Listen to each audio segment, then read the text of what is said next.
Hey guys, you are watching your anime world. How are you all? Please support to subscribe this channel for watching new interesting stories. So in this video, we will see what if Deku created his own hero's world. Here is short summary. Izuku dreamt of being a hero. But with a quirk he didn't know how to use and was deemed useless, the world seemed to be against him and closed off. Until a chance encounter with a coffee shop owner helped him see that his world was his to shape. But before we start, if you want more stuff like this, then be sure to subscribe and like this video. And if possible share this video with your friends. Now let's start the story. Musutafu, city streets. Heavy footsteps trudge through the streets of Musutafu. Each step beats at a slow downcast pace, fighting against the upbeat atmosphere of the city.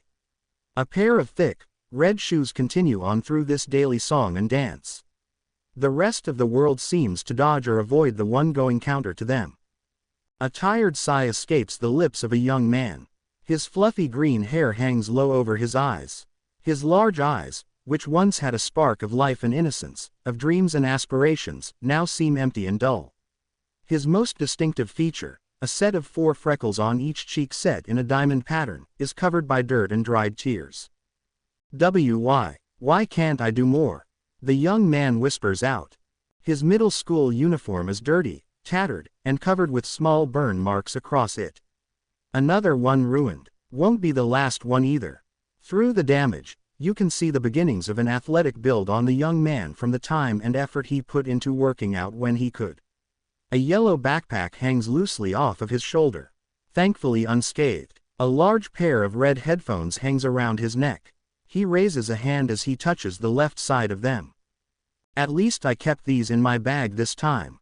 Took a while to be able to replace the last pair, he mutters. He continues to look to the ground, avoiding the people around him as some look at him with concern, others seem to avoid him just as much as he avoids them, and others don't seem to even notice him there. Midoriya Izuku, a 14-year-old student of Aldera Middle School, had recently just been on the receiving end of what his classmates call a reminder of his place. Or that's what they justify it as. In reality, he saw them harassing someone and he decided to step in. Again, after all, what sort of hero doesn't stand up for others? He helped the person get away by acting as the new punching bag. Some part of him was impressed though. He managed to get a few hits in. Those self-defense classes helped. But sometimes that just meant the others had to be a bit rougher with the lesson. Quirks were used. Because of course, they were. 80% of the whole world is full of people with unique abilities after the first quirk appeared over 100 years ago. To the amazing and the mundane, almost everyone had one that could be used. Some used their abilities for themselves, causing problems for others, while others used their gift to help those around them. And thus the world of heroes and villains was born out of that chaotic start. Izuku had a quirk, however, it didn't seem to be useful for anything, or could be used at all. He was reminded of that fact by everyone. At the age of 4, when most quirks develop in children, his quirk didn't. His mother, Midoriya Inko, was concerned. She had seen his emotions clear as day on his face. Where he was happy, others got their quirks. Much to his own excitement to look at them and learn all he could about them, he couldn't hide his sadness or frustration when his quirk didn't come in. His best friend got his quirk and was being praised constantly for how powerful it was. How his friend could be a hero. A great hero. Izuku had to sit on the sidelines watching others show off how unique they were. When they were able to finally make it to a quirk doctor, that sadness seemed to vanish when he learned he did have a quirk. The problem was that even the doctor didn't know what to make of it. Well, I can say your son does have a quirk. We ran every test and he does have a quirk factor within him. The only real oddity is his pinky toe having an extra joint, but that just means he will have a hard time finding comfortable shoes. The doctor chuckled briefly before continuing. I do need to confirm some things. What are yours and your husband's quirks, Mrs. Midoriya? Well, I have a minor telekinesis quirk, though that only lets me attract small objects to myself. My husband, Hisashi, has a fire-breathing quirk. Inko turned to look at her son, smiling softly as she saw him nodding along with stars in his eyes as she talked about her and her husband's quirks. She fondly remembered how much Izuku would imitate Hisashi trying to breathe fire like him when he was home from work. The doctor hummed as he looked through the documents he brought in with him, flipping back and forth between the papers in the folder. The reason I ask is because normally quirks get passed down or sometimes evolve characteristics from parents to their children. It's why sometimes a child's quirk is stronger than their parents or sometimes is similar but different. Like Kachan's, Izuku exclaimed excitedly, bouncing in his seat. He said his quirk was a mix of his mom and dad's. That their quirks came together and made his work. The doctor nodded along. That is a good example, young man. Izuku smiles brightly at the doctor. Izuku here seems to be a different case. Where most children gain a quirk based on their parents, or even their grandparents, Izuku is the opposite. His quirk is totally different from yours or your husband's. It seems to be an emitter-type quirk of some kind. And it is stockpiling energy, but it needs a special trigger for it to activate. The doctor explains to the pair of vedettes. Inko expressed her concerns as Izuku was trying to figure out what the doctor meant on his own, albeit with a mutterstorm of verbal thoughts. What do you mean, doctor? The doctor took his time to respond. After a moment he answered, Izuku's quirk requires something specific for it to work. There are some quirks that do need a specialized support item to help a person use them or protect them should their quirks get uncontrollable, like say a pair of sunglasses for quirks that help a person with a quirk tied to their vision. It could prevent them from straining their eyes or could allow them to see things normally. The issue is what Izuku needs specifically. The doctor finished and allowed Inko to take in what he said. After a moment of understanding, Inko questioned further, what exactly would he need? If it was simple support gear that shouldn't be too hard to get, she thought. It's not even a support item. His quirk is stable and won't cause him issues, otherwise I would tell you. What I can't tell you is exactly what it is he needs, which is rare that we don't know. I just know he needs something to use that stockpiled energy. At best, experiment safely with anything you think could be the activation trigger. The few people who do need something like Izuku do say that they feel something within their quirk letting them know they found their activator. The doctor rubs his temples as he explains further. This quirk was a mystery to him and just thinking about it was a hassle. Silence filled the room. The doctor was still contemplating the boy's quirk. Inko started to worry about her son. She had begun to notice how the other children were treating him. If they weren't able to learn more about his quirk or how to activate it, she was concerned about how he would be treated in the future. The boy in question, though, only worried about one thing: can I be a hero with it? The two adults looked at the boy. The doctor thought about it for a moment before he responded. Once you figure it out, you could be. You have to decide that yourself. Izuku, with a serious look in his eyes, gave a simple nod. Then I will figure it out. And when I do, I will be a hero like All Might. He proudly proclaimed, pumping his fist into the air. Inko could only smile at her son. She still had her worries. What mother wouldn't? But her son had a dream and she would do her best to support it. She brought her son into a side hug, his smile growing brighter by the second. Then let's figure it out together, Izuku. Two minds are better than one. The doctor watched the mother and son as they had their moment and gathered up Izuku's documents. Waiting until they finished, the doctor spoke up again, getting their attention. I will go ahead and get his quirk registry updated. I will also put in a note about his quirk's name. I will have it listed as stockpiler in the meantime, and once he figures out how to activate his quirk he will be able to get it changed later. You will just need to fill out some forms either here or at another quirk doctor's office. Inko and Izuku got up from their chairs ready to leave. Taking her copy of the documents the doctor brought in, she bowed to him. Thank you for your time, doctor.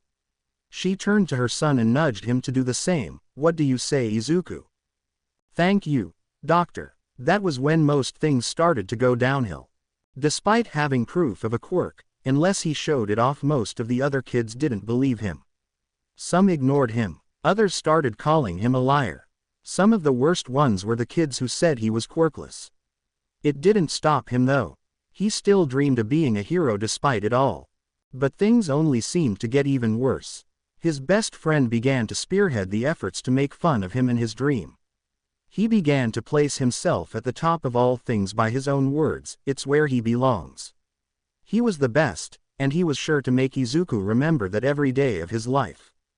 After all, Izuku's quirk was nothing compared to his. His was useless. That made him useless. A Deku. Despite it all, Izuku held his head high. He knew he had a quirk. It was just up to him to figure it out. And he tried everything. If it wasn't a support item that he needed, he tried anything he could get his hands on. From sticks to toy swords, balls to toy guns. Anything was tried to use that stockpiled energy he had. But nothing worked, and it started to wear him down. It came to a head one day. Izuku hadn't left his room. And Inko was worried. After some coaxing, she was able to get him to leave his room and decided to try and lift his spirits. She turned on the family computer and pulled up the video she knew would better his mood. His favorite video of All Might. And it worked, for the most part. She saw his mood improve but could see something linger. It wasn't until she heard him ask a question that she would know what had him so down. Through shaky tears he spoke, Mom, can I still be a Jero, like All Might? Inko could only look at her son with concern. She wanted him to be safe. But she knew his dream was to be a Jero.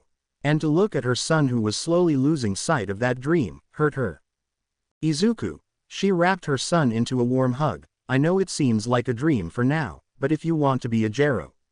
She paused to make sure Izuku was paying attention, you will have to work hard. But I know you will be the greatest hero out there. Don't let anyone else say otherwise. Izuku began to smile as his mom pulled him into a tighter hug, laughter filling their apartment. He wanted to be a hero. He was going to be a hero, no matter how hard it got. His mom helped as best she could.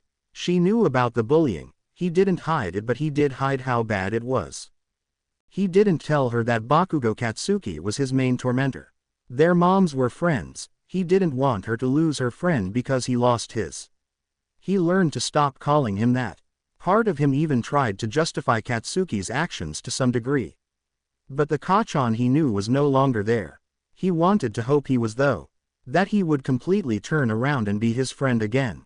But that was just a wish. But as time went on it had gotten worse. He would come home bruised up, with ruined clothes, cuts, and scratches. It just made his mom worry more. More than once the house flooded due to the mystery quirk of a tearful Midoriya. He was tired of it, but it didn't stop him. He asked about learning martial arts of some kind. After all, a hero needed to know how to fight. He argued his points with his mom, everything he could think of to get her to side with him on it. She finally agreed. And it helped, somewhat. Kept some of the minor bullies away and made some of the worst ones wonder if it was worth the effort to mess with him. Or the bruises. Probably the bruises. Izuku did make sure he could throw a mean right hook. Didn't stop them all, and oftentimes could make things worse for Izuku when he got involved with trying to help someone.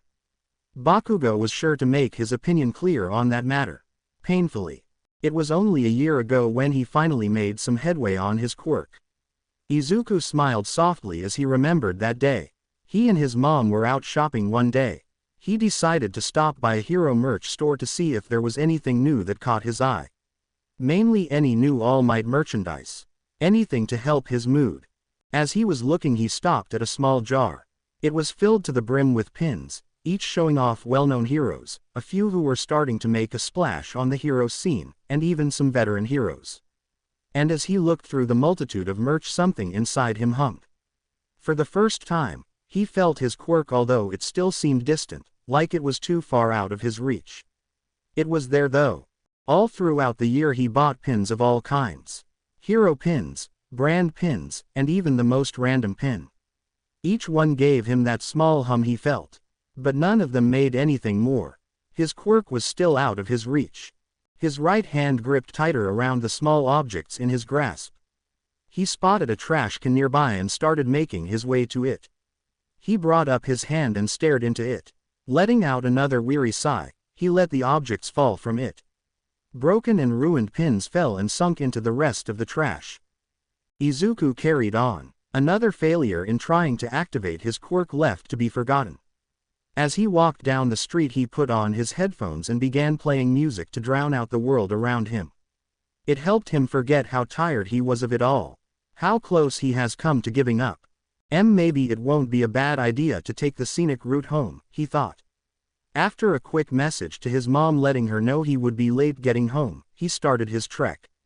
He didn't know where he was going, but he didn't worry about it. Might even get to see some heroes in action. They haven't ruined my analysis notebook yet. As the beat of the song began to pick up he seemed lost in his own world. Winding through the city streets and back alleys, he began to hold his head up higher. Bobbing to the rhythm, walking in step with the notes and drums. He was only focused on lyrics that spoke to him. Song after song it continued. Even as the evening sun began to set over the horizon he didn't stop, he didn't slow down. Until he passed by a park. Something caught his eye. He stopped in his tracks, his music seeming to end and fade out as his attention was caught by something else. On a wall was a street mural. Colorful graffiti covered almost every inch of the stone wall that was its canvas. Seemingly random lines flowed to and fro from its center. Gold rays spread out like a sun, highlighting a figure he knew all too well. All Might. Right in the center was a stylistic All Might with his bright and ever-present smile and larger-than-life hero standing proud. He was depicted with his hand held out with a ball of energy, if Izuku had to guess, glowing brightly in a multitude of colors out of his palm. The only other thing that seemed to draw his focus was that of a black cat with a cross and star for eyes that made its presence known among the mishmash of graphics and images. Izuku slowly took off his headphones and placed them around his neck. He stood in awe of the mural as it seemed to call out to him. In his deep state of sadness and loneliness, his frustrations and failures were forgotten as it seemed to revitalize him. To see his hero in such a way that even then he could hear his catchphrase. I am here. He didn't know when he started to move closer. Not until he noticed he had his hand outstretched and touching the ball of energy. He smiled. He felt like All Might was there with him at this moment, helping him stand back up again, telling him to not give up.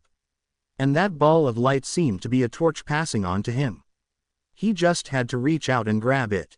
So, enjoying the artwork I see.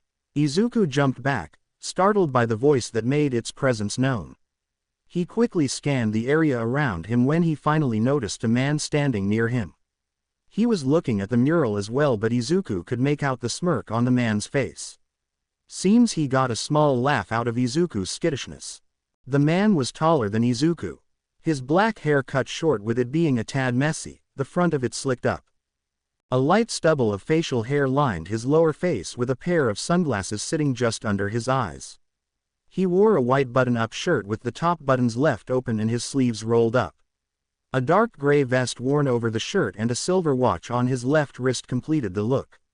Slim, black pants led to the only thing that contrasted the whole look. A pair of black sandals seemed to clash with it all. Oh, why yeah, Izuku weakly replied before he returned his attention to the mural.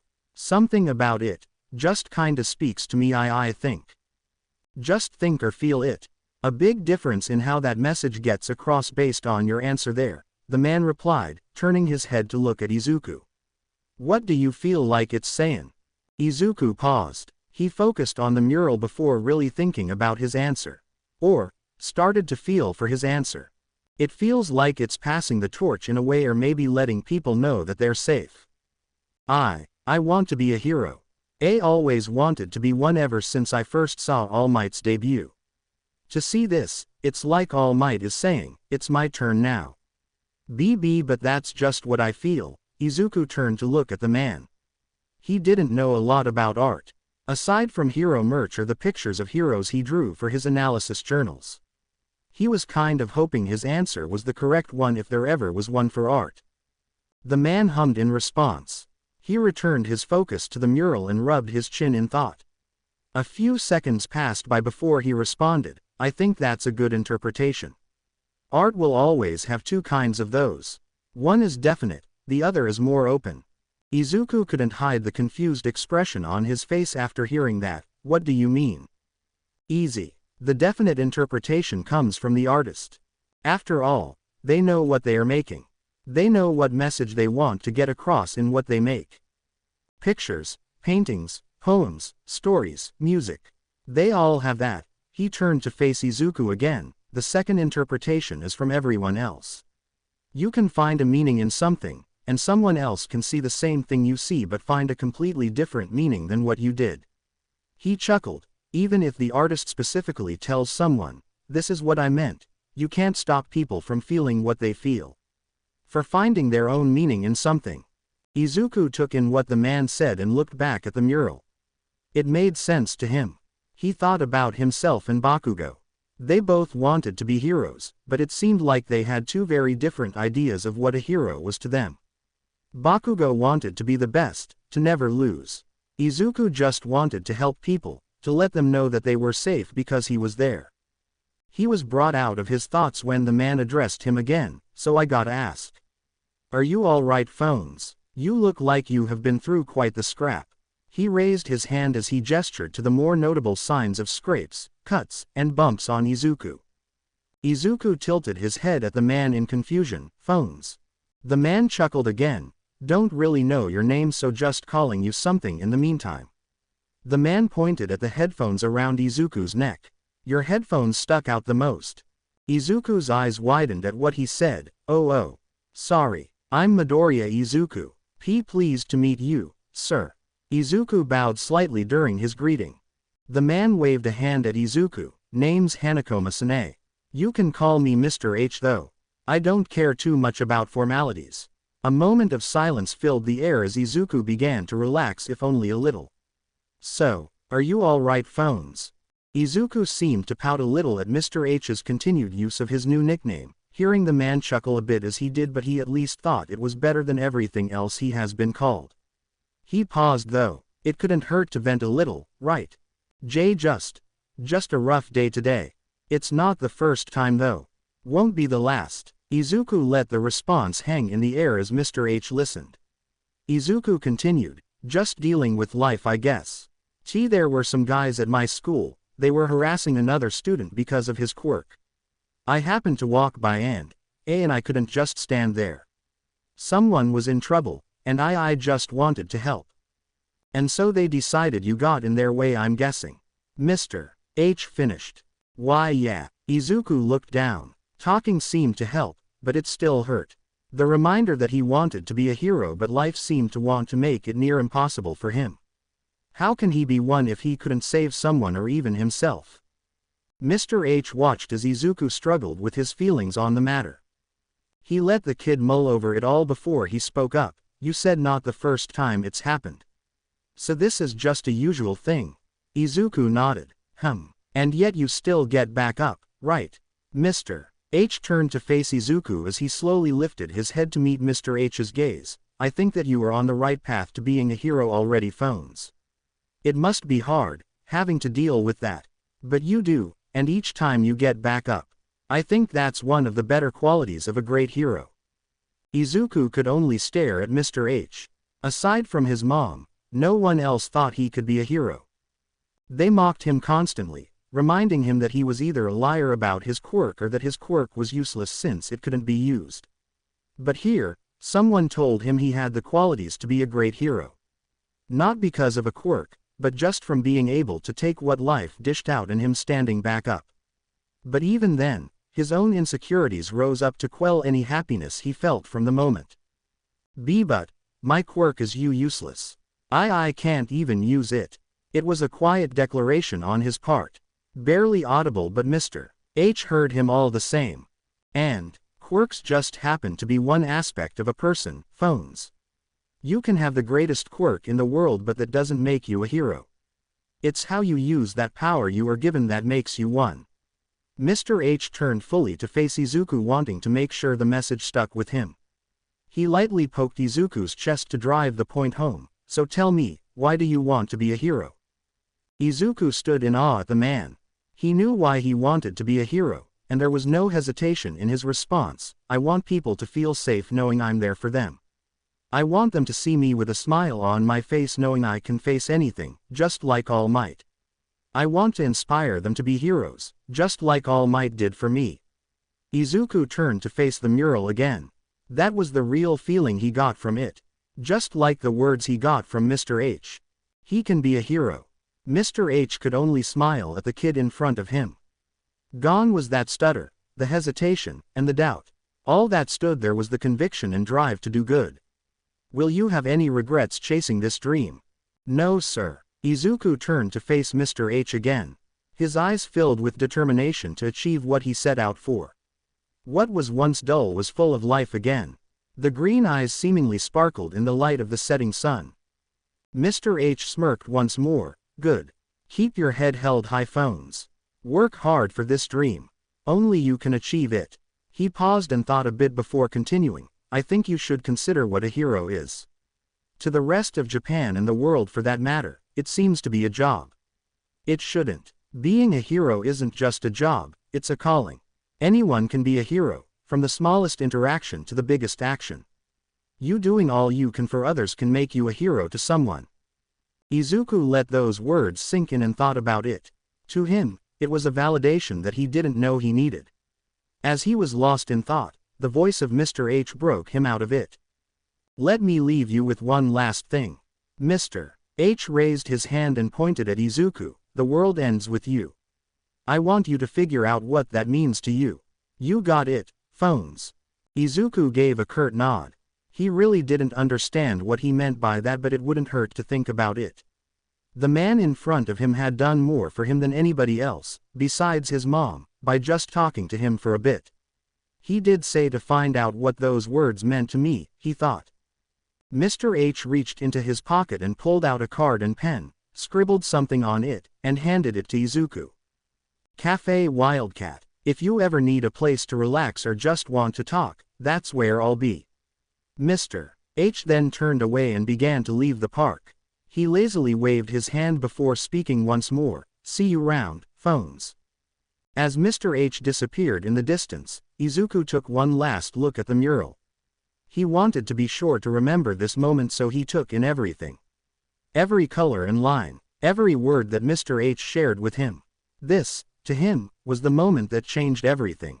As Izuku began to walk away, he took one last look at the card before quickly looking back at the mural and focusing on the black cat with the cross and star for eyes. He smiled again. He left the park and started to head home. The weight on his shoulders had lessened drastically and his steps had much more energy in them. He put his headphones back on as music began to play. Midoriya household. Mom, I'm home. Izuku called out, closing the door behind him. He heard his mother's voice ring out in response as he took off his red shoes. Welcome home, Izuku. Izuku made his way out of the entryway and tried to sneak toward his room and the bathroom. He was still scuffed up from earlier and wanted to clean up a bit before his mom saw him. He didn't want to worry her too much. He could smell dinner being made, so he figured he had a few minutes to do so. I'm just going to clean up real fast. I'll be back out in a minute. He only made it 3 steps in before his mom appeared in front of him. Izuku, what happened? You're not too hurt, are you? His mother began to rapidly fire questions at him, her voice filled with concern. She began to look over his body, checking every bit of him to see the damage this time. Midoriya Inko was a woman in her early 40s who had long green hair, with some of it put up into a small, off-centered ponytail, and green eyes that seemed to match.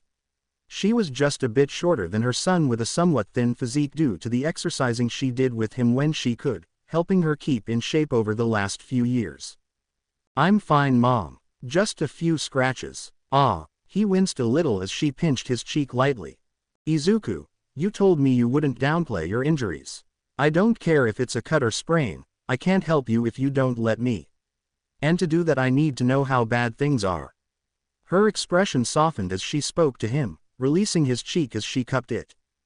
Izuku let out a sigh before giving her a small smile. Okay, Mom. I'll tell you more about it in a bit. I really just want to get out of these clothes. She returned his smile, happy he was listening to her. Okay, go change. I will get the aid kit while you do so. Once Izuku changed, both Midoriyas sat at the kitchen table while dinner finished cooking. Inko, using her training as a nurse, worked on cleaning up Izuku's wounds as he told her what happened. Tears began to fill the corners of her eyes and Izuku acted quickly, trying to ease her concerns as best he could to avoid her flooding the apartment. "Oh, sweetie, I'm sorry you still have to go through this." She let out a tired sigh. They had been doing this for years now, but no matter what she did for Izuku, be it talking with the school or even going to the police, nothing came from it. Her own frustrations began to come out as she continued, "I just wish someone would finally realize how wrong they are to let this happen." Izuku seemed to match her energy with the exhaustion of the day finally catching up to him. "I know, Mom." Silence filled the Midoriya household as Inko finished tending to Izuku and went to finish up dinner. They began to eat as Inko continued to ask him about his day. "I take it your walk was to clear your head." "Yeah." Izuku took another bite of his dinner before continuing, "Just wanted to calm down, I guess. I didn't want to come home angry. But I did see something really cool today." Inko could see his eyes fill up with excitement. The same kind of excitement she recognized that happened when heroes were the topic. He finally gave her a wide smile as he recounted the rest of his walk. "So you know that park not far from our apartment?" She nodded. She remembered hearing something going on around there rather recently from her colleagues but never looked into it herself. Izuku continued speaking, "So there was this mural, or maybe it was more like graffiti. It looked like graffiti with how it looked, but I have never seen graffiti so contrially." Inko let out a chuckle at her son's antics. "Izuku, sweetie, you need to slow down a bit. I can normally follow along but you seem to up the speed this time." Izuku paused and gave her a sheepish smile. "Sorry, Mom. Anyway, there was a mural painted there recently. It was a picture of All Might. I saw it and it spoke to me, but that wasn't the only thing." He began to scratch his cheek as he thought about this next part. "There was a man who showed up while I was just looking at the mural. He kind of helped me understand some things about it." Inko listened intently to what her son was saying. Her own thoughts ran a mile a minute on wanting to remind Izuku to not just talk to strangers, but from the sound of things this man seemed to help Izuku a little. So she will let it pass. At least until he was done, then she would reinforce that lesson. "Then, he just asked me if I was alright. He wanted to know what happened to me and then that led to him telling me some things I think I needed to hear." Izuku stopped and looked at his mom. He wore a thoughtful expression before that changed to a gentle one. One that had a certainty to it, one that seemed to show that same determination he had as a child. "He told me that I was already a hero in the making in a way. That I didn't need my quirk to be one. That who I already am meant I already was one, or meant that I was on my way to being one. It was nice to hear it. I had you in my corner for so long, Mom, not to mention Dad, but it was just nice to have someone else see something I couldn't." "Oh, Izuku." Inko gave her son a warm, kind smile.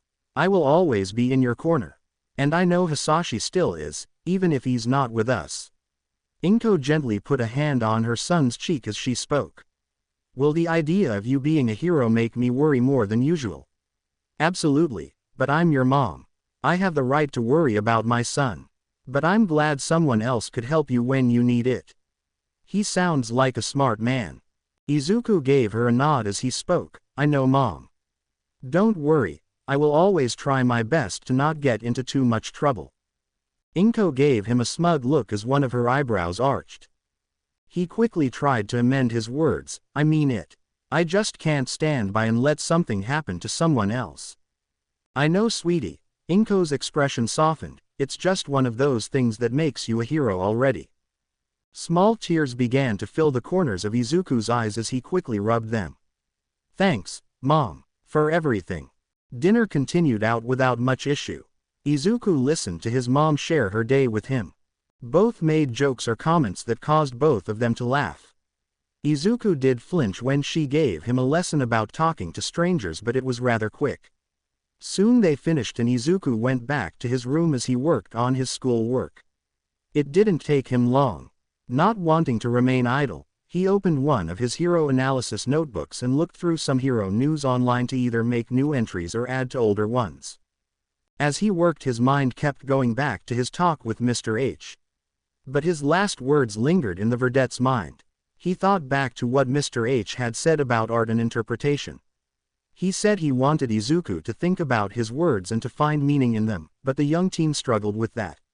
The phrase just seemed too broad, but he felt it had a real meaning there. He just couldn't find it yet. The world ends with me. Chapter text. MUSUTAFU, City Streets. It had been several days since Izuku first met Mr. H at the park. He thought about stopping by the cafe earlier but decided against it. School and the usual interactions he suffered had worn him down. It was just easier to go home after it all and not worry about anything. The only difference in his routine was stopping by the park where he met Mr. H. Every day throughout the week he would make his way there just to look at the All Might mural. After several visits to the park, he grew more and more curious about the black cat in the artwork. One day he decided to look into it. Apparently, the popularity of the mural caused an influx of searches into the same thing and the veritable return of fans of the artist. Cat, an artist from Shibuya who was most well known for their street art and their various forays into different mediums like music. Cat had been around for years and many people from the world over had spoken highly of their work. It seemed that no matter who you were or what your thing was, everyone felt that Cat's work spoke to them in some way. Despite their popularity, Cat had disappeared for several years, leaving the whole world to wonder what happened to them. And that All Might mural was a big announcement of their return, or maybe just the need to make something. And it made waves. Each time Izuku passed by the park to see the mural, more and more people were there with him. Some to just see it, others to let people know they were there with pictures and selfies. The word had spread. Apparently, even All Might showed up and gave his approval of the mural. I can't believe I missed it. Izuku internally screamed. I could have met All Might. Izuku felt that day couldn't have been worse. His lamenting did cause his mom to chuckle when she heard him complain. He was a fanboy for sure. Bakugo was just as angry about it too. You could hear the explosions all over the school when he found out. Izuku was glad he was nowhere near Bakugo at that time. He was sure the explosive Ash Blonde would have used him as a target to make his frustrations known. After learning more about Cat, Izuku got more into their art. Each piece spoke to him in some way. He even bought several albums and songs they made, which he began to listen to almost every day without feeling bored by them. It made each day a little more tolerable. And so, when he finally had the day off school, Izuku made his way to Cafe Wildcat early in the morning. His mom was going to be spending the day with Bakugo's mom, Mitsuki, so he was free to do whatever. She only asked that he stay safe and to call her if something happened. As well as warn him about rushing off to go see a hero fighting a villain. She knew he had a form of tunnel vision and often joked he could walk into the middle of it without thinking just to ask a question. He tried to deny that he was that bad. He failed. Izuku donned his headphones, picked out a song, and started his trek. Once more he took to the streets of Musudafu. Weaving through the busy early morning crowds he made his way. Every so often he would see a hero on patrol and would take time to put them in his hero analysis notebook or make notes to do so. Towering buildings began to shift to small stores and quiet streets. In the middle of a fork in the road sat the small cafe. Izuku stopped his music and took off his headphones. He stood outside facing the door. And was in the middle of a mental debate on whether or not he should go in. Maybe I shouldn't have come here. What if I just annoy him? He was nice to me earlier, but what if that was a fluke? Izuku was having a mental tug of war and barely noticed the door open. He didn't even know he started to verbalize those thoughts. Maybe I should just go home. I have homework I need to finish. It's not like he was expecting me. Yo, phones. A voice sounded out, breaking Izuku's train of thought. He sheepishly raised his head to face the voice before darting his eyes away. Of course, it had to be Mr. H to come out to meet me. Granted, it is his cafe and I was just standing outside for a while. True, it is my cafe, so who else would have come out to greet ya? And you were only out here for like a minute. Mr. H broke his concentration again with his response. Izuku just stood still, allowing silence to fill the air. After what felt like hours, Izuku decided to speak up. I said all that out loud, didn't I? Yep, that was all Mr. H said. Izuku could only lower his head to hide his embarrassment. "So, you comin' in phones?"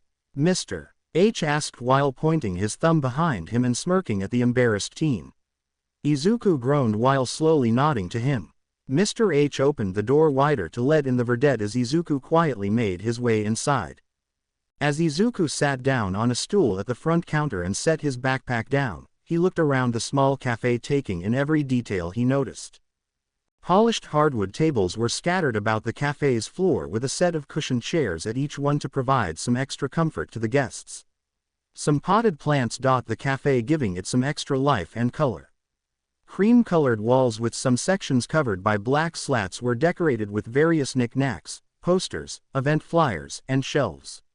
Large windows allowed for both people inside and outside the cafe to view the world on the other side. At the front counter, Izuku could see the back wall aligned with various cooking appliances and coffee machines ready to make things fresh for customers. Some pastries that Izuku figured were made earlier sat in a container near the register. Hanging on the wall was a large, sectioned chalkboard listing the items and daily specials to choose from. A small tablet was set up and streaming music throughout the cafe. As Izuku began to relax after taking in his surroundings, the sound of a coffee cup being placed in front of him caused him to refocus on what was going on. He sees Mr. H smile at him as he presents the drink to him. "Figured you could use something to get you settled. It's on the house, so don't worry." Mr. H turned to pour himself a cup while checking a few things. Izuku took a sip of the coffee that Mr. H provided. As soon as the liquid hit his taste buds, Izuku felt like he was on cloud nine and energized. It took him everything he had to hold back from quickly downing the blend and burning himself on accident, so he forced himself to take small sips in the meantime. Izuku was interrupted by the sounds of a meow next to him. Taking a look, he saw a trio of cats had hopped onto the counter to look at him. Must be allowed to have them here. Maybe it's like a cat cafe, Izuku thought as he inspected the cat trio. They sat together in a small group.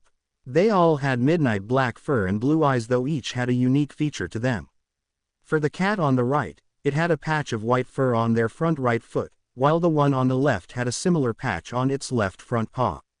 The one in the middle seemed to have a patch of fur in the shape of a white five-pointed star over its left eye. The trio inched closer and he reached out his hand as he began to give the trio a series of scratches and headpats. As he did, he began to take in their details and his brain began to make connections, though he brushed them off as coincidences. "I see the trio has graced you with their presence," Mr. H's voice called out as he walked over to the counter. The cats meowed in response as if to make their voices heard. Mr. H just shook his head as a small grin began to form on his lips before speaking. "Phones, meet RK, BK, and LK. RK, BK, and LK. Izuku tilted his head as he heard the names. "They are certainly unique." "Yep, obviously, they're just nicknames. I didn't really have any good names for them when I found them as kittens, but with how they all seem to act together as a group and are rarely apart, I decided to name them accordingly." Mr. H clapped his hands once and the trio of cats sat up straight, ready to introduce themselves fully. "Starting from the right, we have little lady RK, or righty cat." RK raised her right front paw to wave at Izuku. He couldn't hold back his smile as he fawned at the cat's action. "One the left is Mr. LK, or lefty cat." LK did the same thing as RK, raising his left paw but with much less effort. That got a chuckle out of Izuku. He seemed to be the lazier one of the group. "And the one in the middle and leader of the trio is BK, or brainy cat." Guess how he got that name? BK didn't wave, but he did nod its head sagely at Izuku.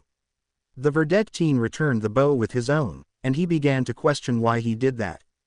"It's nice to meet you all," Izuku replied as the trio of cats went back to demanding more scratches and headpats from the teen. Izuku complied and a calm silence filled the air of the cafe. After several minutes of Izuku and Mr. H enjoying their coffee, Mr. H spoke up. "So, how has the week treated you?" Mr. H's question cut through the calm silence. Izuku paused, thinking about his answer. It was all right. Just the usual. Izuku looked down and stared into his drink, his sad expression reflected in the dark liquid. Mr. H allowed Izuku's response to linger a bit, taking a sip of his own drink. After a moment he decided to respond back, "Sounds like your usual isn't something you like to go through phones. You up to talkin' about it?" Izuku took another sip of his drink and let out a heavy sigh. It couldn't hurt, and he has only been kind to me after all, he thought. He set his cup down and spoke, "It's just. Like I said when we first met, I always wanted to be a hero. But growing up my quirk gave me issues. It wouldn't activate, no matter what I did. So everyone else, they thought I was lying. That I made up having a quirk just to fit in. And then when I say I want to be a hero. Well, they do all they can to let me know my dream is nonsense." Izuku paused, gripping the cup a little tighter. Mr. H let him work through his emotions, letting Izuku guide the conversation. "How can a Deku be a hero? Even when I showed that I had one, I brought the papers I got from the quirk doctor I went to. They called it useless, called me useless," Izuku whispered as he held back bitter tears. "I still have some people say I faked those papers. That I'm really just quirkless." Mr. H could only look at the teen in front of him with sympathy. He took another sip before speaking. "Well, certainly ain't easy when the world seems to want to beat you down. But I meant it when I told you that getting back up each time was a quality of a great hero." Phones. Mr. H saw a small smile appear on Izuku's face when he said that. Smiling himself he continued, "But it's not just being able to get up, you need to improve each time. One step forward at a time and your dream will get closer. So what steps have you taken to reach your dream phones? Keep being honest with me." Mr. H set down his drink so he could focus entirely on Izuku. The question surprised Izuku, and it took him a moment before he was filled with excitement. Setting his drink to the side he dug through his backpack and brought out a journal and several pins and set them down on the counter. RK, BK, and LK grew curious at the pins and began to tap them with their paws. Well, growing up I took some basic martial arts classes and tried to find a workout routine to follow. Thafa haven't taught any luck in the tendon than theorize. Izuku began to get lost in a mutter storm, shocking Mr. H with the speed at which his verbal thoughts escaped. He chuckled before snapping his fingers in front of Izuku's face. "Phones, breathe. I lost track somewhere in that mess." Izuku rubbed the back of his head as he looked back at Mr. H sheepishly. Sorry, I tend to mutter a lot. Most people find it creepy." Sorry again." Mr. H waved his hand at Izuku to dismiss his negativity. Just means your brain is thinking faster than it can process.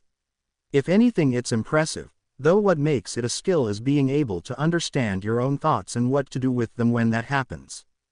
Details are important, but you gotta be able to focus on the important ones." Izuku smiled again as Mr. H continued. "Besides, sometimes you gotta hear an idea to know if it's a good one.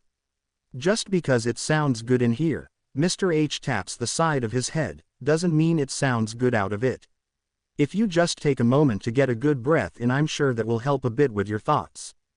Mr. H looks down at the journal and pins in front of Izuku as he addresses them. "So what's with these?"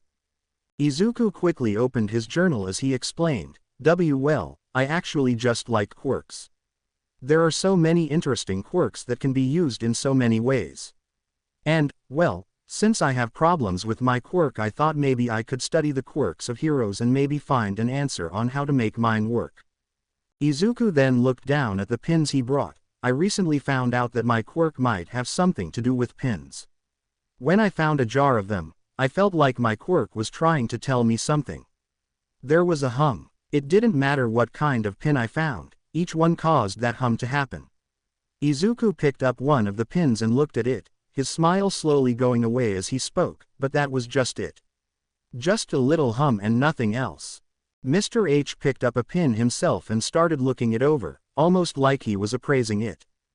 After a few seconds, he spoke up. "Is it safe to assume you thought the pins would give you powers based on what's on it? Like this lady Nagant one. She had a quirk that made her a long-range sniper, right?" Izuku gave him a nod, letting the older man know he was on the right track. "I would think you were trying to have some sort of long-range ability with a pin like this." Something like shooting, right? Izuku nodded and went back to the journal. That's actually another reason for my quirk notes. I know my quirk stockpiles energy, and since I don't have an exact answer of what that energy is, I thought maybe it could take the shape of something else. So I have these notes and looked for pins of different heroes hoping I might get something. Was I wrong to think that? Mr. H took another look at the pin in his hand before setting it back down on the counter with the others. It seems like a good guess. But I think I know what's wrong with your line of thinking, Phones. Izuku tilted his head at Mr. H's words. What do you mean? Mr. H grabbed his coffee and took another sip before continuing. You remember what I talked about when we met at the park? About interpretations. Izuku nodded before responding. Why, yes. You said there were two types, the artists and the viewers. Mr. H grinned and gave a quick nod. You got it, Phones. Now when it comes to these pins, which interpretation do you think fits you? Izuku brought a hand to his chin as he started to think about it. It only took him a moment before he had an answer. I'm the second one. Mr. H smiled at Izuku and gave him a thumbs up. You're on a roll, Phones. These pins are pieces of art. That means someone already has a set meaning behind them, even if it is a simple one, like, this is an image of a hero. Unlike finding meaning in them, you're forcing meaning onto them. Does that make sense to you? Izuku paused to think about it some more, the mental gears turning slowly. After a few seconds, his shoulders began to sag as he let out a sigh. Grabbing his cup on the side, he answered, I think so. I'm not really sure. Mr. H nodded in understanding. What I mean is you can't force an idea onto something. It ruins whatever meaning it can have. Forcing an idea causes conflict. And ideas thrive on understanding. Mr. H pointed at Izuku as he made his point. Your quirk put you on the right path, you are just going about it wrong. And if one way doesn't work, Izuku picked up on what Mr. H meant, then I need to try the other. So instead of finding meaning in something else, I need to make my own and give it meaning. Mr. H could only grin at Izuku's progress. That's right, kid. Maybe you need to make your own pins. That way, the meaning behind them is yours and yours alone. You're not forcing a meaning, but instilling your meaning and understanding in them. The power they give is the power you say they give. At that moment it all clicked for Izuku. After months of experimenting with constant failure after failure, he finally had an answer. As Izuku took a moment to let this new revelation sink in, Mr. H spoke up. I want to ask you, Phones. Who are you? Izuku blinked, not understanding the question. You am Midoriya Izuku, sir. Mr. H couldn't hold back his laughter. Ha. Funny but not what I meant, Phones. The verdette slowly raised his cup to hide his pout. I don't think I made a joke. Did I? Mr. H took a moment to settle down. He looked back at Izuku, not even trying to hold back his smirk. What I mean, Phones, is who is Midoriya Izuku? Not the Deku that everyone calls you. Not the kid they call useless. I want to know who you know you are. He finished off his point by gesturing to Izuku. The teen could only let Mr. H's words sink in. He never really thought about something like that. After a while, the words of everyone else just seemed to stick. I guess, I don't really know who I am. The cafe owner gave Izuku a soft smile. He could see how much the world beat him down. It was evident that the name Deku started to take hold within Izuku. It had started to warp his own identity. Mr. H gave the teen some time to think while he worked over his own thoughts. Phones, confidence is shot to hell. Gonna take some time to build it up, but I know he can do it. This should help him take the first step. Mr. H raised his hand to get Izuku's attention. When the teen looked up to the older man as he spoke, I think, the first pin you make should be your identity. This should be who you are, and who you want to be, Phones. This is your ego, who Izuku is, and who Izuku strives to be. Izuku listened to every word that was said to him. Each one began to resonate with the teen. For the first time in years, the words and insults of those around him. How can you be a hero? Your quirk is worthless. I bet he doesn't have a quirk. Useless. Deku. They were still there, but they weren't as loud as they were. For the first time, he was letting his own voice be heard. Izuku looked at Mr. H once more. His eyes filled with determination as he spoke. Then I guess I better get started. Izuku pulled his notebook closer to him as he grabbed a pencil, flipping to an empty page.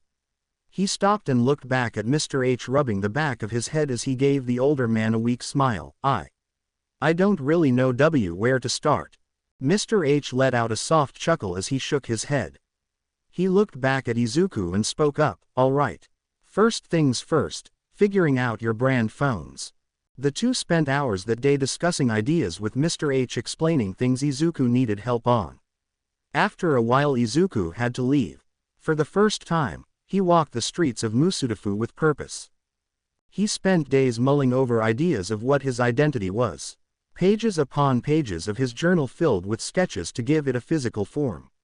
Each one seemed right, but as he thought on each one he reconsidered and tried again. His classmates had seen his behavior and would either ignore him or the usual suspects would do their best to bully or verbally assault him. Some even ruined his sketches, making him start all over again. It was disheartening, but it didn't stop him. This was important to him. Important for him to become a hero. Sometimes he would return to Cafe Wildcat to speak with Mr. H to brainstorm ideas.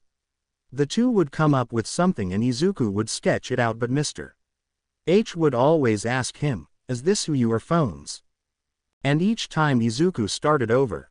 That simple question made him really think and reconsider what he had worked on. He started going to his mom to get another perspective. Seeing her son's mood take a positive turn, she was more than happy to help where she could. Still, Izuku could never figure out his identity. Who am I? Izuku continued to mull over that one thought. Sitting at his desk he leaned back into his chair. As time went on he rubbed his temples in frustration. This shouldn't be that hard. He took Mr. H's advice and took a deep breath. He stared blankly at his ceiling hoping inspiration might strike him. Feeling nothing he put on his headphones and started playing his music. As soon as the beat kicked in he bobbed his head and tapped his pencil to the rhythm. Who am I? Who is Midoriya Izuku? He closed his eyes as he let his thoughts flow. There's more to it. It's not just who I am. It's who I want to be. Izuku opened his eyes as he looked around his room. Adorning the walls were multiple posters of All Might. He was his inspiration, one of the main reasons he wanted to be a hero. That bright smile always present in each image. His catchphrase echoed in Izuku's mind. I am here. Wait, who I want to be. I want to be a hero. A hero like All Might. Izuku quickly leaned forward and stared at his journal, ready to sketch out a new idea. But he stopped. The conversation with Mr. H came to his mind. What I mean is you can't force an idea onto something. It ruins whatever meaning it can have. Mr. H pointed at Izuku as he made his point. Your quirk put you on the right path. You are just going about it wrong. And if one way doesn't work, Izuku picked up on what Mr. H meant, then I need to try the other. So instead of finding meaning in something else, I need to make my own and give it meaning. I can't be All Might, but I can be inspired by him and be me. The hero I want to be. With that thought Izuku began sketching. Several ideas started and stopped just as quickly. Pages flipped back and forth as he looked through each idea, finding something to work with. As he did so another thought popped into his head. All Might wasn't the only one. Cat, if it wasn't for them, that mural they made, I don't think I would even be here working on this. Izuku brought his pencil up to his chin. He was on the right path, he was just missing one last thing. He started going back to his conversation with Mr. H again. Maybe I missed something. He sifted through each word spoken until it finally dawned on him. Mr. H let out a soft chuckle as he shook his head. He looked back at Izuku and spoke up. All right. First things first, figuring out your brand phones. That's it. Izuku's voice rang out through his room. With speed his pencil glided across the page, each stroke giving life to his new idea. This was it, this was what he was looking for. As soon as he finished he quickly grabbed the journal and rushed out of his room. Mom, I'm going out, Oseamer. I will be back soon. Love you, bye. Inko could only blink, confused at how fast her son sped out of the house. But she could hear the excitement in his voice. He was happy, and that's all she needed to know. Cafe Wildcat. Izuku rushed through the city streets, getting closer to the cafe. His smile shone brighter and brighter as he neared the little shop. The bell chimed and rang out for all to hear as he opened the door. "Mr. H, I have it," Izuku exclaimed proudly, taking short breaths due to his mad dash here. He quickly made it to the counter and sat in front of the man who had set him on this path. RK, BK, and LK were startled by his appearance but soon settled down and climbed up the counter to see the verdette. Mr. H could only smile and laugh at the teen. Izuku's excited mood was infectious and it made him antsy to see what the teen had come up with. "Well, phones, don't leave me hanging." The cafe owner slapped the counter several times. "Let's see what you got." Izuku placed the journal on the counter at a speed Mr. H had never seen before. The verdette quickly flipped through pages of sketches until he finally made it to the page he was looking for. He then turned the book around so that Mr. H could get a better look at his drawing. For what seemed like hours Mr. H looked over the sketch, taking in every detail and line in the simple drawing he saw before him. Izuku was nervous. Even if this was supposed to be his art, his meaning, he wanted Mr. H's approval. And finally, the man smiled. "Gotta say, phones, I didn't expect something like this. Doesn't really seem like you from a first glance." Mr. H set the journal back down in front of Izuku. "Is this really what works for you?" Izuku nodded. "Yes, I thought about it for the longest time. And then I thought about what I wanted to be. I want to be a hero." All Might came to mind, but I remembered what we talked about, how I needed to find my own meaning.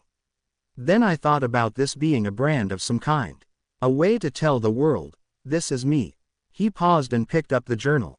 He stared at the sketch for a few seconds before continuing, "But this is my art. My identity. My ego." And with this, Izuku turned the journal to show Mr. H the image one more time. On the page was a circle shaded in black. Inside the circle was what looked to be a white, stylized skull, with 2 rabbit ears and the top row of teeth curved into what looked to be a smile as it sat on a black background. Izuku looked at Mr. H, with the same look of determination he had when he first came to the cafe. And Izuku felt his quirk hum louder than it ever had before. "I will let the world know who I am." Mr. H stared at the teen before smirking. "Good answer, phones." He grabbed the journal and gave the design one more look. "We can work with this. I have an old tablet you can have with some art programs still installed. I will give you a few pointers on how to turn this into a digital piece that we can turn into a pin."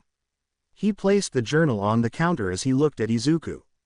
"Once we do that, I have a pin press you can use from my time as a designer." Izuku's eyes seemed to sparkle at Mr. H's offer. His response was quick and filled with excitement. "Really? Thank you, Mr. H." Mr. H waved his hand dismissively at Izuku. "Don't worry about it, phones. Just make sure you put the effort in and consider it paid in full." Izuku returned the next day after school to get the tablet from Mr. H. The older man spent some time teaching Izuku the ropes, helping him to clean up his sketches and to make them give the most detail while still being simple. He had spent most of his free time doing so just to make sure his future pin would be exactly what he wanted. It surprised his mom with how focused he was. She even joked she was concerned he hadn't talked about heroes during that time. He couldn't help but blush and act sheepishly as he tried to justify his new project. She simply chuckled and asked him about it as she wanted to know more about it now that he seemed to finally get past his sketch phase. Izuku happily obliged and explained everything to her. It was finally after several days he returned to Cafe Wildcat to show off his work to Mr. H. He called out as the bell above the door rang out, "Hey Mr. H." He made his way to the counter as RK, BK, and LK went over to greet him. "Sup phones. Let me finish this order for my guests and I will get you your usual and we can chat." Mr. H responded to him as he worked, only turning his head to look over his shoulder at the verdette and giving him a small nod. Izuku returned the nod and made his way to his usual seat at the counter.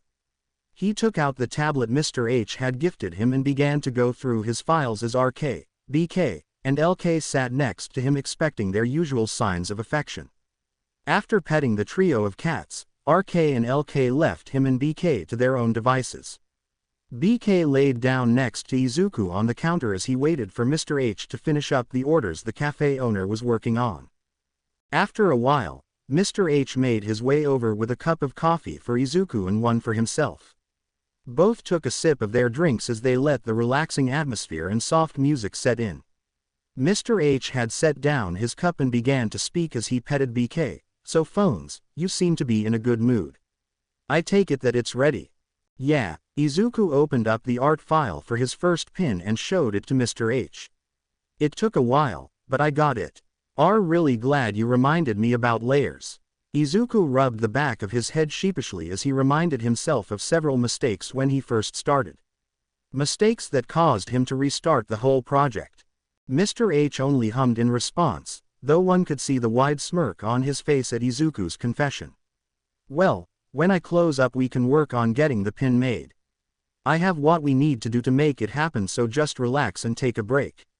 Maybe work on some new ideas. You have the starting line, so don't lose that drive to keep going." Izuku gave him a determined nod as he brought out one of his hero analysis notebooks and a sketchpad he bought recently. While he had been working on this pin, he had the idea that maybe his powers could be inspired by the quirks of others. It was initially what he tried with those pins he first tried using. He realized that he couldn't use their power, but he could find a way for it to inspire his own. Hours passed as business went on at Cafe Wildcat.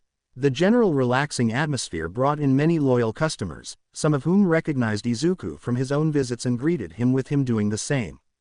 As closing time neared, Mr. H told Izuku to bring out several things they would need for this pin making. Izuku did so while Mr. H cleaned up and got ready to close.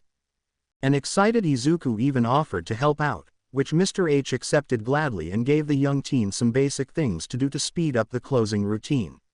Mr. H thanked him for his help and they went over to the counter as he explained what the piece of equipment was, what kind of paper and materials they were using, and the reasons why they were using them. Izuku began to take notes, much to Mr. H's amusement, as he followed along with the older man's explanations. They had printed out Izuku's design and Mr. H directed him on how to use the pin press machine, making sure that Izuku was the one to handle the creation of his pin. He wanted to be sure that Izuku knew that he made this himself, even if he had some help along the way. The one thing that Izuku noticed was that with each step the humming he felt from his quirk grew louder. And as he finished up his work, the humming quieted down as he smiled. He took the pin into his hand, the 1.5-inch disc fitting nicely into his palm. Mr. H clasped a hand on Izuku's shoulder, breaking him out of his revelry. "Gotta say phones, it's got style." "Gee thanks Mr. H." Izuku spoke softly. He turned to face the older man as he spoke again, "For everything. It means a lot to me." "Think nothing of it, kid." Mr. H turned his attention to the pin in Izuku's hand. "So, what are you gonna call it?" Izuku sat there for a minute before smiling. The humming he felt returned and called out to him with a great deal of certainty. The name came to him immediately. "You said this is supposed to be my identity. This pin says I am Midoriya Izuku, the one who will be a hero. But to borrow something you told me earlier, I found an interpretation for its name." Izuku held the pin up as he stared into the empty eyes of the white skull rabbit that stared back at him. All Might always says his smile lets people know they are safe because in his words, "I am here." So this pin says the same. I am here. I am Midoriya Izuku. I am a hero. Izuku's smile shined as it grew wider as he finished the meaning of the pin. This pin says, "I am." This pin is my ego. First pin. Ego. Izuku's first pin and what allows him to use his future pins. Ego is the representation of Izuku's identity and thus is tied to him on several levels. There seems to be a power that has yet to be activated. Chapter text. Aldera High School. All right class. That will be it for today. Be sure to study for the test later this week. The teacher calls out to his students as he begins to pack up his materials. The class begins to chat among themselves as the school day wraps up.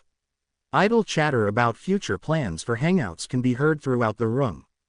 Ignoring the chatter of his classmates was Izuku. The now high school teen sits at his desk going over his notebook. He was wearing his usual school uniform with his first pin, Ego, pinned to the collar of his Gakuren. After making headway on his quirk with Mr. H's help, he began to keep a notebook made for his quirk alone. Any ideas for his quirk or future pins were jotted down, no matter how strange the idea, and the notes on what seemed to work or what failed. Mostly the failures in the images and meanings he came up with. He finished writing down a possible idea for a new pin and was about to put his journal away when an unwanted presence made itself known, rather abrasively. "Oi, Deku, been rather quiet the last few days.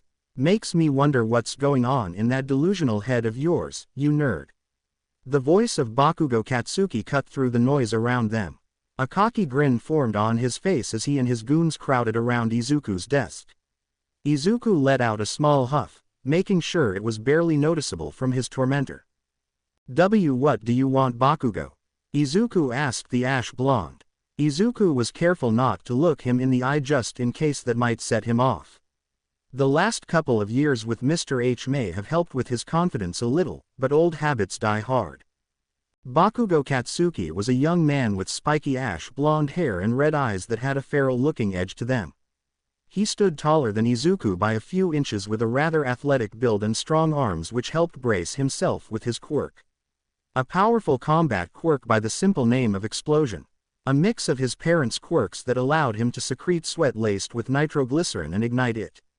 A quirk that matched his personality perfectly if you asked the right person. What was that? Better try again with a different tone, Deku. The abrasive teen growled out. Izuku could smell hints of burnt caramel letting him know Bakugo was starting to prepare his quirk. The ash blonde suddenly slammed his hand on Izuku's desk, startling the verdette. Must be hard of hearing. Listen good, cause I'm not repeating myself again. What's rattling in that delusional head of yours, Deku? Right, I'm the deaf one. How have your explosions not killed your ears by now? Izuku was quick with a response to try and placate Bakugo. Unfortunately, he decided to speak truthfully. Just making notes on my Q quirk. I've made some progress with it and Right, your useless quirk is just barely useful nowadays. Still not great like mine. Bakugo decided to make his point by raising his hand and generating small explosions. He gave Izuku a rather pleased smile like he just won the lottery. He spoke again with a high level of arrogance. Still think you can ever hope to be a hero? I thought we taught you long ago that it's a pipe dream for a Deku like you. Do you honestly think you're on my level? Izuku's gaze began to harden as he stared at the ash blonde while Bakugo's group began to laugh at his statement. Bakugo returned Izuku's gaze with a glare of his own. In a flash, he grabbed Izuku's notebook before the verdette could react. Izuku stood up quickly, his chair being kicked back by his sudden action as he called out, "Bakugo." Bakugo began to flip through the notebook and Izuku tensed up. The verdette was worried about what Bakugo would do if he acted, so he stood still. When Bakugo's eyes were off of him, Izuku slowly reached into his bag to grab something from it as he kept his eyes on Bakugo. His fist clenched tightly around the object from his bag as he waited. Bakugo gritted his teeth as he finally spoke again, "TCH. Beeping useless. All I see and hear is you beeping up with your own quirk." He gave Izuku a glance before grinning. Izuku could start to smell the scent of burnt caramel again and began to plan. "Maybe we need to teach you your place again. Sound good, Deku?" Before Bakugo could use his quirk on Izuku's notebook, a green energy wrapped around it and pulled itself to Izuku's outstretched hand. After grabbing the notebook, Izuku jumped back to get some distance from the group of teens. His heart was beating like crazy at what he did, but he was more surprised by his words that followed. Then maybe I should show you how good I am with what I can do with my quirk." At that declaration, several of the desks began to be lifted up into the air, the same green energy enveloping them as they hovered in place ready to be shot out. Bakugo's glare matched the intensity of Izuku's determined expression. Small explosions began to build up in his hands as he heard the others chatter among themselves as they watched the potential fight heat up. Whoa, who knew Midoriya could do that? Since when did he get good with his quirk? He actually has a quirk. I thought he was quirkless. Dude, he's standing up to Bakugo. He's got a death wish. Bakugo was surprised by Izuku's actions. It didn't mean he accepted this sudden newfound confidence. To him, it just meant he needed to work harder at putting Izuku in his place. He was about to act when the voice of a teacher called out, "What is going on here?" There was a sudden silence filling the air.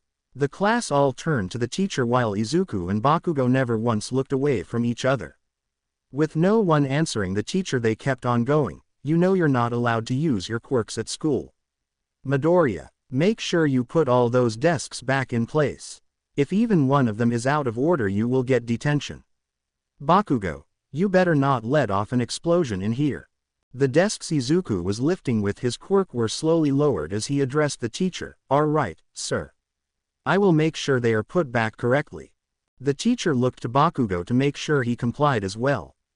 Bakugo gave him a side glance before clicking his tongue and walking away. He and his group walked past the teacher as they left the room. The rest of the class just stared at the door as they left before looking at Izuku. The teacher then addressed them as well. "Well, school's out, which means you should have already left.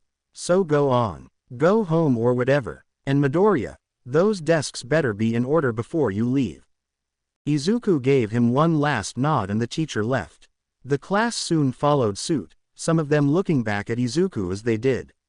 Once the room was empty save for Izuku, he picked up his chair and dropped down into it with his legs finally giving out. They had been shaking the entire time and he felt like he just ran a marathon with how fast his heart was beating. "Oh my god, I just stood up to Bakugo. I'm so dead. I'm dead. I'm dead. I'm so dead. Why did I do that?" In the middle of his verbal rant, Izuku slowed down and took a deep breath before releasing it. His thoughts slowed down as he centered himself. I stood up to Bakugo. He unclenched his fist and stared at the object in it. It was another 1.5-inch pin. The first one he made gave him a power to use his stockpile. The pin had a green, freckled rabbit lying on top of a moon with a green trail of energy whipping around it like a comet. He made this pin and based it on his mom's quirk. She had been his first supporter and the only one for the longest time. That meant something to him, so he used her for inspiration. Instead of basic attraction like his mom had, he thought about giving this pin basic psychokinesis and it worked. After 2 years it is still one of his go-to pins to use. Izuku broke out of his thoughts as he reset the desks he lifted with verdant orbit. Once he did, he began to finish packing up. He was about to leave when he heard a ping from his phone. He reached into his pocket and dug it out and a smile formed on his face as he saw the notification. "Blackett. Sup bun bun. School let out for you yet?" Izuku huffed at the nickname. Though it was his own fault. His screen name for Hero Scramble pretty much left him open for jokes like that from his online friend. Still, he was glad they messaged him. He opened the Hero Scramble app and went to his chat logs as he left the classroom. "Boony might. Yeah, just let out. On my way to my usual spot. Any luck with your search? Blackett. Sweet. Blackett. And no, still can't find her. Do you know how many times I wandered around Shibuya? Boony might. Somewhere between, not enough, and, why am I still doing this? Boony might. Only for it to come full circle and start over again, cheeky smiley face. Blackett. Dang, when did you get snarky? Blackett. But you're not wrong. I swear whoever reprogrammed her spawn rate is a dick." Izuku chuckled as he shook his head. His friend was determined with their search. A hero spawn for the mobile game Hero Scramble. A game he played regularly since he traveled around Musudafu a lot. Got a lot of heroes from his own searches and made some decent team-ups. Even reintroduced people to some vintage heroes from back in the day. He met his friend one day while playing, having been challenged by them through a random encounter. They both had rather unorthodox teams fighting each other and got to talking and transferring heroes regularly. They had become Izuku's best friend through it all. Izuku had left the school grounds and started his way to Cafe Wildcat before responding. Boony might. I mean, they could have just removed her entirely. I'm glad they didn't, but... Blackett. Yeah, just beeps no matter what. Blackett. Anyway, what happened today? Izuku thought about what he should say next. He had told them about their school and his main reason to hate it. They had choice words about Bakugo when they found out about him. Boony might. Well. I stood up to be Bakugo. Blackett. Wait, hold up. You finally stuck it to the Sparky Pomeranian. Blackett. Please tell me you used a rolled up newspaper and swatted his nose. Boony might. Absolutely not. I wouldn't be alive if I did. Blackett. Buny. Chill dude, also can't believe you still stutter in texts. Boony might. Force of H habit. Blackett. All good dude. I am proud of you though. My little Buny finally acting like a rabbit. Boony might. That makes no sense. Blackett. Doesn't have to for you, just for me. Blackett. Anyway, I gotta cut this short. TTYL Boony. Boony might. Bye cat. I will keep my eyes open for your prize. Blackett. I will hold you to it. Izuku closed off the chat with a final emoji of a green rabbit saluting.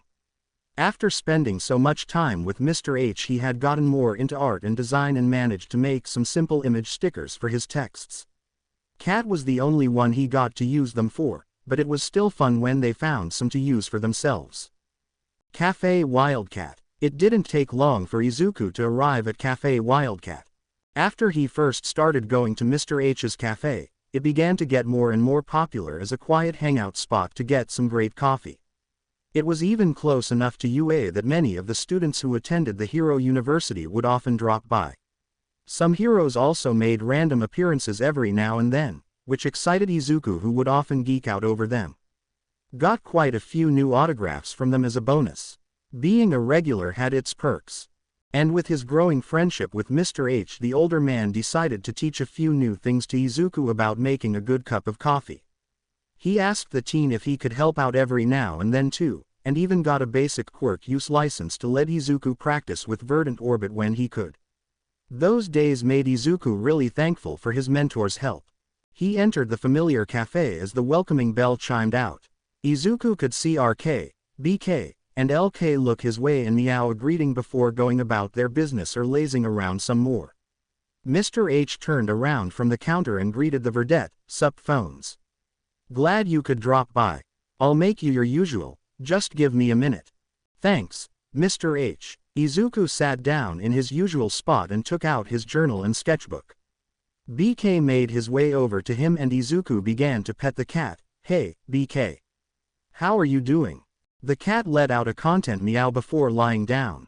Izuku gave him a few more pets before getting to work on his Quirk notes. A minute later Mr. H came by with a cup of coffee for him and joined in his creative session. "So how's it going, phones? Make any headway with these new pins you were thinking about?" The older man took a sip of his own coffee as he watched Izuku work. The teen tapped his journal with his pencil as he was deep in thought. After a moment he let out a sigh and grabbed his own cup. "It's going all right. I have the ideas down, I just can't seem to express them the right way." He took a couple sips from his drink before looking back at the notebook. He propped his arm onto the counter and cradled his head in his hand. Mr. H could see the frustration growing in the teen. He waited for Izuku to work through his thoughts and emotions. This was his project. He just needed to be sure to be there and help be a backboard for Izuku to bounce ideas off of.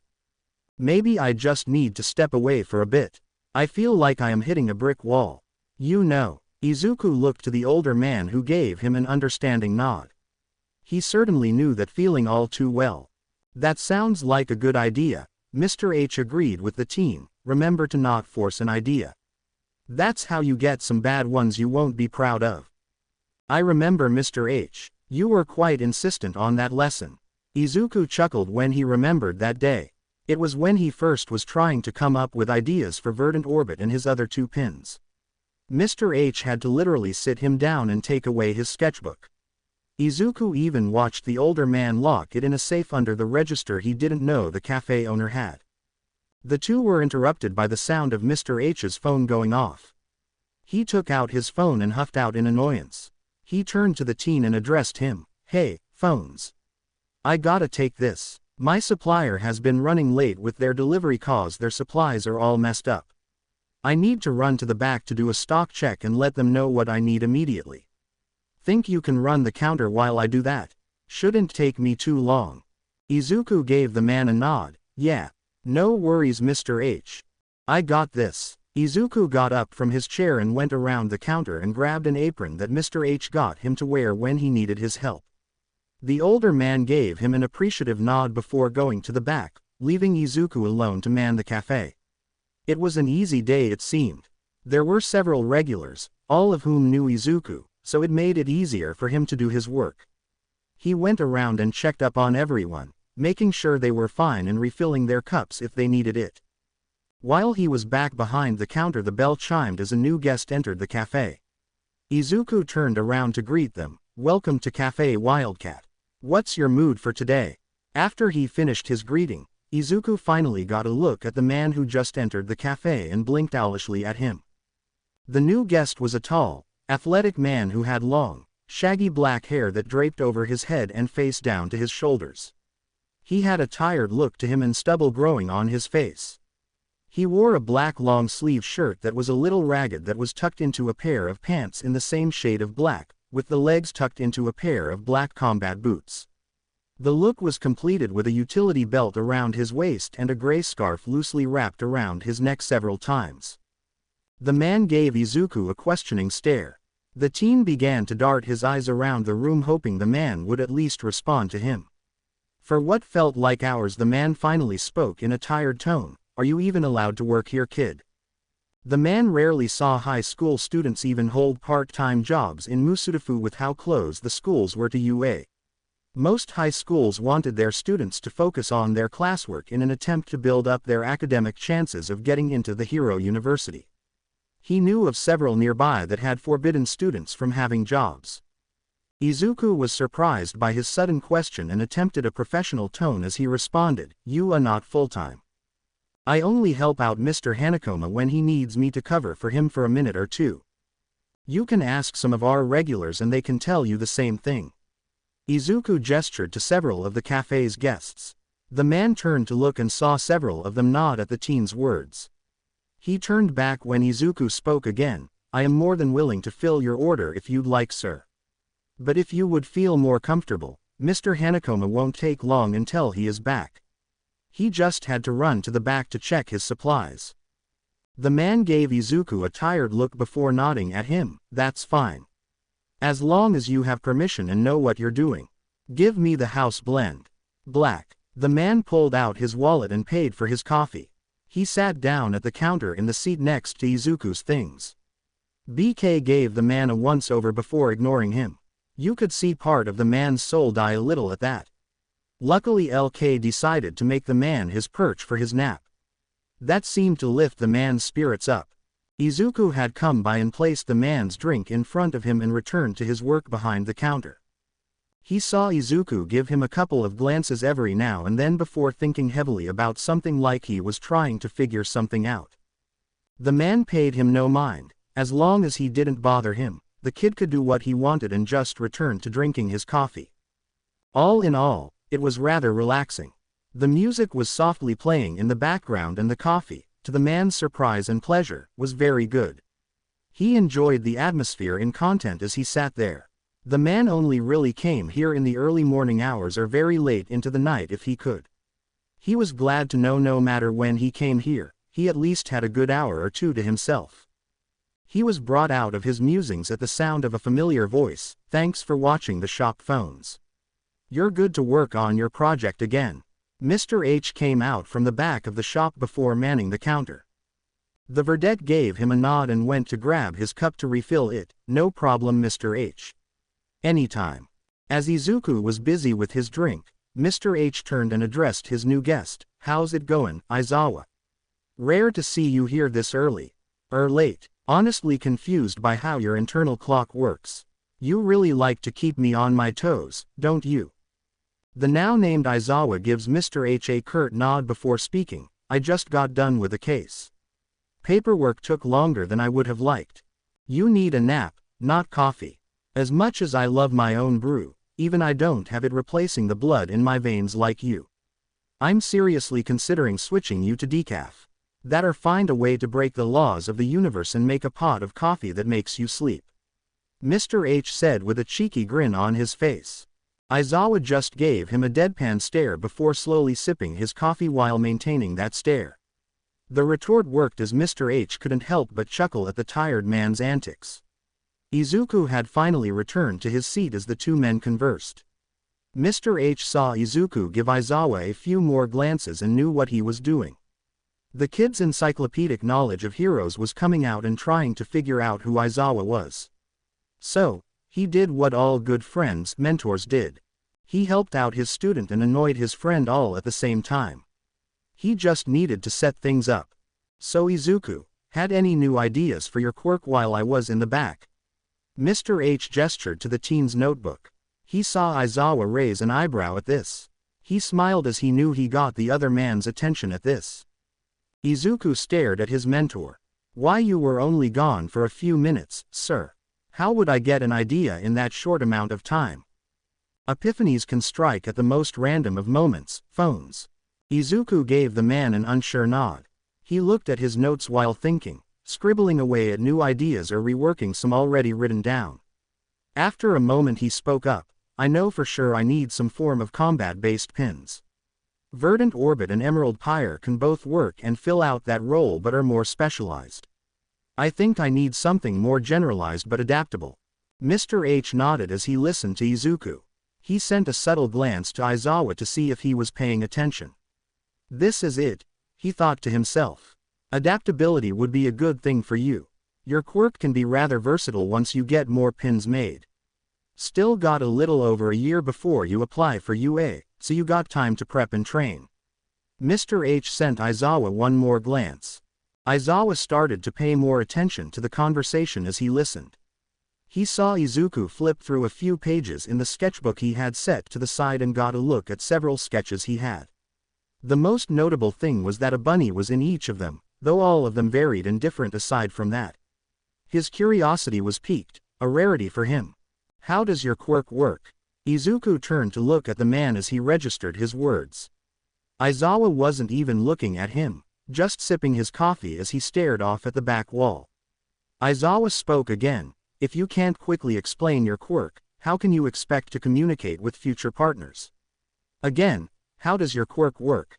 Izuku sat up straight, taking in Aizawa's words, and responded as quickly and clearly as he could. The man was intimidating after all. My quirk is called Psyches. By keeping a pin I made on my person I can use abilities I imprint onto them, such as psychokinesis or pyrokinesis. Izuku managed to say without stuttering. Aizawa gave Izuku a nod of understanding. Good. Basic but gets the needed information out. Aizawa finally turned and faced Izuku as he addressed the teen. Give me more details. Quirk type. Hindrances or drawbacks, anything that can help. Izuku began to ease any tension he felt as he went to explain more of his quirk, emitter-type quirk that has a stockpile. My stockpile increases with age and is constantly recharging. I have to use pins I make as I imprint or set the power to them. Each pin draws from my stockpile and has a limited use before it needs to recharge or a limited use per day. Pins can grow stronger as I train them, meaning I can use them more efficiently as they draw less from the stockpile, the damage can increase or their own limitations improve. I don't know the current limit of my quirk but I believe I can only have so many pins set to me but I only have 3 so far so I can't be sure. Aizawa gave Izuku an appraising look as he began to think about what Izuku told him about his quirk. Hanakoma was right, the kid's quirk can be versatile. He looked over to Izuku's notebook and sketchbook, and he is more than willing to push its limits and to let it grow. Aizawa hid a smirk under his scarf. Mind if I see your notes? Aizawa pointed at Izuku's notebook. The teen gave him a smile and nodded enthusiastically. He slid the notebook over to Aizawa who began to read through it. Izuku sat there as he listened to Aizawa give out the occasional, wondering what the man thought of so far. After a minute Aizawa spoke up, interesting to say the least. How do you come up with your pins? Well, they are based on an ability I think would be useful. But as you saw on those notes I developed that first concept to make sure the power is exactly how I see it. Then it comes down to what I know and how I can interpret that power. Izuku turned to his backpack and rummaged through it. Aizawa saw him place 3 pins on the counter. Izuku began to explain them. He pointed to the first one that had a green, freckled rabbit on a moon. This one is verdant orbit. I based it on my mom's quirk, attraction, a minor telekinesis quirk. I saw how useful it could be and wanted a more generalized power to use, so attraction turned into psychokinesis. It allows me to telekinetically lift and move up to 2,500 kilograms, which can be a singular object or a combination of several within that weight range. The object or objects have to be within a 10-meter range for me to affect them. I can hold things I grab for a total of 1 minute before the pin loses power and needs a recharge. The recharge rate is 10 seconds if I drain it. I can use it on people, but that is much more difficult and drains the pin faster. Izawa nodded at the rather in-depth explanation, taking in all the information as Izuku pointed to the next pin. It had the same green, freckled rabbit on it as well. Izawa just assumed it meant something but didn't inquire further. The rabbit was holding a red, black, and white can with a rotated green cross on it. A red, black, and green wavy pattern sat on a white background behind the rabbit, with the red and green having bubbles flow from their edges. I call this one Vitality. I made it as a form of healing tool in case I needed it while working. I was bullied a lot growing up because my quirk didn't work until rather recently. Even after it did, I still had to deal with some of the more physical ones. My mom is a nurse, so I learned a thing or two about first aid to make this one effective.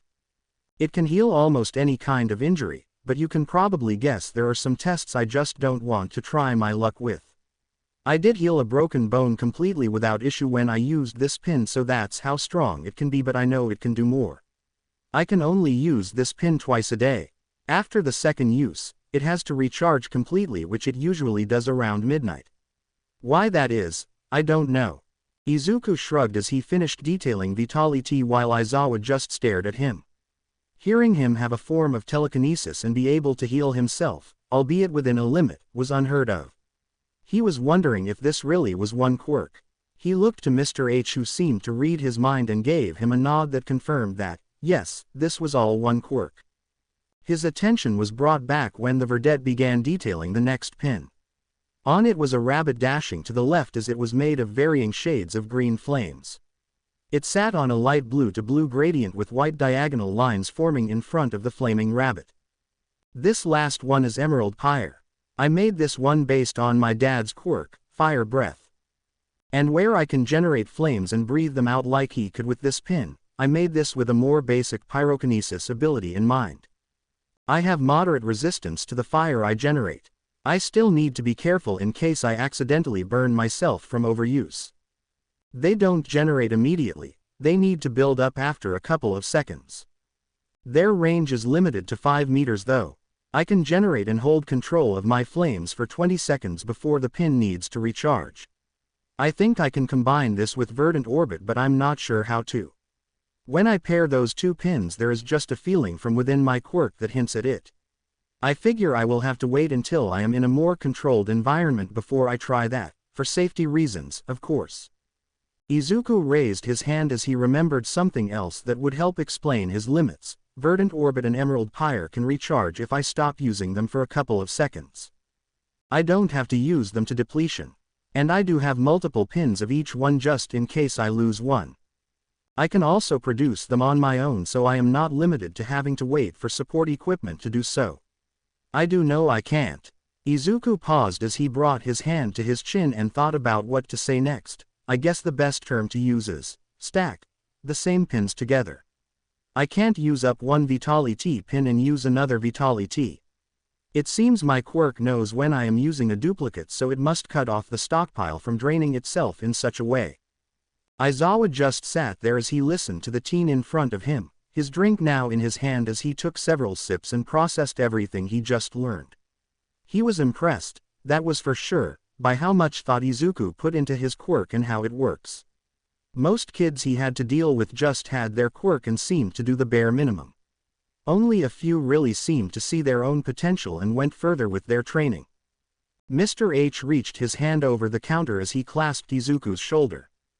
The teen jumped slightly at the sudden action and looked to Mr. H, who had a bright smirk on his face. As you can see, Izuku here has put in the work for his quirk.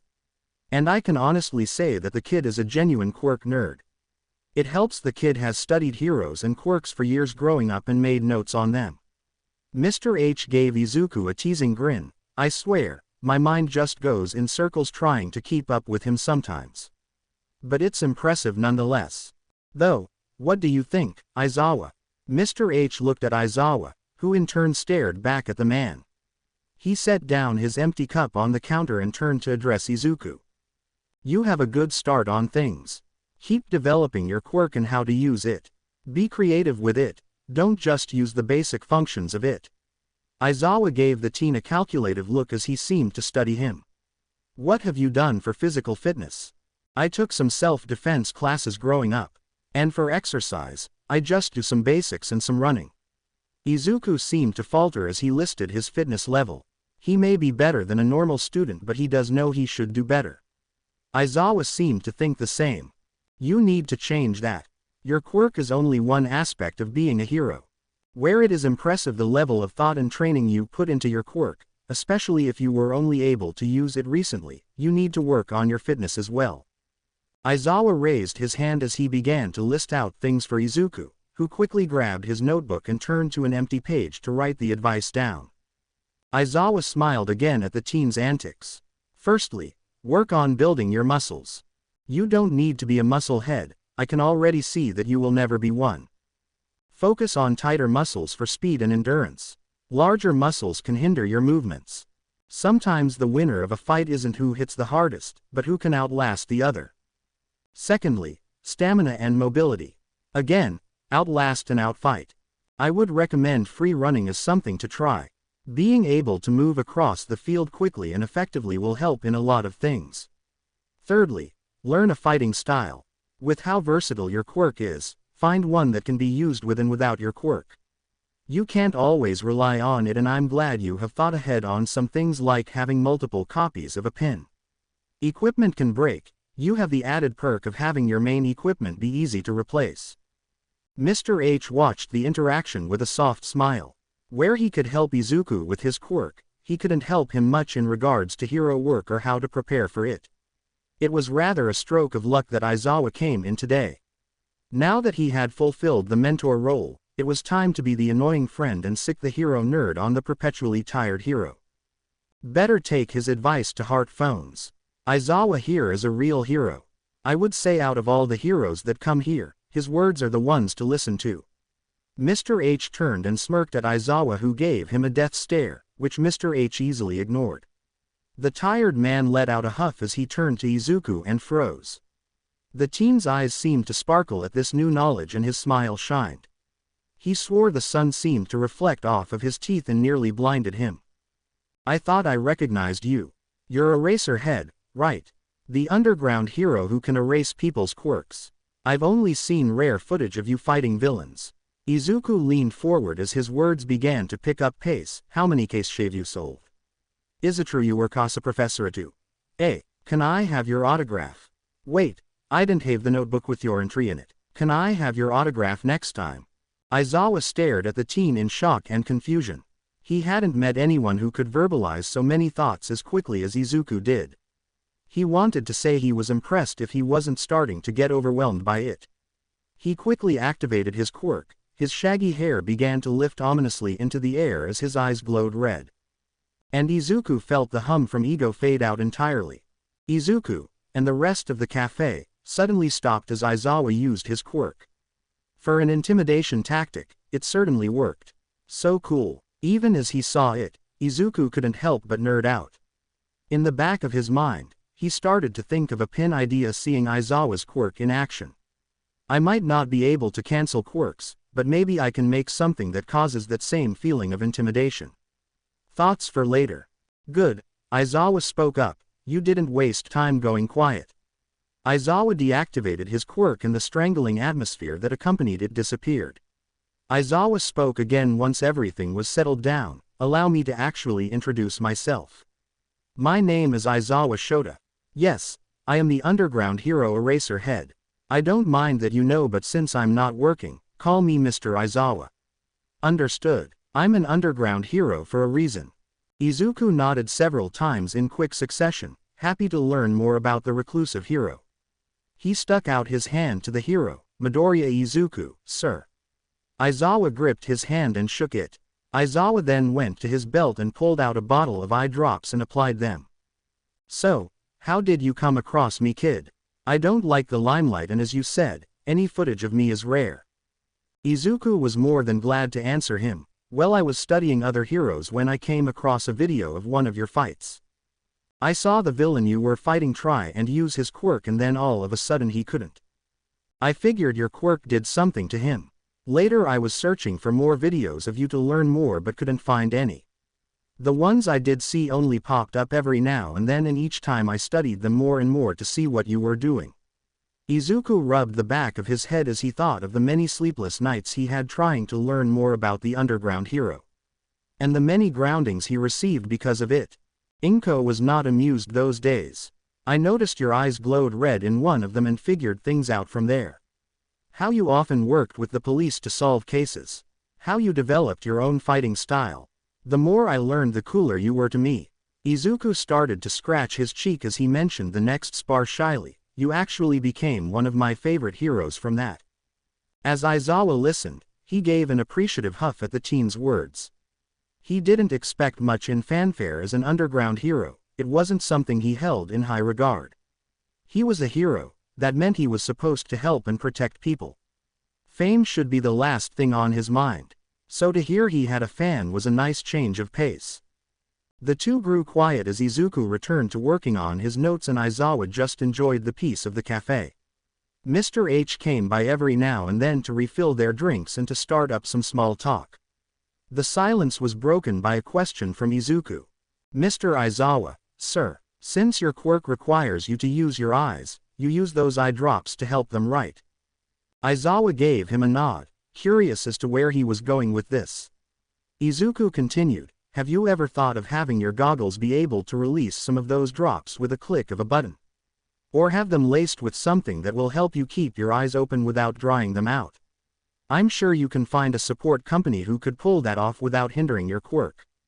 Aizawa was speechless. He honestly didn't know how to respond to that.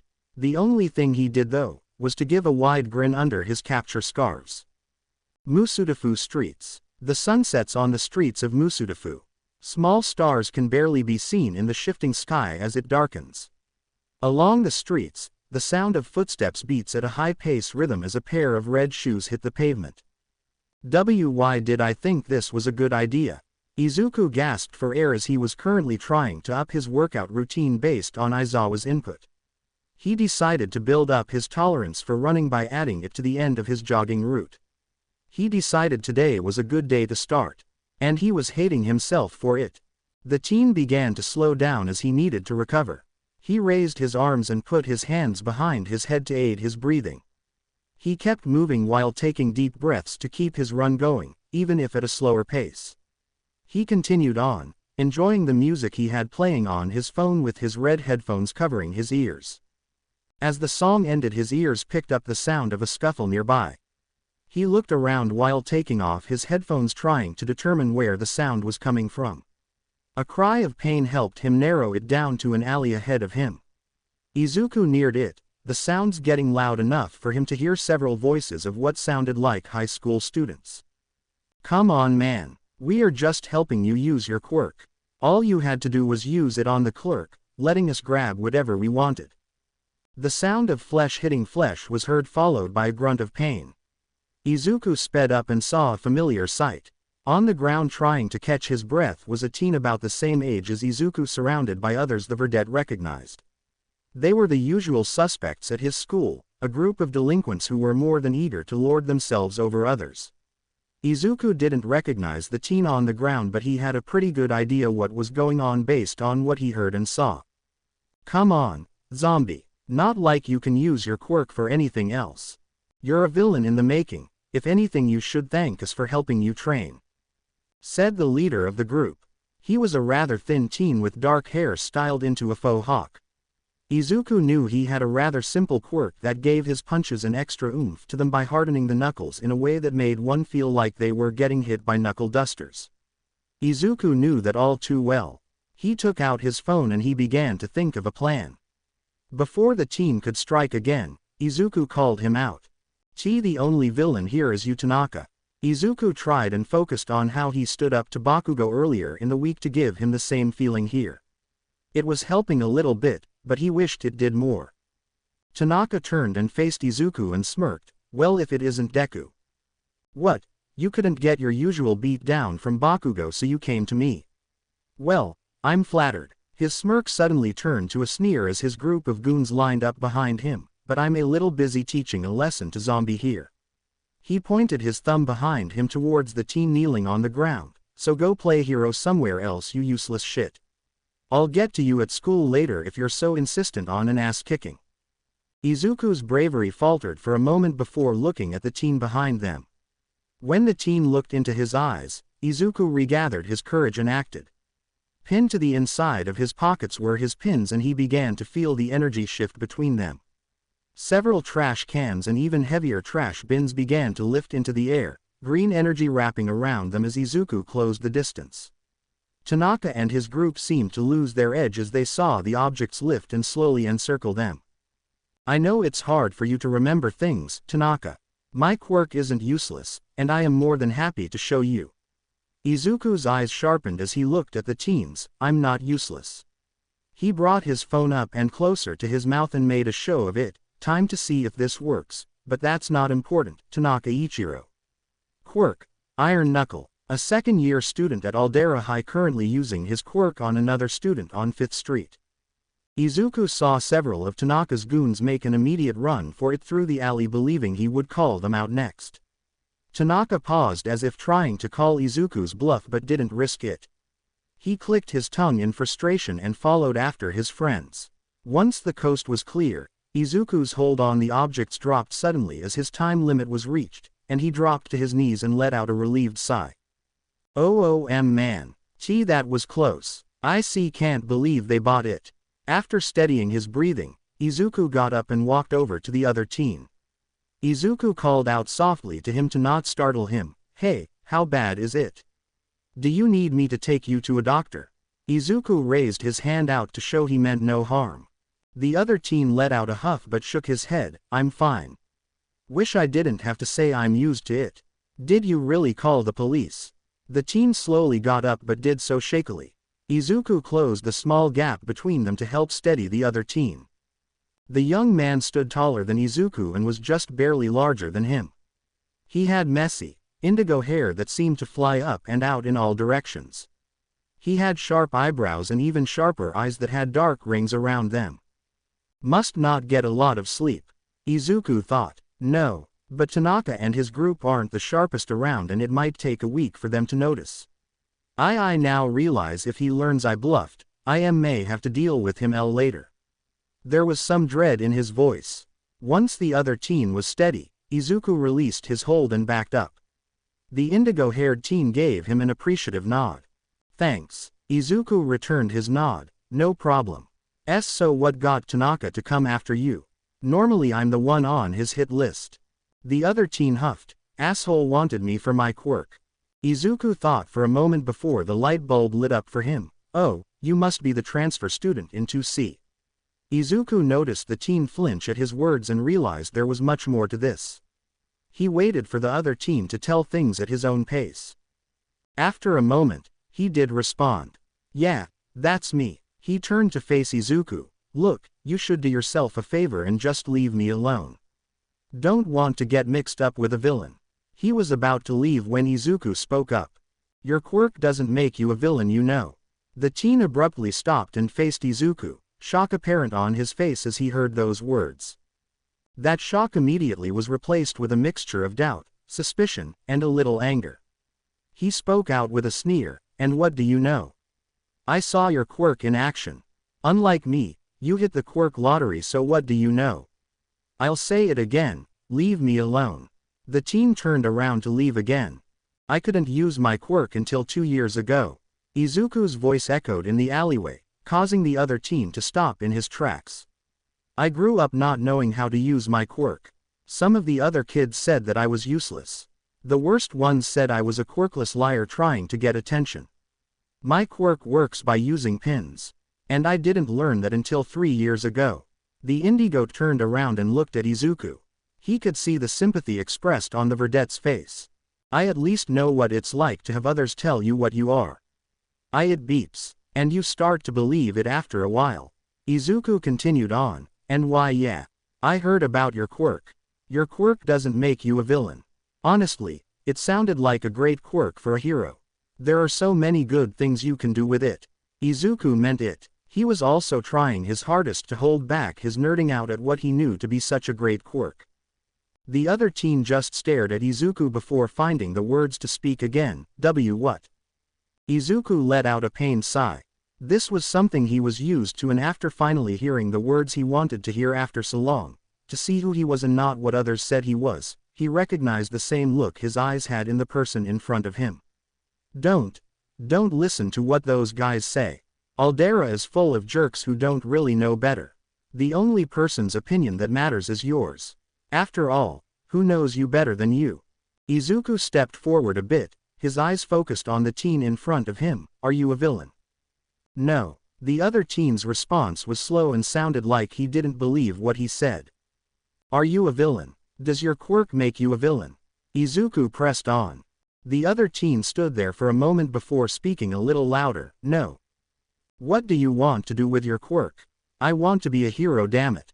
The other teen cried out, letting his frustration vent out. He looked at Izuku, who just had a smile on his face. He could feel his own lips curl into a small grin. Then that's all you need to know to do so. But if it helps, I believe you will be a great hero with your quirk. You choose what to do with your quirk. It's only villainous if you make it so. There was a look of surety in Izuku's eyes. The other teen could see a shine in them as he said those words. Izuku pushed out his hand towards the teen as he introduced himself. Midoriya Izuku, my quirk is Sykes. People said my quirk was useless, but I will prove them wrong. With it, I'm going to be a hero. The teen took Izuku's hand and shook it, feelings of frustration beginning to leave him and be replaced with hope. Shinso Hitoshi, my quirk is brainwashing. I'm going to show everyone that my quirk isn't villainous and become a hero. Izuku gave Shinso a wide, bright smile that put the other teen at ease. Then let's show the world that we can be heroes. Together. Verdant Orbit, Psych Type, Psychokinesis. Based on his mother's quirk, Attraction. Verdant Orbit allows Izuku to telekinetically lift and throw objects. Objects must be within a 10-meter range from Izuku and within a 2,500 kilogram weight limit. Izuku can use it on living things, but it drains the Psyche's power faster. Psyche works with a 1-minute timer and once drained requires a 10-second recharge. Vitali Tea, Psych Type, Cure Drink. Vitali Tea allows Izuku to fully recover from most injuries or ailments depending on the severity or type of healing required, for up to 2 times a day. The Psyche recharges at midnight, every night. Emerald Pyre, Psych Type, Pyrokinesis. Based on Midoriya Hisashi's quirk, Fire Breath. Allows Izuku to generate and manipulate flames that extend to a 5-meter range. Izuku has moderate flame resistance to this psyche and must be careful of continuous use. Izuku can control the power and heat of the flames for 30 seconds before it requires a 10-second recharge. Chapter Text. Aldera High School. Shinso Hitoshi sat at his desk as the day seemed to slowly drone on. He was ignoring the teacher as they spoke endlessly about their lesson. The teacher didn't seem to care. Or they just didn't want to risk Shinso somehow using his quirk on them. Not that Shinso cared. His classmates were the same. Too afraid to talk in case they fell under his quirk. The villain's quirk. Shinso quickly shook off that thought. The rest of the school may have avoided him, but one person didn't. At least not one that tried to use him for his quirk. Izuku surprised him the day they met. The verdette wasn't afraid to talk to him. Izuku was even excited to talk about his quirk. But with what Shinso was used to growing up with, he didn't trust Izuku right off the bat. Sure, he was nice, but he had to be sure. So Shinso did what he did best. He listened to those around him. Tried his best to be in the same area Izuku was in without being noticed. Tried to pick up on what others said. Word had got around about him tricking Tanaka and using his quirk. Their schoolmates all had various reactions. Deku did that to Tanaka. Sounds like him. Dude likes to act like a big hero. Didn't you hear? Deku actually has a quirk. Bet it's still useless. I saw him use his mind to lift some desks around. I thought it was a fire quirk. I saw him generate fire this one time. Nah, gotta be a healing quirk. I was there when he stood up for someone a week ago. Saw him all beat up and bruised after it, but a second later he was all fine, not a scratch on him. All in all, Izuku seemed genuine just from that. But then he kept wanting to talk and hang out with Shinso. He did most of the talking. Shinso just sat there, not wanting to interact at first. But after a while, he opened up a bit. Then that led to agreeing to hang out with the verdette. So now, curiosity drove Shinso to this point, might as well see where it went. His class just seemed to move too slowly for him though. It made the wait unbearable. He watched the clock as it ticked away. Just a few more hours. The sound of the bell reverberated throughout the hallways of the school. Izuku was quick to leave the classroom as the bell rang. Most of his class was surprised by this but just chalked it up to him being weird. Bakugo though, watched as the verdette left the room. He had heard what happened to Tanaka and his cronies. The ash blonde laughed his ass off. For the first time, he thought Deku did something right for a change. Part of him even wanted to congratulate the nerd. But that was overshadowed by the idea that Deku was starting to think he was worth something. And he would need to fix that. Izuku quickly traversed the hallways of Aldera High, trying to get to classroom 2C as fast as he could. Shinso had finally agreed to hang out. It took a while but he finally agreed. Izuku was ecstatic, to finally be able to spend time with someone. To have a friend again. Well, a friend not online. Or so he hoped. Don't think that Izuku, happy thoughts. He came up to his destination as the students of 2C began to filter out.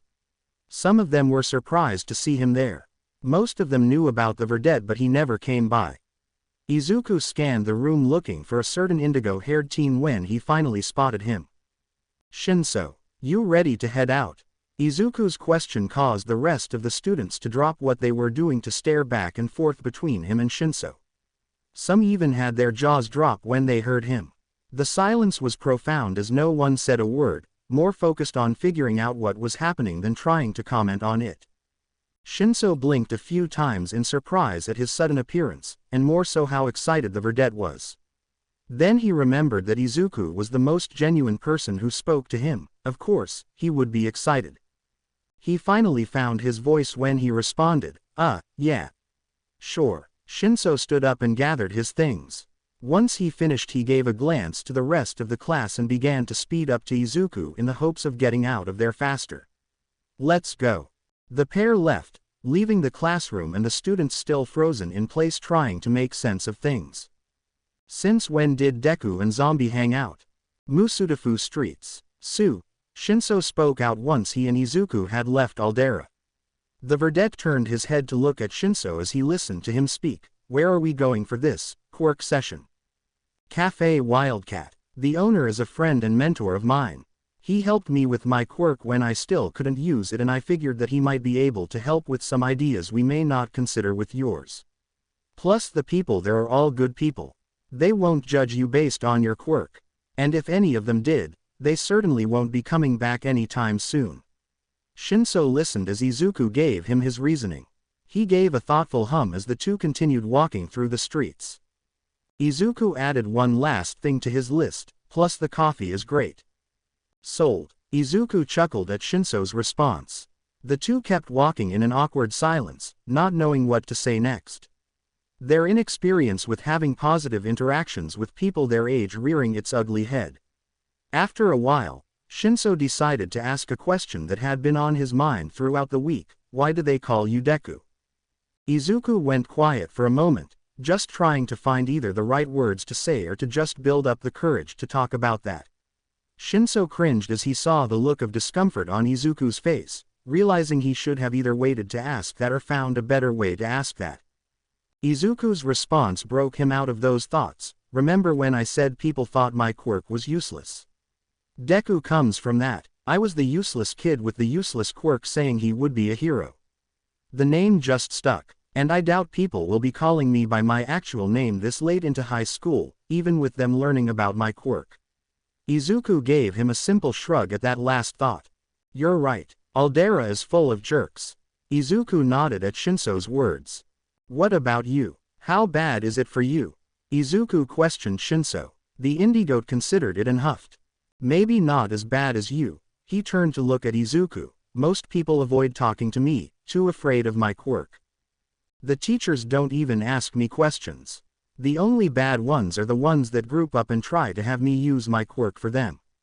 You wouldn't believe some of the shit they ask me to do. You remember how they call me zombie? Izuku nodded. You would think it's because of my quirk. But no, I just have a lot of trouble sleeping. Easier to make fun of that. Only the brave ones call me a villain. Well, Izuku started to speak, at least we won't have to deal with them after high school. If anything we can avoid them. Izuku's voice began to trail from there. And Shinso picked up on that. You don't sound so sure on that. Izuku gave him a look that pretty much said he wished it was otherwise. There's one classmate of mine. Bakugo Katsuki. He has a powerful quirk that lets him create explosions from his sweat. Shinso groaned. Of course. Let me guess, it's a flashy quirk that any hero university would love to get.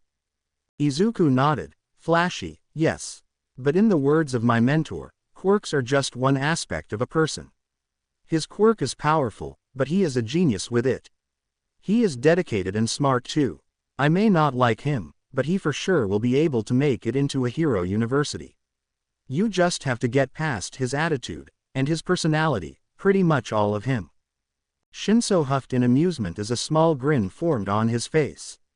A comfortable silence fell between the two after that as they kept walking. The city's heart still beating as its citizens traveled up and down its streets, the cacophony of sounds coming together and creating a wordless symphony. Soon the two came to the street where the small cafe sat. Dring. Hey Mr. H. I brought company. Izuku's voice rang out as he entered the cafe. Sup phones. Come on in and I will get you a cup of your usual. Shinso saw a tall man working behind the counter casually address the teen. He looked to Izuku after hearing what the man called him, the question running through his mind, phones. Izuku just tapped the headphones around his neck in response and went in. Shinso followed soon after and began to look around in curiosity. A few of the customers in the cafe gave the boy in front of him some friendly greetings, even giving Shinso a nod or a wave. He followed the verdette to the counter and took a seat on the chair on his left, dropping his bag beside him. Izuku began to take out a couple of notebooks. One was labeled, Sykes, but the other was blank. Meow. Shinso blinked in surprise at the sudden appearance of the black cat in front of him. Its blue eyes just stared lazily at the Indigoat. Shinso. Meet LK. Shinso turned to Izuku who was busy petting another cat with a white star over its left eye as he spoke, and this is BK. RK is over there resting on her bed it seems. Shinso's eyes followed where Izuku was pointing and saw another black cat sleeping on a bed. He noticed that she seemed to mirror the cat in front of him in their looks. Shinso stared at LK before he finally gave in to his desire to pet the cat. LK accepted it graciously and moved to sit on the teen's shoulders. The older man moved over to them and placed a cup of coffee in front of Izuku as he addressed the, "Here you go phones, your usual blend." "Thanks, Mr. H." Mr. H then turned and addressed Shinso, "And what about you? What's your mood for today?" Shinso stared at Mr. H as he thought on it. "I'll take something to wake me up if you got it." Mr. H nodded as he wrote down the order, "Pick me up, got it. I'll have it to you in a bit." Mr. H turned as he kept speaking, "In the meantime, I will leave you in the capable hands of phones here.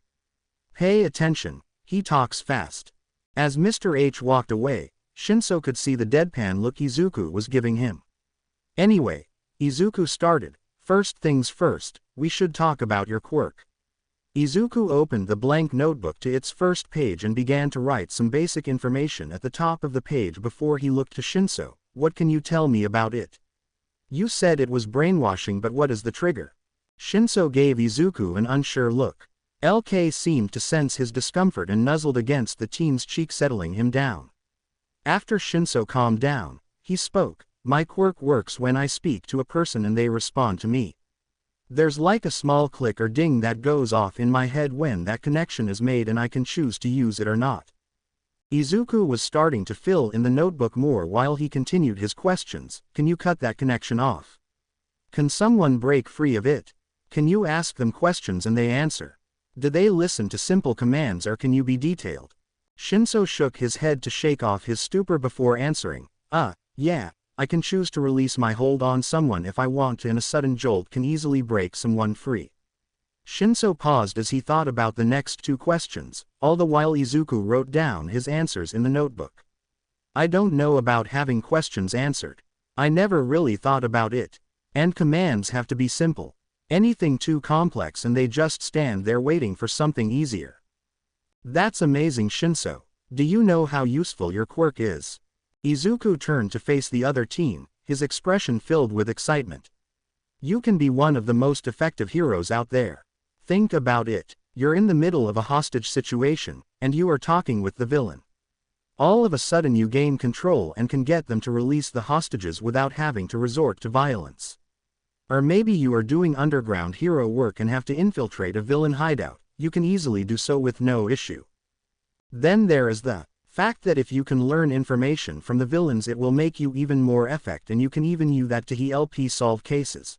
Maybe you can even mass control a group of villains if your quirk gets stronger, but that will require testing. Also. Shinso looked at Izuku with a mix of shock, confusion, happiness, and concern as the verdette continued speaking.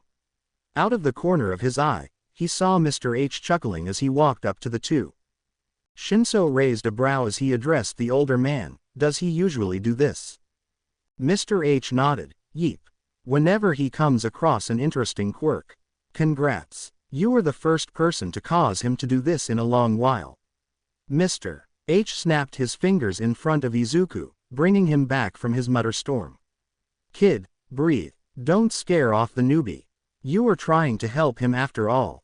Izuku rubbed the back of his head sheepishly as he spoke. Sorry about that, Shinso. I spent so much time studying quirks to learn more about my own that my mind just seems to run when I think of new ones. I hope I didn't go too fast for you. Shinso stared at Izuku for a few seconds before responding. I got like every third word from that. I understood everything before that, so no worries. The two teens took a moment to enjoy their coffee, letting the conversation pause before picking things back up. Shinso spoke up after a while. Thanks though.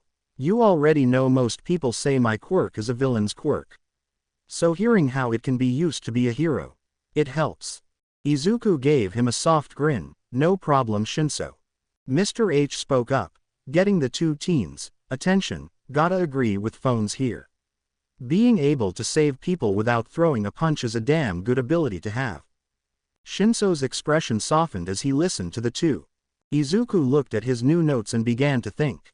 Mr. H saw this and went to pick Izuku's brain. What you got, phones? I have some ideas. Izuku turned to the Indigoat. Shinso, how do you usually get people to respond? I usually just have them answer a question, that or I get them mad. Why?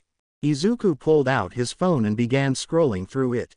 After a moment he found what he was looking for. From what you said, I think you may need another approach just in case.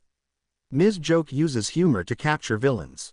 Her quirk makes others laugh, so she often uses jokes to get them since they are too focused on humor overriding their thoughts and emotions. Anger can be good, but you run the risk of someone not responding and you then have an angry villain trying to punch you. Izuku turned the phone around to show Shinso what he was looking for. On the screen was an old comic book cover of The Amazing Spider-Man, and Shinso gave the teen a questioning look. Izuku continued to explain, so one thing you can try is quips. In most media Spider-Man is in, he is always joking or throwing quips and one-liners at the villains or criminals he is facing. And how does that help me? Shinso asked. Because not only would this anger them and throw them off, but most importantly, it annoys them, Izuku explained. Mr. H continued from there, and an annoyed villain is one more likely to respond to further questions, barbs, or quips. Exactly. Izuku responded excitedly, looking to Mr. H. He turned back to Shinso. If you can focus on picking at a villain mentally, you will have an easier time if you are in a fight because they will talk more. Shinso nodded as he followed along, thinking more about Izuku's words. In less than 30 minutes he already had more to work with than he had in a long while. So, what else? Shinso asked the verdette. Izuku began to think heavily about what to say next. How's your fitness? Izuku was wandering the streets with his phone held out. He was wearing a comfortable green hoodie over a white t-shirt, black shorts, and his usual red shoes. Izuku moved at a frantic pace as he sporadically went back and forth around the area searching for something. He suddenly stopped and focused on his phone, his fingers tapping away at the screen. After a minute, his phone let out a victorious chime, causing the verdette to wildly cheer before noticing the other people near him. He tried to save face and left the area, his face red with embarrassment. He found a quiet area and a bench to sit down at. Once he seated himself, Izuku began to type. Boony might. Cat. Guess what? Blacket. What, you make a new pin? Boony might. No, not yet. Still working on that. Boony might. I got a Silver Age All Might for my team. Blacket. Took you long enough. Boony might. Well, somebody wasn't open to trading heroes from our agencies. Blacket. I believe you said, and I quote, I got this. Izuku stared at the screen with a look of realization at his idiocy. Blacket. Checkmate, dork. Boony might. Boony might. I am more mad at myself than anything else. Izuku sent an emoji of his green rabbit slamming his head against a wall. Boony might. That aside, how are you doing? Is school going okay? Blacket. It's alright. Just boring. Blacket. That and some friends are just starting to really make me question why I am with them. Izuku read Cat's response. They didn't normally vent like this, so he was a little concerned. He wanted to find out more but was afraid if he pushed too much. Boony might. Sorry to hear that, Cat. Boony might. Can anything be done? Cat began typing only to stop. He saw them do this several times before their response came in. Blacket. Don't worry about it. No point anyway. Not like it will change. Boony might. Are you sure? Blacket. I am sure. Stop worrying. Izuku cringed at that last message. He thought about what to say next but chose a simple response. Boony might. Okay. Just, if I can help, you only have to ask. Cat spent another minute typing and retyping their message before it popped up. Blacket. Sorry, it's fine, really. Blacket. If I need a hero I know who to call. Thanks, dork. Izuku smiled and laughed a little. He wasn't going to stop worrying about his friend, but he at least wanted them to know he was there if they needed him. Blacket. So what's new with you? Aside from finally having your mighty team. Boony might. Well, I made a new friend. He's pretty cool. Quiet but cool. He wants to go to UA, same as me. Blacket. Well, look at you, making friends. Blacket. My little bun is all grown up. Izuku thought the emoji of the cat wiping away a tear was a bit much but took it in good humor. Boony might. Oh ha ha ha. Boony might. Joking aside, I am meeting him for a training session. Blacket. When? Izuku looked at the clock on his phone and his eyes bulged out at the time. Boony might. Crap, soon. I gotta go or I will be late. Izuku began to leave the area as quickly as he could. He stopped suddenly when he realized he was about to leave Cat hanging. Boony might. Sorry, Cat. We will have to talk later. Boony might. It was still good to get to talk with you though. Boony might. We should find a time to hang out soon. Maybe I can come to Shibuya. Boony might. Thoughts for later. See ya. Izuku closed the Hero Scramble chat as he made his way to the meetup spot for training. As he ran ahead, his mind finally caught up to what he asked. He shook his head and focused on the now. One thing at a time, Izuku. On top of the 104 building in Shibuya, overlooking the crowded streets, sat a young woman who was looking at her phone. A small smile graced her lips as her gray eyes read the last few messages. I'd like that. She typed a response and sent it, pocketing her phone as she continued to watch the crowds below. Maybe next time, Buny. Izuku ran down the street until he came to the door of Cafe Wildcat. He took a moment to catch his breath before he entered. He saw Shinso at the counter and went to sit next to him. "Sorry I'm late, Shinso. I was talking with a friend of mine and lost track of time." Izuku apologized to his new friend who gave him an indifferent look. "No worries. I just got here myself." Shinso finished with a shrug before returning to his coffee. "Oh, good, good." Izuku slid up to the counter and took his seat. Mr. H had the foresight to have a glass of water ready for his mentee. "Thanks, Mr. H." As Izuku took a few good sips of water, Shinso began to ask what Izuku's plan was. "So you said this was a training day?" So I think we should find the basic limits of your quirk in the cafe as a safe enough environment for us to do so," Izuku answered. "Wait, won't we get in trouble for that?" Shinso had a look of concern about this being illegal quirk usage. Mr. H spoke up to assuage his fears. "Don't worry. I have a quirk use license for Izuku here to get some training with his quirk. We stretch the rules a bit since he helps out every now and then when I need it. What's one more stretch to help out his friend?" Shinso nodded along. He came this far, might as well trust them. "Okay, so what first?" Izuku went through his notes and hummed as he thought out a plan. "Well, you said you don't know if you can ask a person questions, so let's start there. Then we can work with basic commands and more advanced commands. Maybe even see if someone can resist your quirk." "Alright," Shinso nodded, "then let's do this.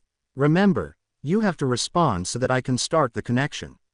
Shinso gave Izuku a second to get ready, then he continued, "Midoriya." "Yi." Izuku's eyes seemed to go blank as he stared at Shinso. Mr. H watched on, impressed by how easy that was. "Alright kid, try asking a question." "Alright, let's try a basic one. Where are we?" Shinso questioned. "Cafe Wildcat, Musudafu." Izuku's voice droned out in a monotone fashion. Shinso smiled a little with this new revelation. He thought on another question, one that was a bit more complicated. "Why did you come here today? What is the goal?" Izuku responded again. "To help my friend with his quirk. I am trying to figure out his limits so we can train better. Try one that requires a higher brain function. Maybe a math problem," Mr. H recommended. Shinso began to think about a math question that wasn't too simple or too complex. After a few seconds, he spoke. "What is 12 times 14 divided by 6? Unfortunately, Izuku just stared at Shinso with blank eyes. Shinso clicked his tongue at the failure. Maybe your control only allows for certain questions to be answered. Maybe phones here answered the first 2 questions because he already knew the answers. Answering a math equation, or maybe asking a question the person doesn't have an answer to won't net you anything new," Mr. H supplied. "Guess I will have to keep that in mind," Shinso responded with a groan. "Let me try something. Phones, what is the price of my house blend?" Mr. H took over and asked a question of his own. To his and Shinso's surprise, Izuku remained silent. Shinso figured out what Mr. H was trying for and asked the same question. "Midoriya, what is the price of the house blend here at the cafe?" 680 yen, Izuku answered immediately. "Okay. Seems like only I can ask a question and get a response," Shinso concluded. Mr. H nodded along with him. "Good to know. You will need to know that if you work with another hero, you might have one who is too gung-ho about interrogation and can ruin it for you." The two went quiet as they tried to figure out another question before ending this session. Mr. H smirked and whispered one into Shinso's ear who couldn't hold back a grin of his own. "Midoriya, who is your hero crush?" Shinso could feel his connection being blocked. He made note of that but tried again. "Midoriya, do you have a hero crush?" Izuku seemed to fight back answering, but Shinso's control won out. "I have crushes on Lady Nagant, Mirko, and Mandalay." Izuku seemed to break out of Shinso's control immediately after that and noticed the smirks on both Shino's and Mr. H's faces. He tilted his head in confusion at their behavior but ignored it for now. He started to get ready to write notes on their session and spoke out. "So, did we learn anything?" Shinso tried hard to hold back his laughter and nearly failed. PFF'd. "Yeah, we learned some things." He calmed himself down a bit before continuing. "I can have questions answered, though they have to be simple questions or the person has to know something about what I am asking information on. We tried having you answer a math question but you didn't. Mr. H picked things up from there, raising his hand and counting out with his finger. We also learned that Shinso has to be the one to ask the question. I asked one and you didn't answer.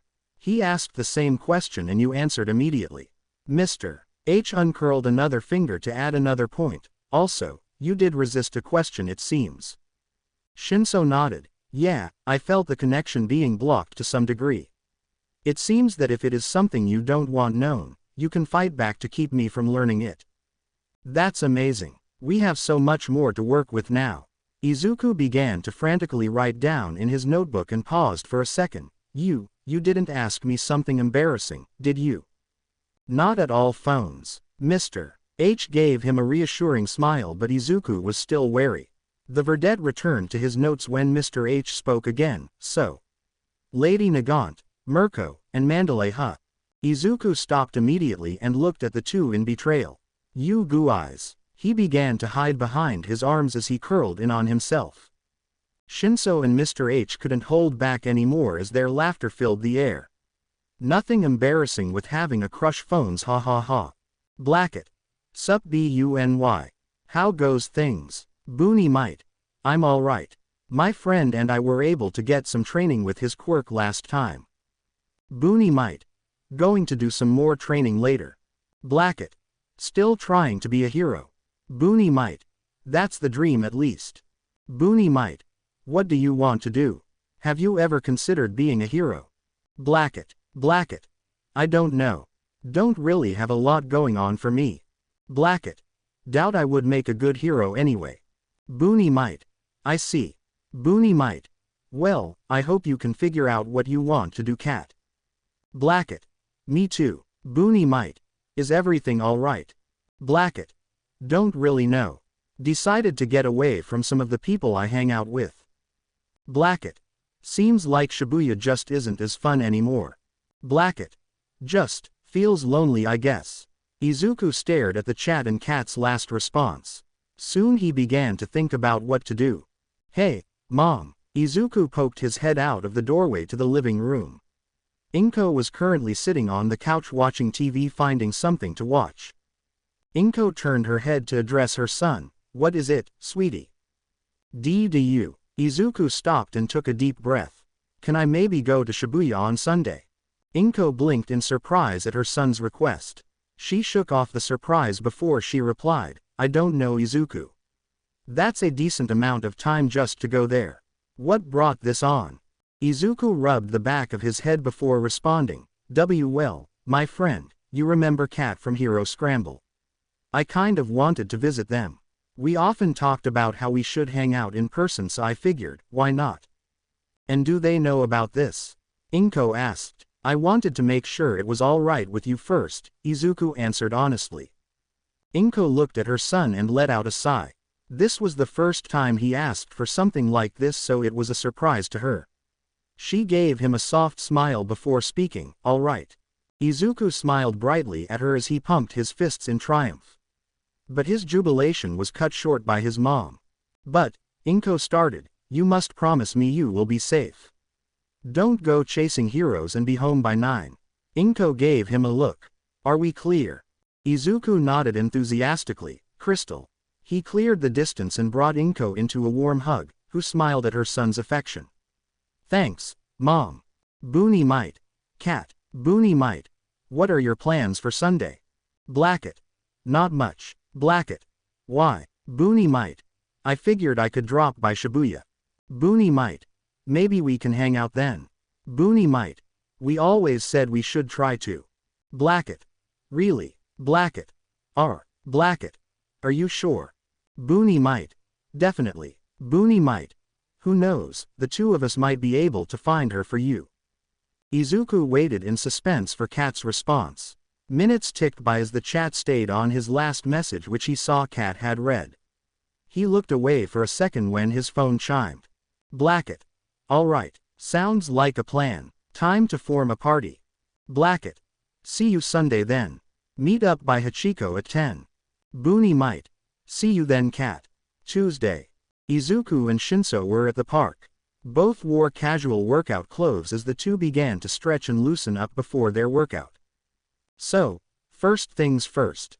We are going to get an idea of what we are working with. We will just do a simple routine and go from there. Izuku finished limbering up as he spoke to Shinso. Sound good to you? Shinso finished up his stretches. He nodded to Izuku. Yeah. I'll follow your lead on this. Alright, let's start then. Where Izuku could handle the basics, Shinso learned how far he had to go. Something he will just have to get used to. Thursday, Izuku and Shinso went to the woods outside the limits of Musudafu. Izuku was carrying a duffel bag that was stuffed full, but Shinso couldn't figure out with what. The two found a clearing and Izuku set the bag down as Shinso looked around the area. Alright, Shinso, now that you have recovered from Tuesday, today we are going to do some basic dodge training for you and accuracy for me. Then we will switch, Izuku said while opening the bag. Dodge training. Shinso raised a brow at Izuku. Yep, figured this would be better than me punching you in order to teach you. Izuku proceeded to take out a rubber ball from the bag.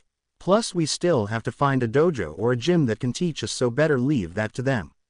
I may have some training, but I don't think I'm good enough to teach you. Reet. Shinso watched as Izuku set the balls randomly around him.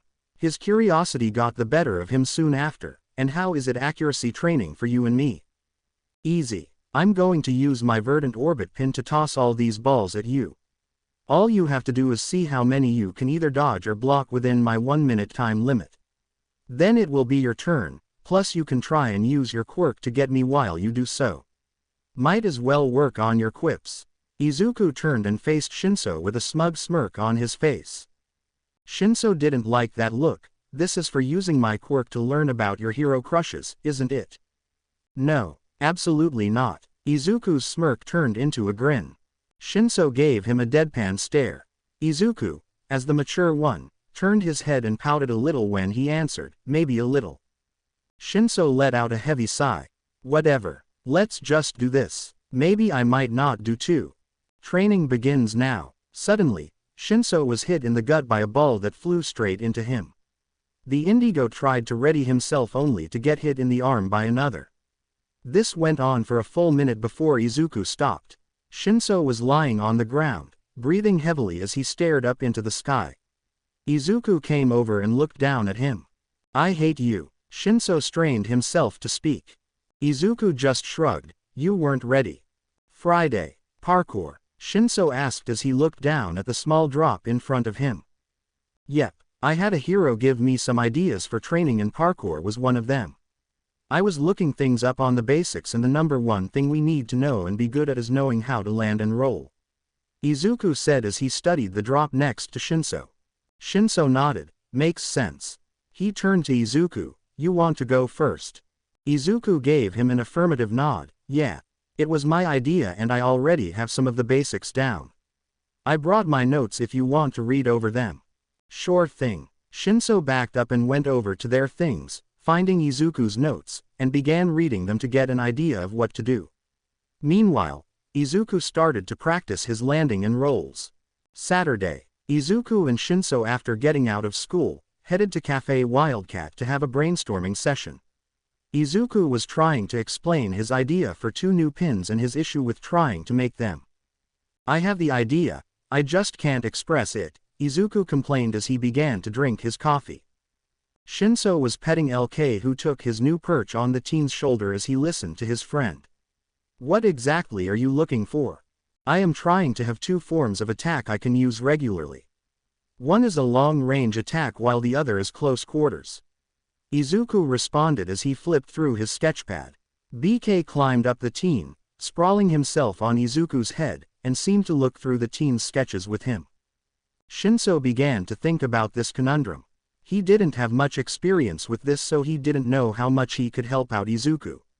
But an idea came to him soon after and he voiced it. Why not think of it like a sword?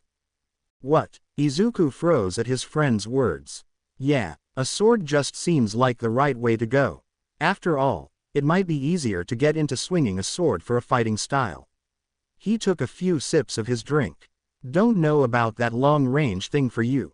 Maybe make it like the Mega Buster from Mega Man. Give yourself a few ways to shoot the thing, like a charge shot. The sound of Izuku slamming his head on the counter startled Shinso. The verdette proceeded to thump his head a few more times for good measure as he groaned, "That makes so much sense." Izuku turned to Shinso as a stream of happy tears trailed down his cheeks. "Thank you, my friend." A gruff, tired voice sounded out at the display, "Get a hold of yourself, Midoriya. Don't start being a problem child." The two teens turned and faced Mr. Aizawa as he walked up to the counter and took a seat next to Shinso. "Sorry Mr. Aizawa, Shinso here just helped me figure out my next 2 pins," Izuku told the underground hero. The man just hummed in response. Izuku went to work while Shinso was a little put off by the man's sudden appearance but didn't let it bother him. They all sat in silence enjoying their coffee until Mr. Aizawa spoke again. "How is your training going, kid?" Izuku stopped his work as he looked at the man and responded, "It's going all right." He looked to Shinso and got an idea. He gave a glance to Mr. H, who picked up on what he was thinking. "I actually got my new friend here to train with me. He has a great quirk for underground heroics." Aizawa raised a brow when he heard this. He turned to study the teen next to him. Shinso seemed to straighten up as he was being looked at. Aizawa's voice broke him out of that uncomfortable feeling. "Really? What's your quirk?" Brainwashing, sir. If I get someone to respond to me I can control them for a time. Give them basic commands and ask questions that will get answered." He pointed his thumb at Izuku. "Midoriya here was helping me learn more about my quirk and asked me to train with him." "Do you plan to go to UA?" "Yes sir," Shinso answered rather quietly under the older man's questioning gaze. Aizawa hummed again and nodded. "Good. Keep training then." He went back to his coffee ignoring the two teens. Izuku gave a look to Mr. H that Shinso noticed. He gave Izuku a questioning look but Izuku gave him a sign to just roll with it. "Now we just need a combat instructor. We haven't had any luck with that sadly," Izuku said dejectedly. Mr. H picked up from there. "Well, I might have an idea," the older man said. He looked to Aizawa who gave him a tired stare. The two went on for what seemed like hours before Aizawa spoke, breaking the stalemate. "No, come on Aizawa. You and I both know Izuku has potential. And I can vouch for Shinso. He has stuck with Izuku, doing everything he can to be ready for UA. They both got what it takes." Aizawa glanced at the two boys before narrowing his eyes at Mr. H. The cafe owner continued to speak. "Besides, isn't your job to help that potential grow? Think about it. You can have 2 students who already know what your expectations are willing to go above and beyond to prove their worth, and already have the makings of great heroes. They just need someone to make sure they can reach it." Aizawa seemed to think about what Mr. H said. It wasn't a terrible idea. But he wasn't entirely sold. That is until Mr. H pulled his trump card. "Plus, if you do this, I will let you have 2 free coffees every time you visit. And think about it, if Izuku gets in your class, that means he can make you coffee as well. Same blend as mine. Taught him myself, you know this." Mr. H finished the deal. And in a sudden turn of events Aizawa zeroed in on the two teens and spoke with a commanding presence. "Listen up you two. Every Saturday after school and Sunday afternoon you will meet me here." Aizawa took out a card and placed it in front of the two teens. "If we do this, you will give me your all. You won't complain, you won't quit. If your grades falter then we're done. You are aiming to be heroes, so prove it to me. This is where you go beyond." He gave the two an intense stare, his hair already flaring up. "Am I understood?" "Yes sir." "Good. We will start next week. Don't be late." He turned to Mr. H and made a demand at the cafe owner. "Hanakoma, I expect my 2 free coffees after this cup. Already paid for this once, I will have them after it." Mr. H gave him a light-hearted laugh. "Sure thing Aizawa." Izuku mentally cheered. Shinso turned to look at him with a questioning look. Izuku stealthily wrote one word down for Shinso to read. "Eraser head." Shinso gave his friend the brightest smile Izuku ever saw. That made his day. Sunday. Izuku got off the bus at the west exit bus terminal and took his first steps into Shibuya. He was wearing a long-sleeve white shirt and a blue hoodie on top with the sleeves rolled up. He had on a pair of black jeans with the ends tucked into his red shoes. His red headphones sat around his neck. Izuku was taken aback by the hustle and bustle of the world around him. Shibuya was a much different place than Musudafu. It seemed everyone was on the move and the city beat with a heart of its own. He moved up the street and came to the Scramble Crossing and was wowed by the towering buildings that buzzed with activity. From the busy bus terminal to the enormous jumbotron showcasing a variety of ads and hero news. He could even see 104 and Tower Records either down the street or peeking over the surrounding buildings. He shook his head to focus on where he was going. He looked around and found Hachiko, the ever-present statue that greeted many travelers and denizens. He took out his phone and checked the time. 9:46. Plenty of time, the Verdette thought. He opened Hero Scramble and moved to his chat log. After doing so, he shot a message to Cat. Boony Might. Hey Cat. I just arrived. Let me know when you get here. Boony Might. Oh, I'm the guy with the red headphones on. He placed his phone in his pocket and waited. Izuku decided to people watch in the meantime, taking a minute to see each new quirk that he could notice. The crossing was always busy, it seemed, so there was no end to the sight of new people. It was amazing to him. It seemed like he could be here for days and still see something new. But after a while though, Izuku started to feel a little worried. He took out his phone and checked the time again. 10:05. I mean, with how this busy place seems, I can understand them being a little late. Maybe they had to fight the crowds, he thought, trying to assure himself. He didn't bother putting his phone back, opting to hold onto it just in case he got a message. Time passed by though, checking every few minutes, still nothing. A few minutes more, and still nothing. It seemed that Cat wasn't going to show up. Unknown to Izuku, he was being watched by a young woman about his age. The teen girl was slim, though had generous curves that could be seen even through her hoodie, and stood at around Izuku's height. She had large gray eyes that had a rather relaxed look to them but could turn fierce at the flip of a coin. She had deep red lips that highly contrasted with her pale skin. Her hair was long and black, her bangs cut into a Heim style, and she had long side bangs that framed her face and spilled out over her front. She wore a black hoodie coat, with white cuffs on the baggy sleeves. Sewn onto the hood were cat ears, one of the ears having a single ring on it, and the hood itself had a simplistic cat face printed on the top. The coat was held together with a red belt that wrapped tightly around her slim waist and let the hood be fairly open, exposing her shoulders, her light gray plaid sailor dress with white frills along the collar, a black tied knot, and her generous bust. Her outfit was completed with a pair of white socks that had several black and pink stripes around the top and a pair of black high tops. She watched as Izuku was constantly checking his phone and waiting for much longer than anyone else would have for her. A part of her was happy that he kept his word, and she smiled as she saw that he didn't leave yet. But her eyes became downcast as her expression shifted to a mixture of sadness at not going over there and disappointment in herself at being afraid to.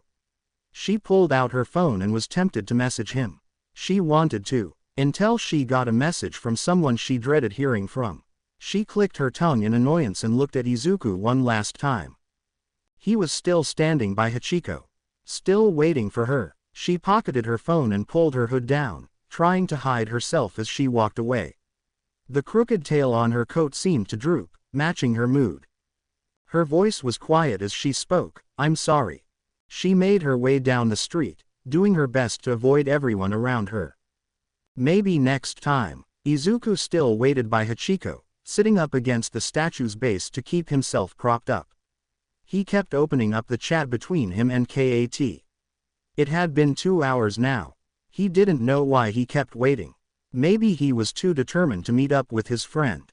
The first friend he had in a long time until he and Shinso first met. He let out a heavy sigh as he stood. He stretched and worked out the kinks in his muscles. "I hope everything is all right, Cat." With a heavy heart, Izuku began to make his way back to the terminal. He started to message his mom he was coming back when Hero Scramble gave him an alert. He opened the app dejectedly, and was suddenly taken aback at what he saw. He looked around with his phone held out, using it to scope the area around him. He found what he was looking for at the 104 building just up the road. He crossed the scramble as quickly as he could, trying his best to not bump into anyone and apologizing when he did. He came up to the iconic building and looked around one last time. He smiled when he found her. Izuku began to send out a team, and after several minutes, he was able to claim his prize. A part of him recognized how it seemed cruel that this hero would show up when she did.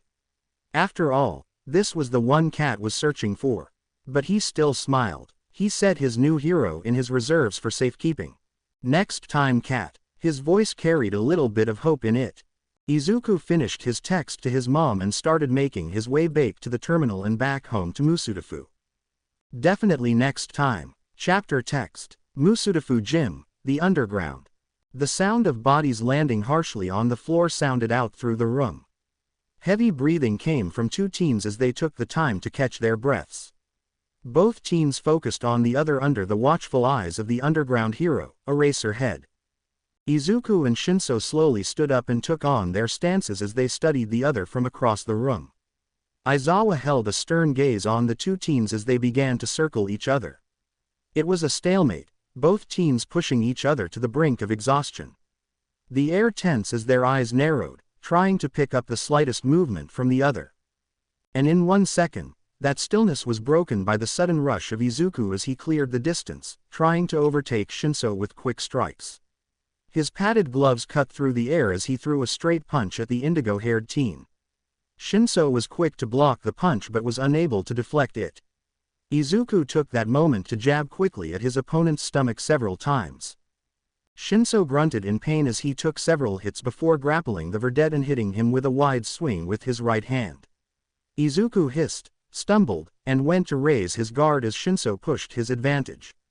Izuku dodged several punches and went for a punch to Shinso's left side. Gah! Shinso cried out. The hit connected, causing Shinso to break away and protect himself as Izuku pushed.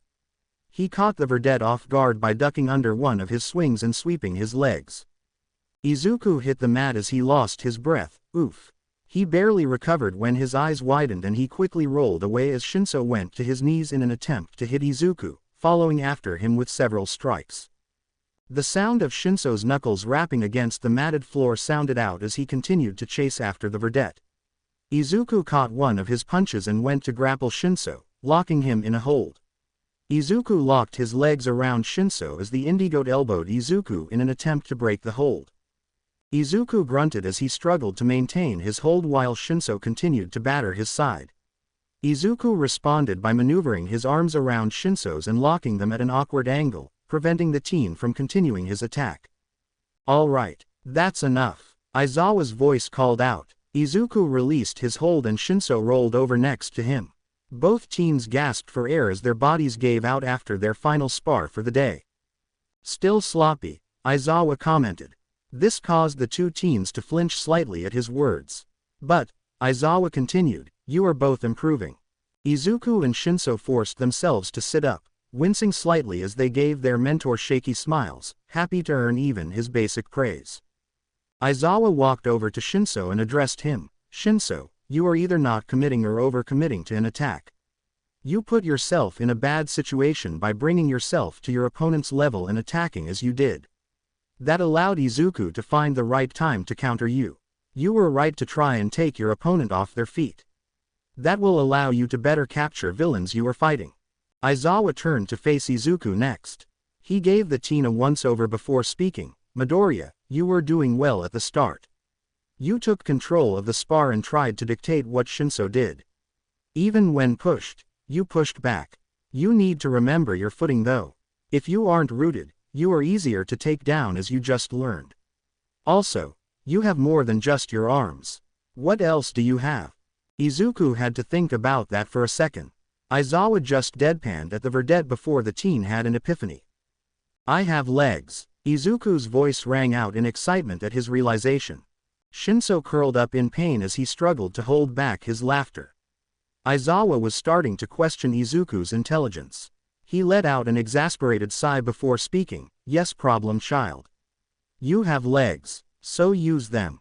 Izuku gave Aizawa a sheepish smile before he took notice of Shinso desperately trying to hold back his amusement.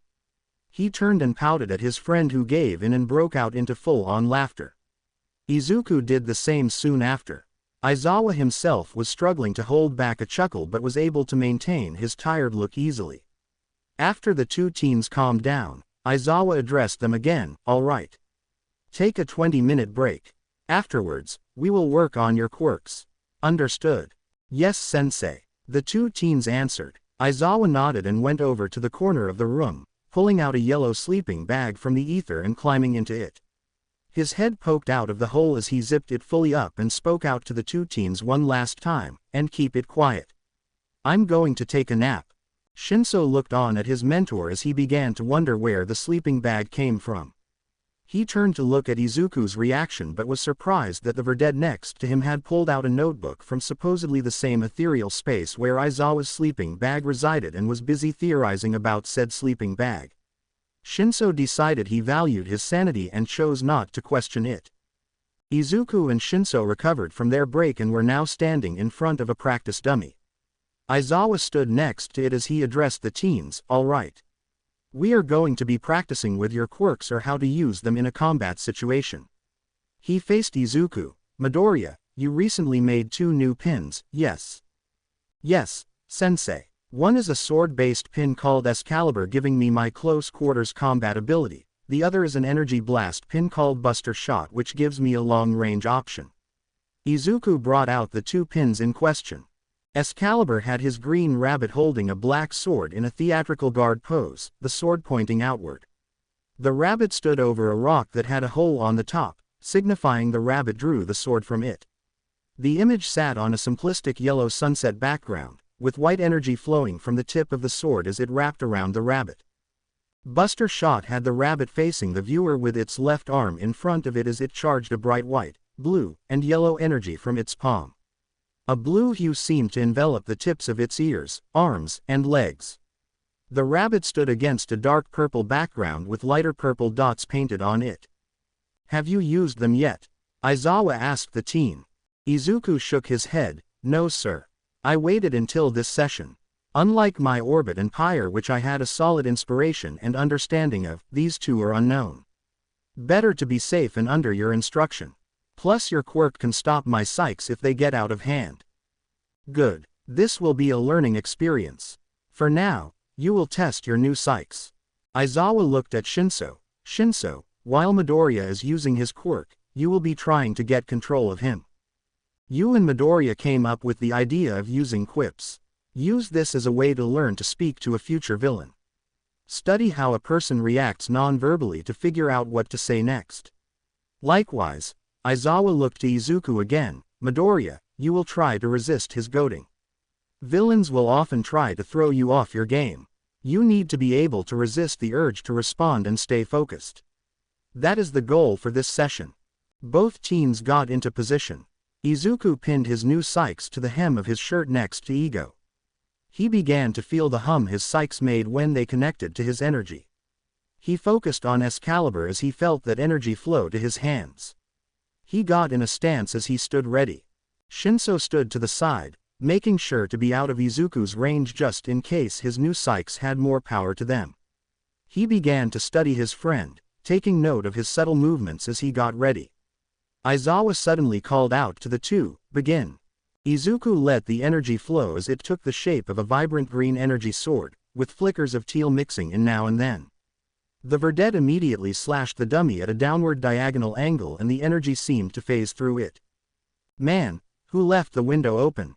Seems a bit drafty." Even the dummy shivered. "Oh, wait, that was just you Izuku."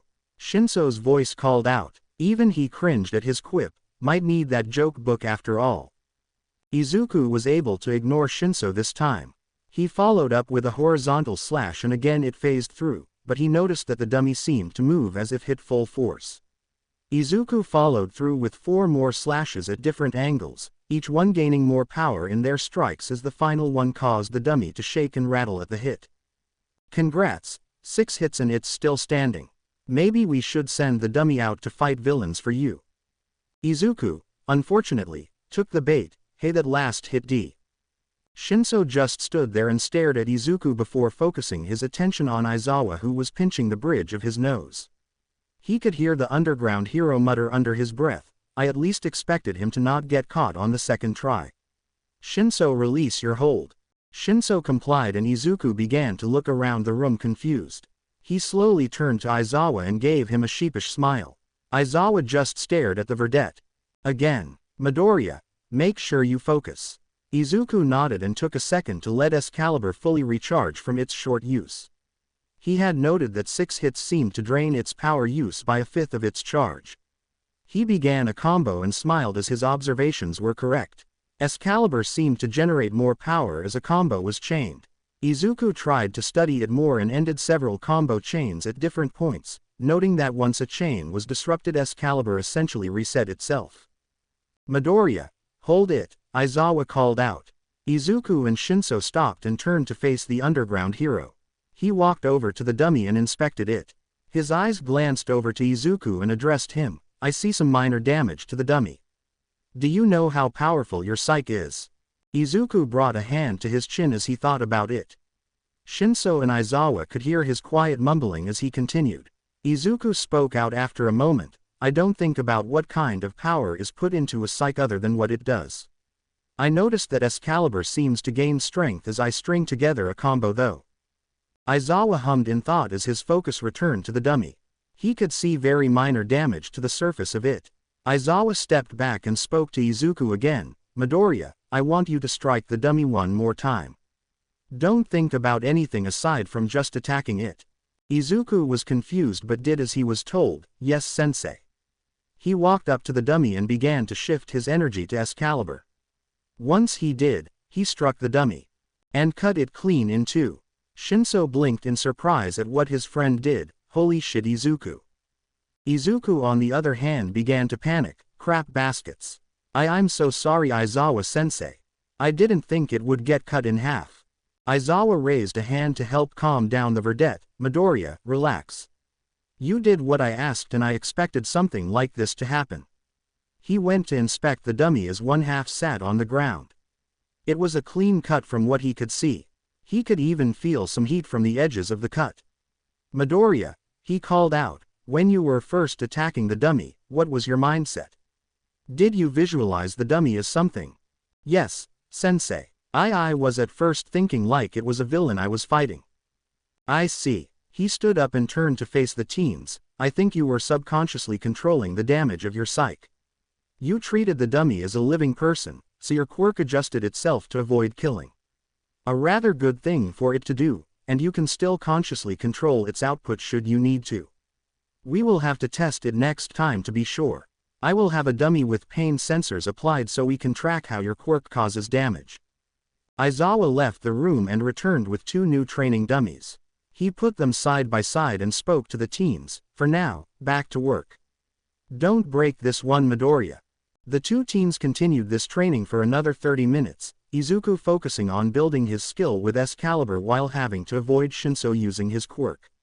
Shinso began to find his rhythm as he was able to catch Izuku every so often, starting to learn not to let a miss get the better of him. He had noticed a habit of his: if he couldn't get a hold the first time, he would start to get desperate. Something to work on, he thought. As the time ended, Aizawa switched gears. "All right, you're done, Midoriya. Take a breather." Izuku complied and went over to his bag to get a drink from his water bottle. As he did, Aizawa motioned Shinso over to him. Once Shinso did, Aizawa gave his next set of instructions. "Shinso, you said you wanted to learn how to use my capture gear. Here's your chance. I will be teaching you the basics for today. Once I feel like you're ready, we will move on to the more advanced stuff." Shinso's eyes gleamed at Aizawa's words. His excitement began to build up before Aizawa spoke again. "This isn't a toy. It's a tool that you will use extensively. And I'm trusting you to give it your all while training with it. Am I clear?" "Yes, sensei." Shinso gave him a determined nod with his answer. Aizawa nodded as well and handed him a spare capture scarf. He began to give instructions on how to grip the weapon, how to send it out, and how to control its slack or tightness when capturing. Shinso stepped up to the training dummy and began the first set of basic exercises as Aizawa watched over him, making sure to give out any corrections. Izuku walked over to a separate dummy and decided to focus on learning about Buster Shot.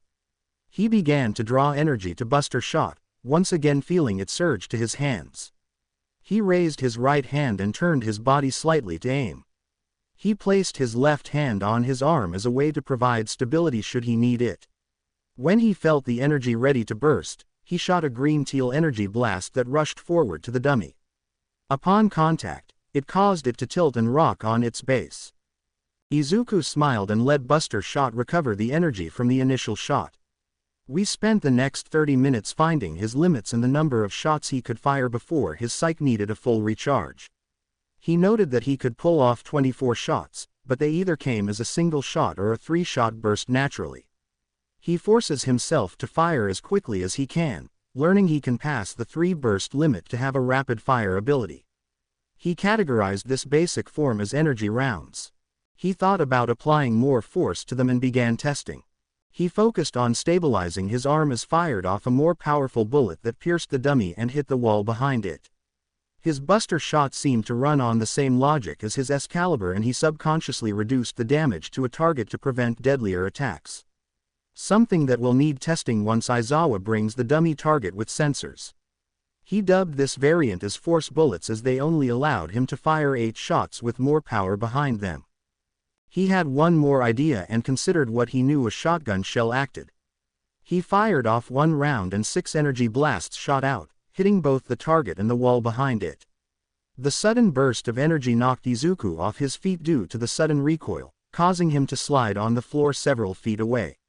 Shinso rushed over to check on his friend. Aizawa pinched the bridge of his nose and began to mutter something about problem children and too much damage. After Izuku recovered, he and Shinso continued their training. Izuku braced himself properly as he tested his new spread shot to learn its limits. He noted that he could only fire 4 of these before Buster Shot needed to recharge. Izuku spent the rest of his time putting down his new knowledge in his psych's notebook and watched as Shinso practiced with the capture scarf. Their session ended soon after, and the hero hopefuls were standing outside the warehouse Aizawa used as their training ground. "Good work today. You are both improving," Aizawa said as the 2 teens stood up a bit straighter at the man's simple praise. "Keep it up and you just might make it into UA," he continued. "We will continue to focus on quirks and skills for now.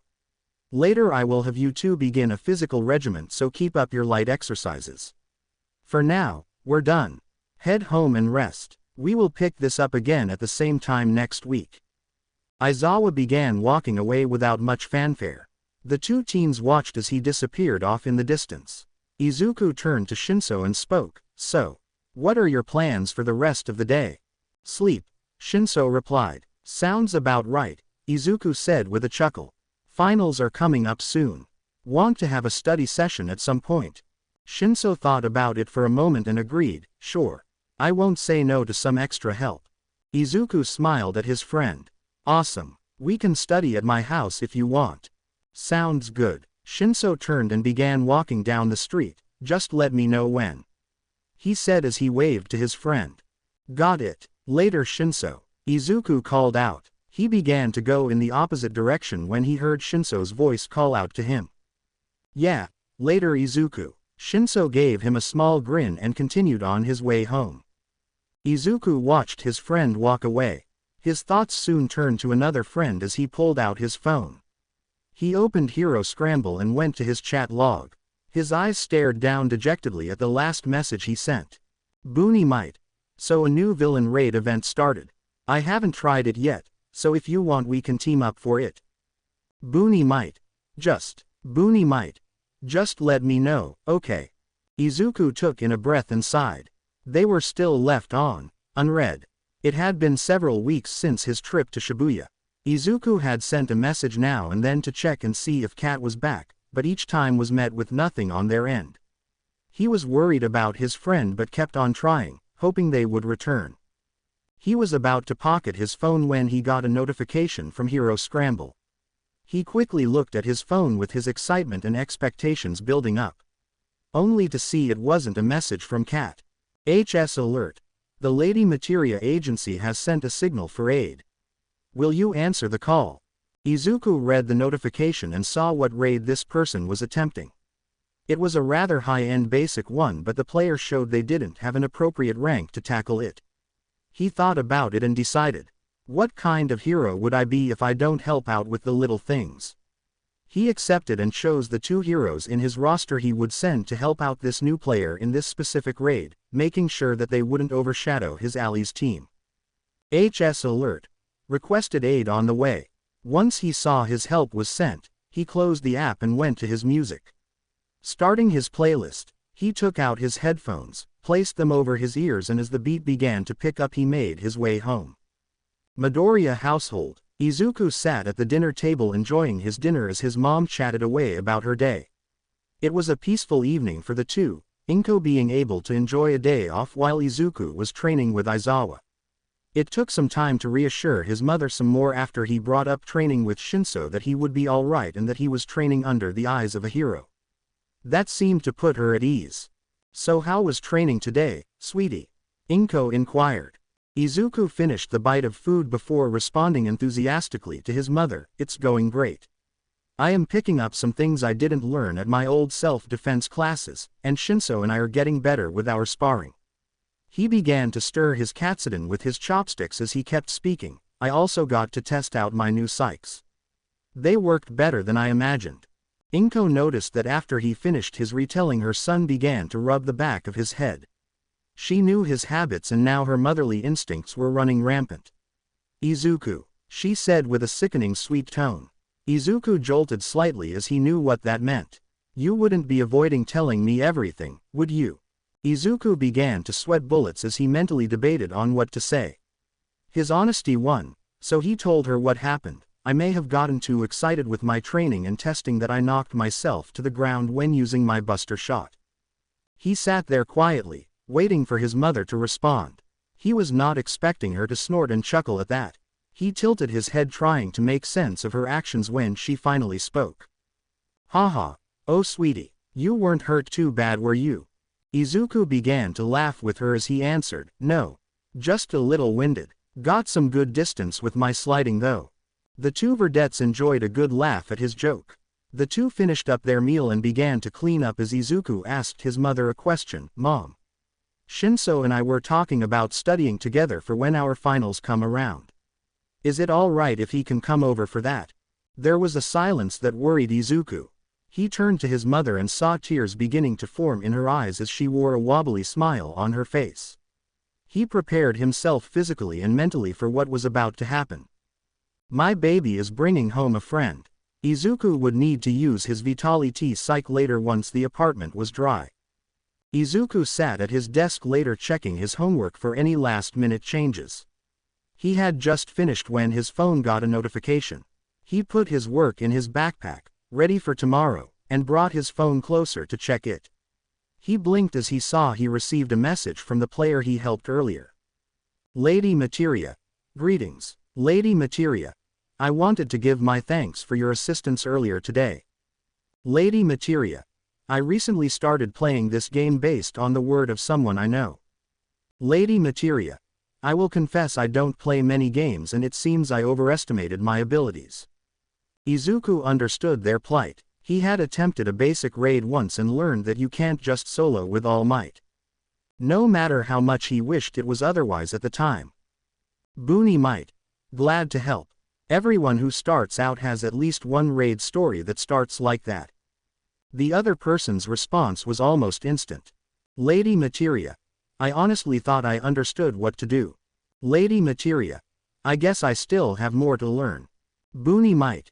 Yeah, there can be a slight learning curve. Boony might. Trial and error can help, but a little assistance every now and then goes a long way. Lady Materia.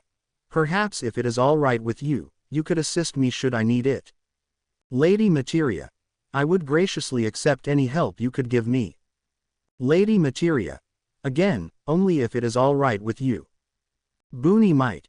You can count on me. Izuku added his saluting bunny emoji for an extra effect. He would later swear he could hear a high-pitched squealing that night but wasn't too sure. Lady Materia. Then I shall endeavor to do my best. Lady Materia. I am in your care. Izuku chuckled at the enthusiasm this new player expressed and was about to get ready for bed when his phone chimed one last time. HS. The Lady Materia agency has requested a team-up. Do you accept? HS. Lady Materia has sent a friend request. Izuku smiled and accepted both requests from his new HS friend. He finished getting ready for bed and drifted off to sleep. Several days later, Izuku and Shinso were currently crashing on the couch in the Midoriya apartment. Shinso had a distant look in his tired eyes. Izuku was faring much better though, but even he would admit they may have gone overboard in their studies. Why? Shinso groaned. Because Aizawa-sensei said we had to get 90 or higher on each of our finals. Izuku supplied. Shinso groaned even more. Izuku decided that they needed a break and went to make some coffee using some of Mr. H's blend he gave to the verdette. Once the coffee was made, Shinso seemed to perk up considerably and nearly downed the cup. Izuku decided that maybe it would be better to leave the coffee pot on the table. Izuku sat back down as his phone chimed. That your new HS friend? Shinso asked while refilling his cup. Yeah, so far they are the most technical player I have come across. Very strategic too. Learned a few things from them myself. Izuku replied, a wide smile adorning his face. Shinso hummed. Izuku took the time to reply to his friend when Shinso spoke, have you heard back from Cat? Izuku stopped suddenly. A look of longing filled his eyes as he stared at the screen. Shinso frowned. I'm sorry man. Don't worry Shinso. Thanks for asking though. Izuku gave him a weak but thankful smile. No problem. I hope you get to speak with them soon. Just, Shinso paused, expect me to at least be a little angry on your behalf. You may forgive them, but I sure as hell won't. Izuku gave him a chuckle. Hey, I'll be okay with that. Just don't go too hard on them. No promises. The two sat in silence just enjoying their coffee, Izuku taking the time to go over their notes once more. Shinso decided to take a quick nap in the meantime. The teens continued their study session and later enjoyed the dinner Inko prepared for them once she returned home. She had the brightest smile as she watched Izuku and Shinso interact with each other. Lady Materia. I believe victory shall be mine this day Boonie might. Boonie might. Seeing is believing Lady Materia. My team is ready. Get ready to go beyond. Lady Materia. Boonie might. Lady Materia. How? I spent hours throughout the week planning this. Lady Materia. Tell me, is there something I am missing? Boonie might. Your team may be balanced but you don't have any cohesion. Boonie might. It's a hidden mechanic that the game tells you nothing about. It is one of those things you either are told about, or learn on your own. Boonie might. I was the latter. Boonie might. The rumor is that Nezu was one of the game designers. Might have designed that mechanic to run experiments on people in a legal manner. At UA University, a small, furry, white chimera with a lovely sheen to his coat, began laughing maniacally causing those around him to pray to whatever deity could provide them safety. Lady Materia. Do you believe those rumors? Boonie might. I came across a player just named, Admin, once. Boonie might. IL lasted 3 rounds. Boonie might. I received a message later saying SSCU in 2 years. Lady Materia. Goodness. Boonie might.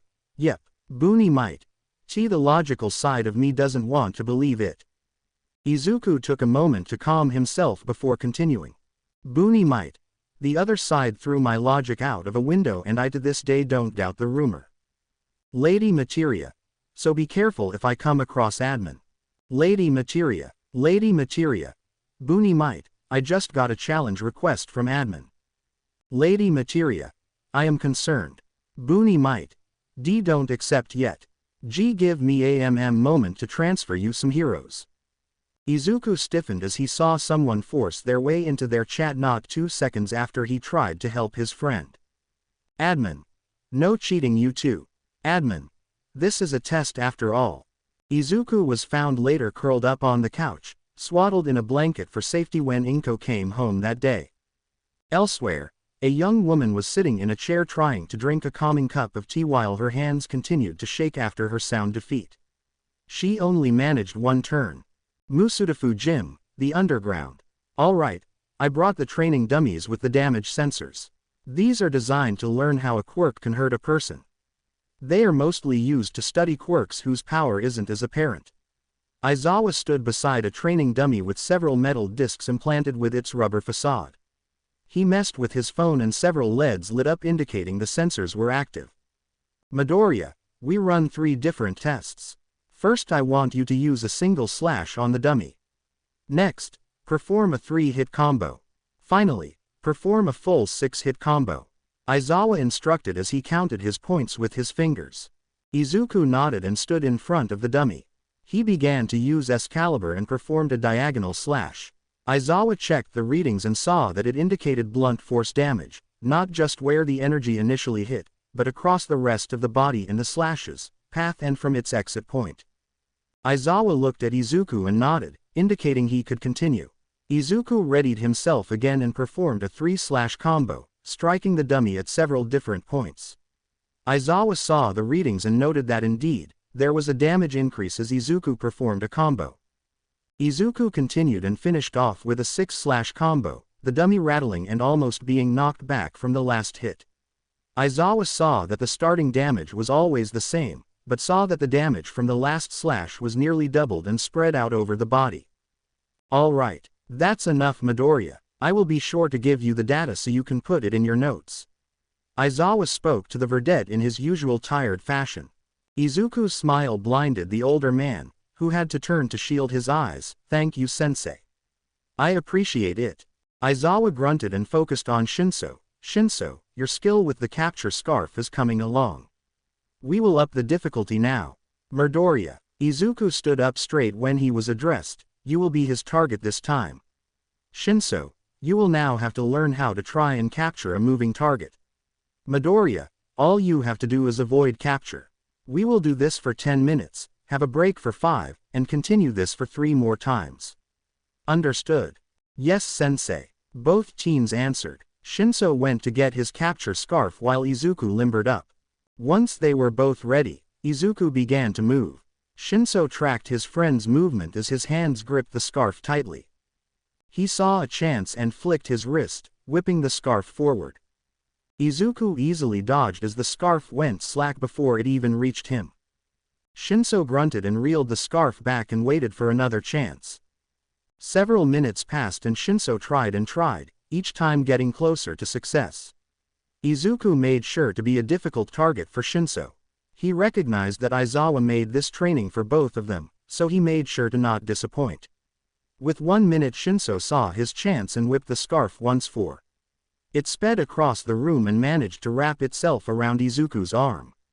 Shinso quickly maneuvered his wrist to tighten his hold over the verdette. Time, Aizawa called out.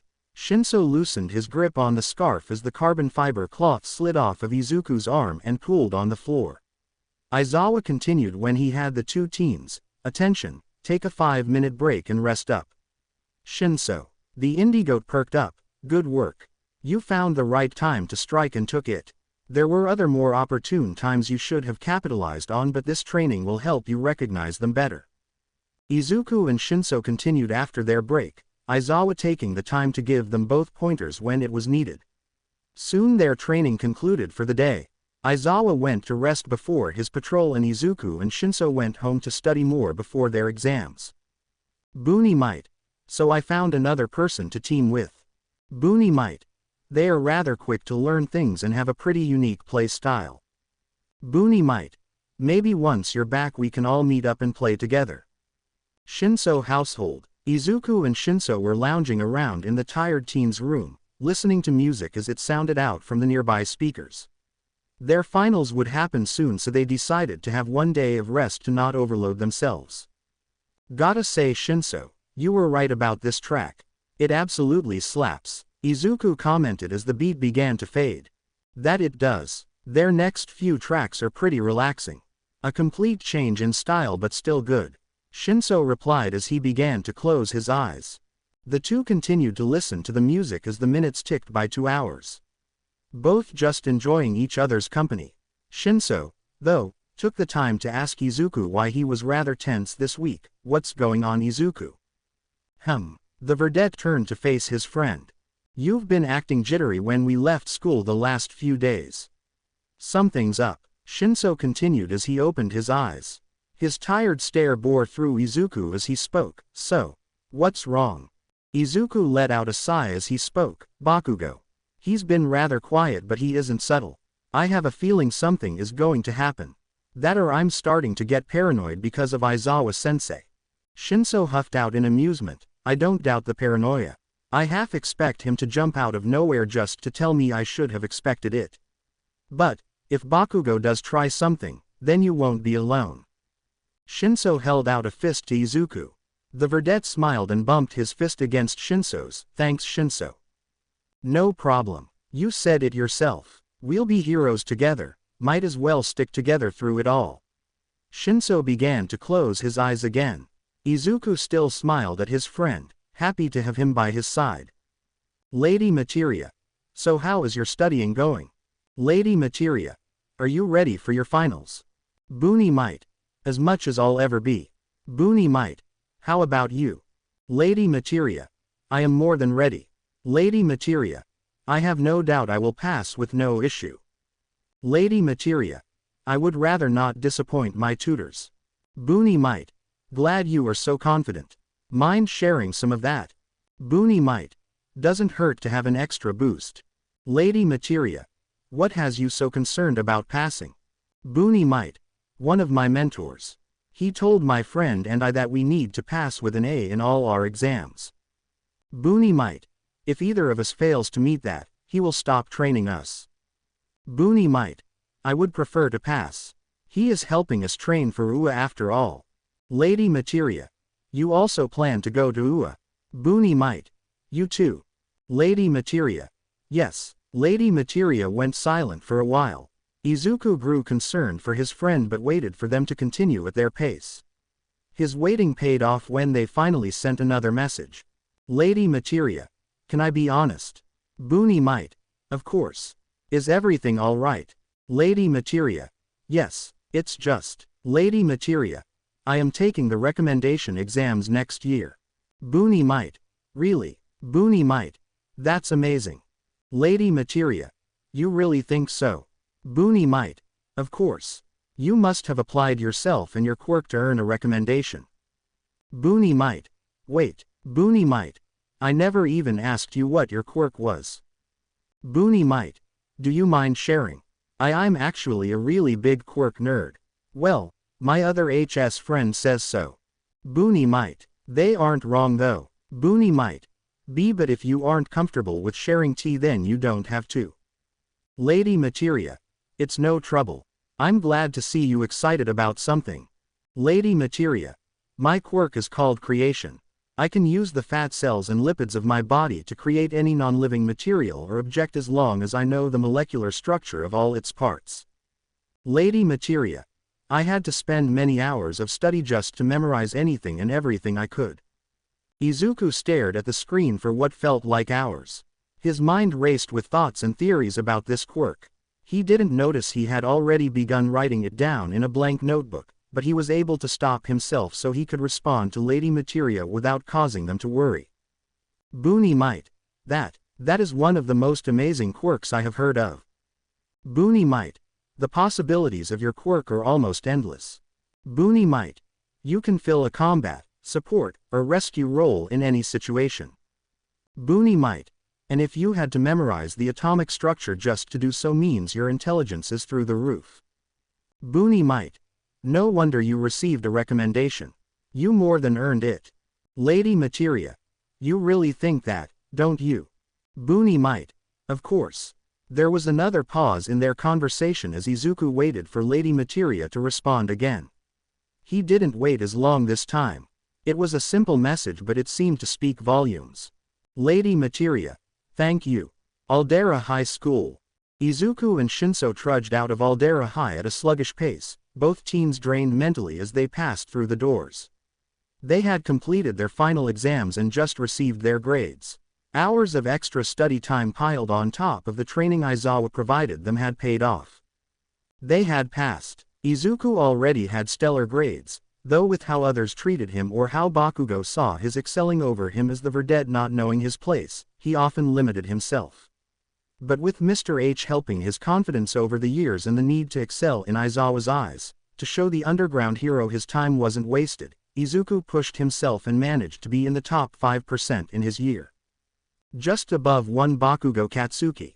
Shinso, while not reaching the top 5%, managed to be just under. He was rather grateful to his friend for helping him through it, taking the time to be patient enough, and finding ways to help his studying habits. The coffee helped too, a lot. So, ready for our next training session? Izuku asked his friend. Shinso replied with a yawn, yeah, sure. I'm just glad Aizawa is nice enough to give us a break. Same. I feel like with how frazzled my brain is, if he says jump I'll somehow drop.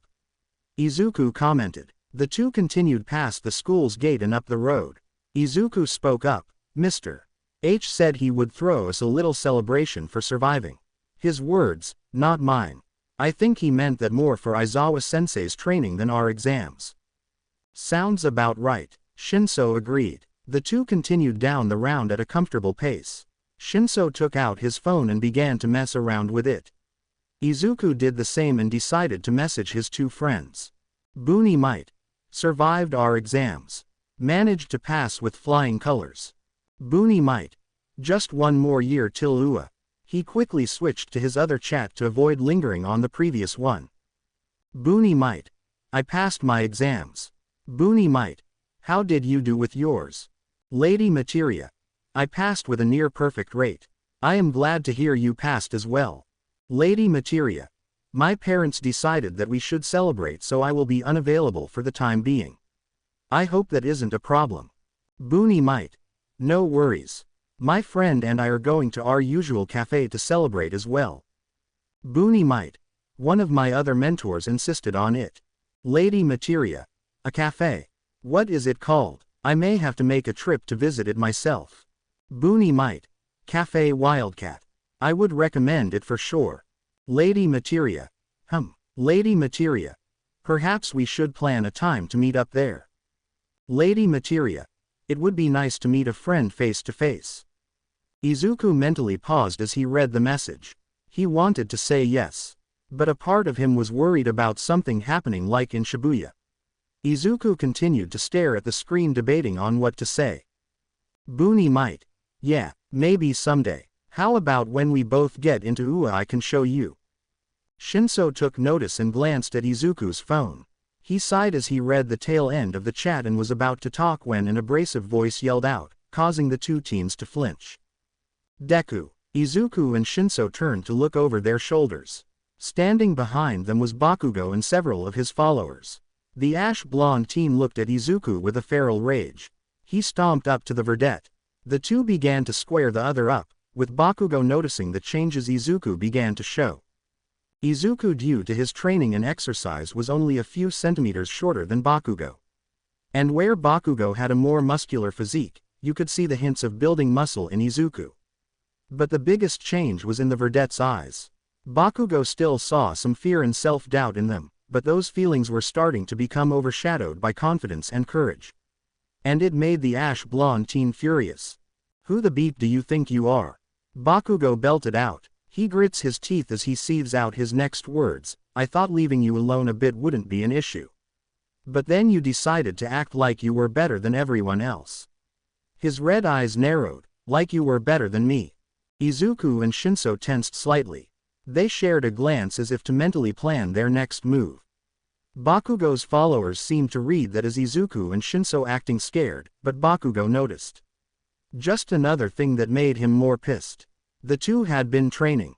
I think it's time to remind you of your place, Deku. And it seems like your zombie friend needs to learn it too. Bakugo began to move his hand to put it on Izuku's shoulders. Izuku could smell the scent of burnt caramel and acted. Pinned to the end of his left sleeve was Verdant Orbit. He felt the surge of his energy flow to it as he felt around. Bakugo and his followers were all within his range.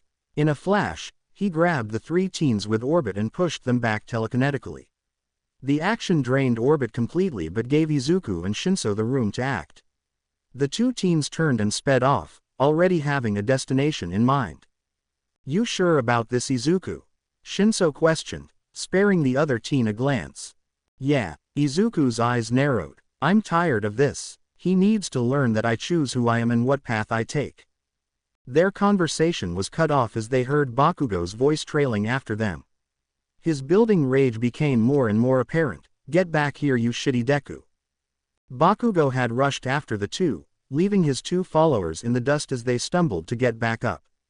His mind racing with wild thoughts. That beeping bastard. You were nothing but a stepping stone. He narrowed his eyes as his mood shifted slightly at his next thought. So why? Why are you trying so hard? You were supposed to be nothing. Izuku and Shinso raced through the streets of Musudafu. They dodged and weaved through the crowds as they dipped through various alleyways, vaulted over railings, and ducked under obstacles as they continued to lead Bakugo on. Bakugo, for his part, was tenacious as he was able to keep up with the two rather easily, though not with the same level of finesse the other two displayed in their maneuvers. Soon the streets gave way to grass and wood as the three teens crossed into the forest at the edge of the city. They rushed through the thickets and underbrush until they came upon the same clearing Izuku and Shinso would often come to during some of their self-training sessions. Izuku and Shinso tossed their bags to the side and quickly to their stances as Bakugo broke through the tree line. He had a feral grin form on his face as he looked at the two teens across from him. "So you finally grew some real balls, huh, Deku?" he growled out. He began to take off his backpack and tossed it to the side without care. He spread his legs apart and brought his hands to the side as he took a stance. Sparks began to pop from his hands as his smile grew. "Then let's see how your useless, shitty quirk stands up to mine." He glanced at Shinso. "And don't think your shitty mind quirk will help you much either, zombie." There was a heavy tension in the air as the three teens waited and watched each other. Izuku began to feel his energy flow into Excalibur that he had pinned to his other sleeve while Orbit acted as standby, a very small amount of energy flowing to it. Shinso paid attention to Bakugo and the emotions displayed.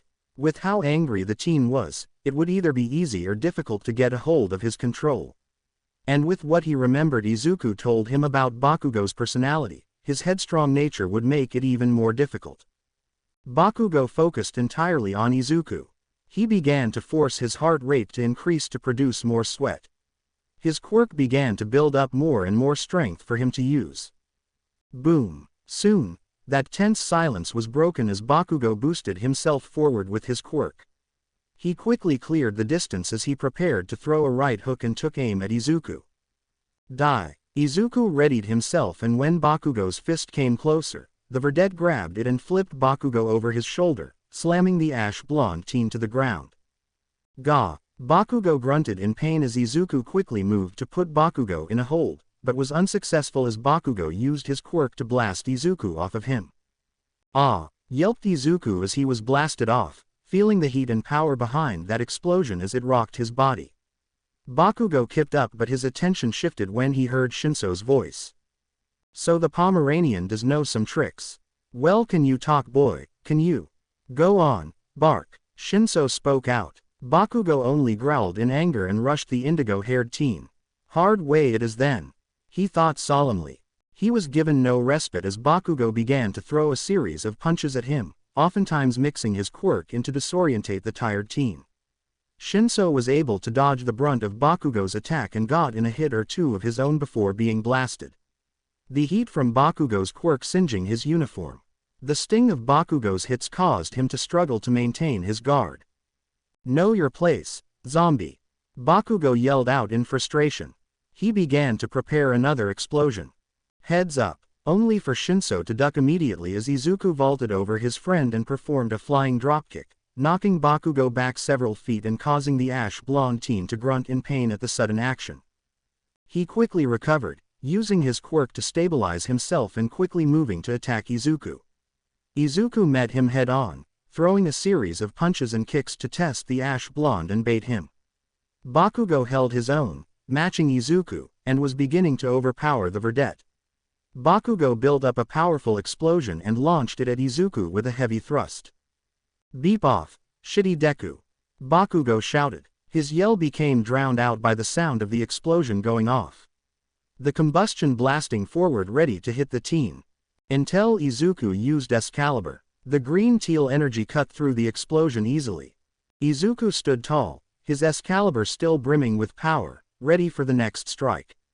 "Nice try, Bakugo." Izuku smirked. Bakugo stood in shock and was immediately pushed into defending himself as Izuku began to use Excalibur to its full extent, chaining several combos. Bakugo felt like he was getting hit by a thick wooden sword, all over his body from where Izuku hit him even to where Izuku's attack followed through. Izuku began to feel Excalibur drain and was about to switch over to orbit when he heard Shinso's voice tag in. "Don't lose focus now." Shinso jumped back in and began to assault Bakugo. The ash-blonde teen jumped back to have both Izuku and Shinso in front of him so that he could keep track of them and prevent any sneak attacks. "Watch the birdie, mutt," Shinso quipped.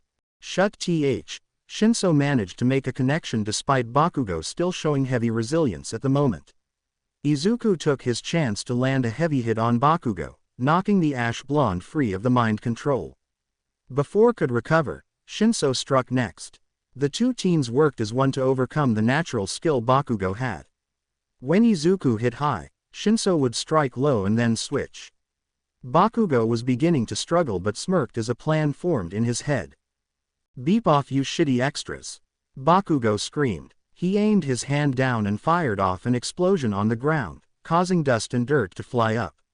This action surprised Izuku and Shinso, who went to protect their eyes and covered their mouths, failing to notice Bakugo continue to use his quirk as he ran circles around them. The constant drumming of explosions sounding out. Soon the two were surrounded by a ring of dust, blocking their view. Realizing the Ash Blonde's plan, the two stood back to back, waiting and watching for a sign of attack.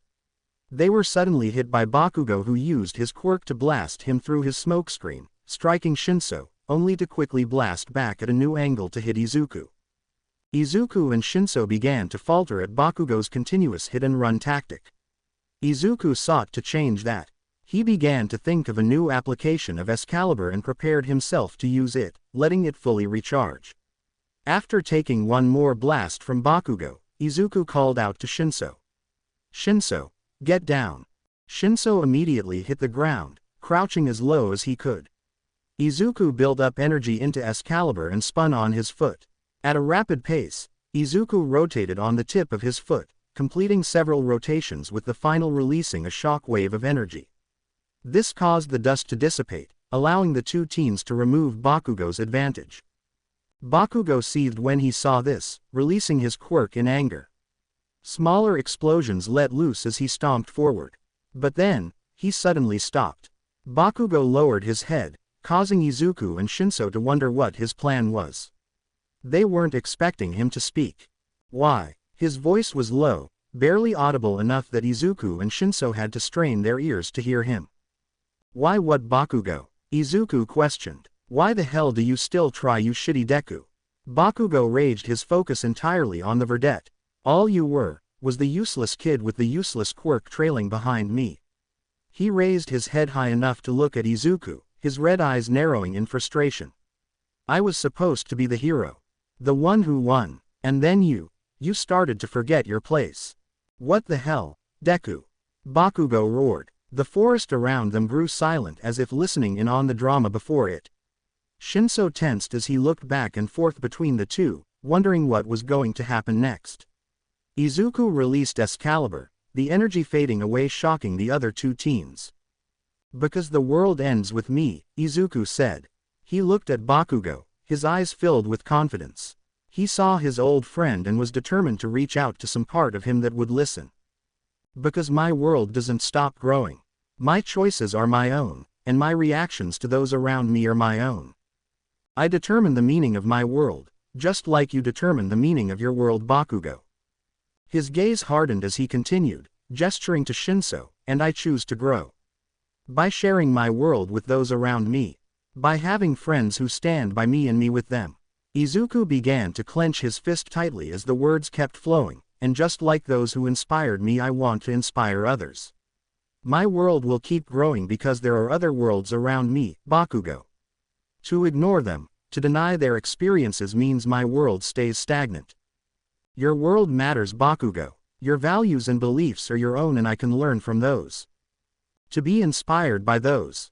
But I won't let you dictate how my world grows or the values I hold. Izuku's gaze softened with what he said next, and I hope that one day you choose to let your world grow too, Bakugo. Maybe then we might connect again. Izuku looked to Bakugo with a shaky smile, one that held back pain but carried some hope with it. Maybe we could be friends again. Be heroes together like we used to say we would. Bakugo stood frozen in place as he listened to Izuku, some minor shock apparent on his face. Izuku let out a heavy sigh and went to grab his backpack.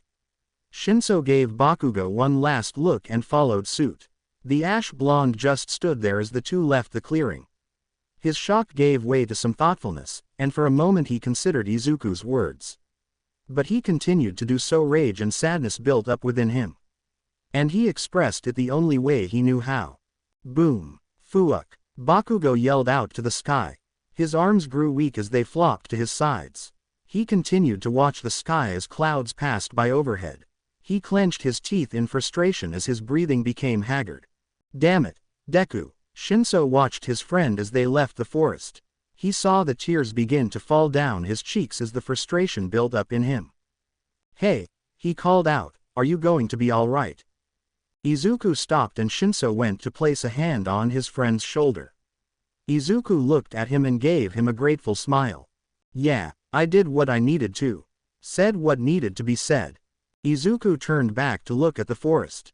Maybe it made a difference. The verdette began to walk again as his voice sounded out, come on.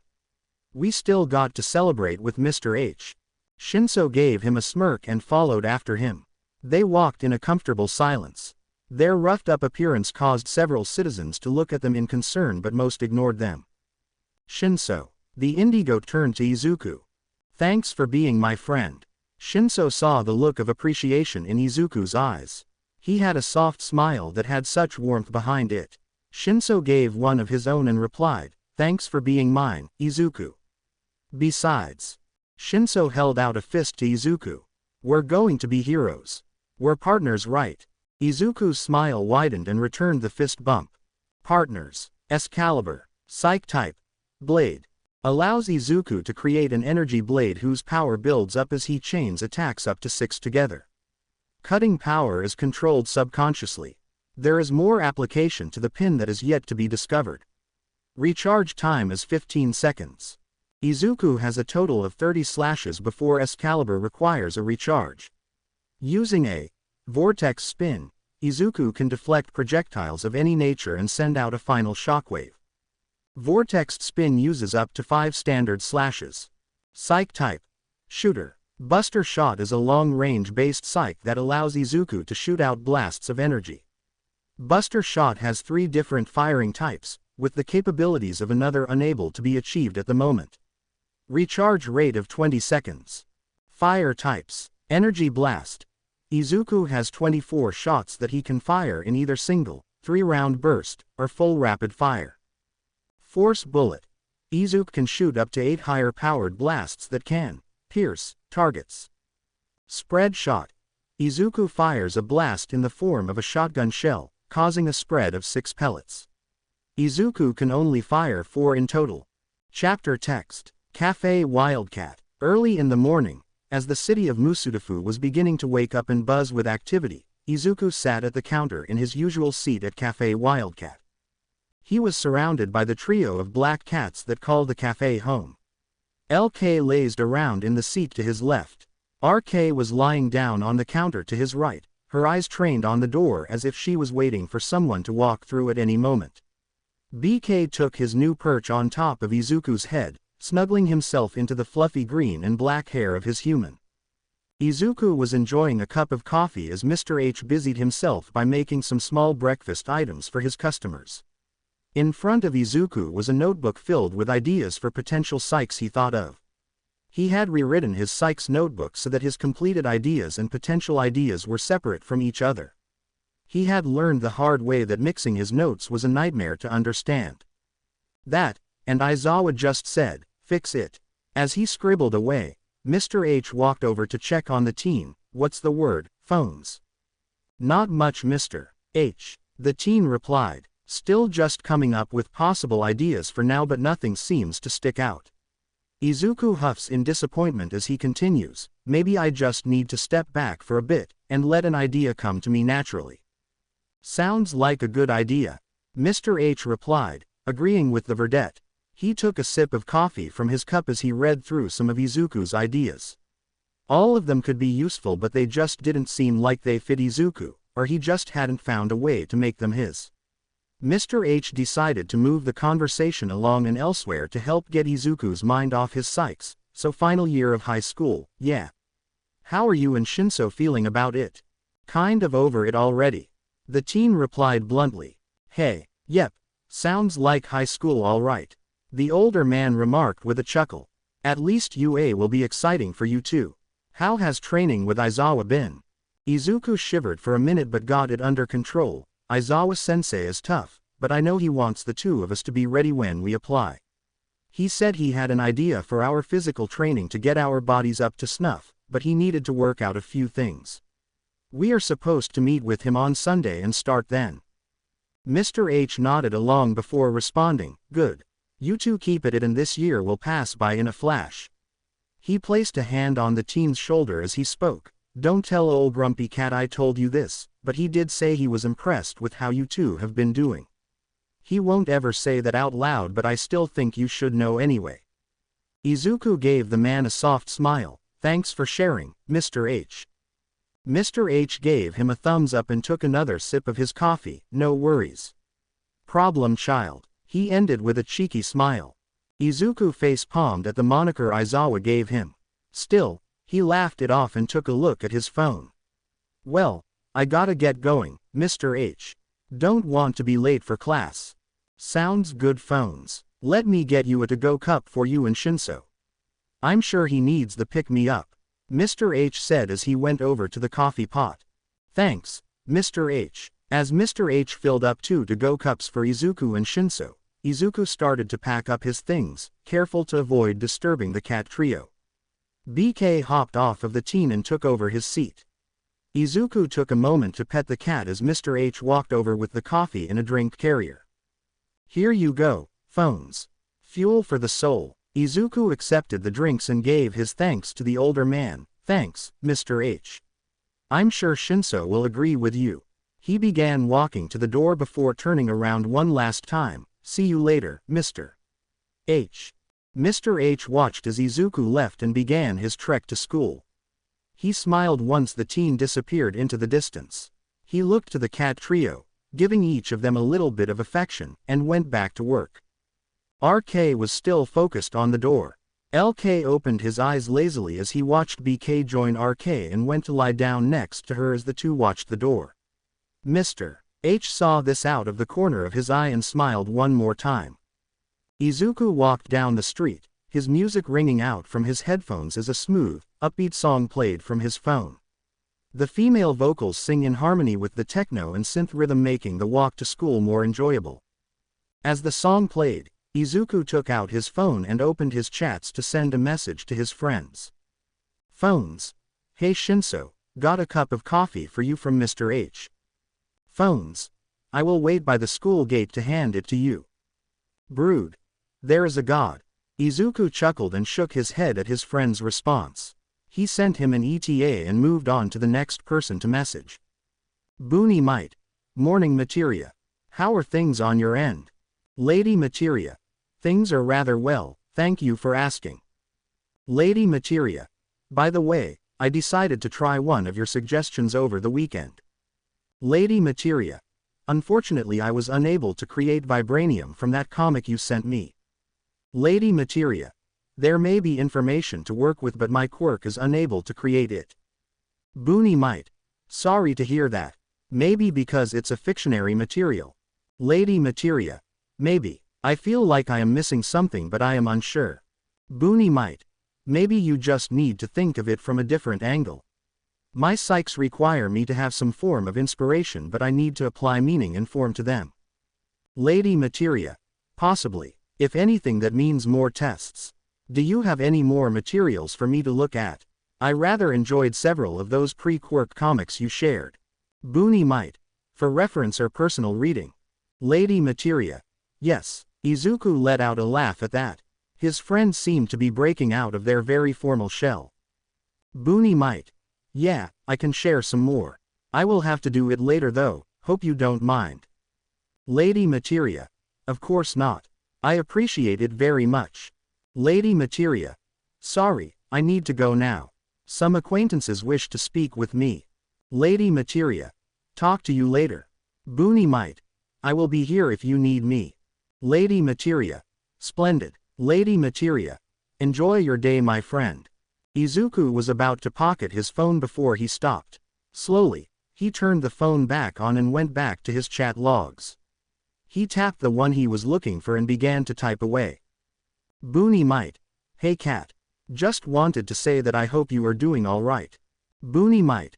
I have one more year until I go to UA, been working hard and training harder. Boony might. That's all I wanted to say for now. He closed out of his chats and scrolled through his roster in Hero Scramble. At the bottom, ready for transfer, was the hero he found while in Shibuya. Izuku sighed before exiting the app and putting his phone away. He continued on his way to school before he noticed a crowd of people gathered around watching what seemed to be a villain attack. Several police officers were attempting to ensure the safety of the public as the pro-hero backdraft, a rescue specialist hero dressed in fireman's equipment, with a white mask that had an orange sphere in the center under a fireman's hat, and had fire hose nozzles for his hands, allowing him to use his water pump Quirk more effectively, arrived to help. He was currently using it to create a no-crossing line to prevent the civilians from getting any closer. Izuku figured he still had time and squeezed through the crowd to see what heroes were around. He was able to catch the sight of the punching hero, Death Arms, a large, muscular hero with large hands and arms with spiky white hair held back with a metal headband colored yellow and black like caution tape. He was wearing an open teal cropped top shirt with long sleeves tucked into metal braces on his wrists. The braces had a caution tape design similar to his headband and belt. His outfit was complete with navy blue pants with a white stripe running down the legs and brown boots. Death Arms was able to catch some falling rubble, using the strength his quirk provided his arms, preventing it from injuring several civilians. Izuku cheered along with the crowd at the hero's action. Izuku started to pay more attention to the scene before him. He saw a gigantic villain whose head resembled either a horse or shark, something Izuku was unsure of at the moment, causing havoc around him while on the train tracks of Teituan Station. It was an interesting quirk, to say the least, but then Izuku started to pick up things the crowd was saying. Anyone know what happened? Apparently he was a purse snatcher. He decided to use his quirk when he got cornered. Really? Such a waste of a quirk for something like that. Izuku had to agree with them on that. Yes, I'm going to be late. Villain attack at the station. Izuku whispered his sympathies to that office worker. That must beep for sure. Izuku continued to watch when he noticed several growing branches of wood fly into the scene. He smiled as he saw the hero Kamui Woods swing into the fray. Kamui Woods was a hero with a quirk allowing him to generate and control wood. His costume was made with this in mind as he wore a dark blue bodysuit, with wooden gloves, knee pads, shoes, a belt, and a wooden mask and helmet combo.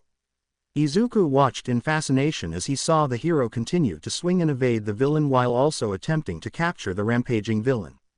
He tried to ignore the screaming fangirls when Kamui made his appearance, but they somehow overpowered his headphones.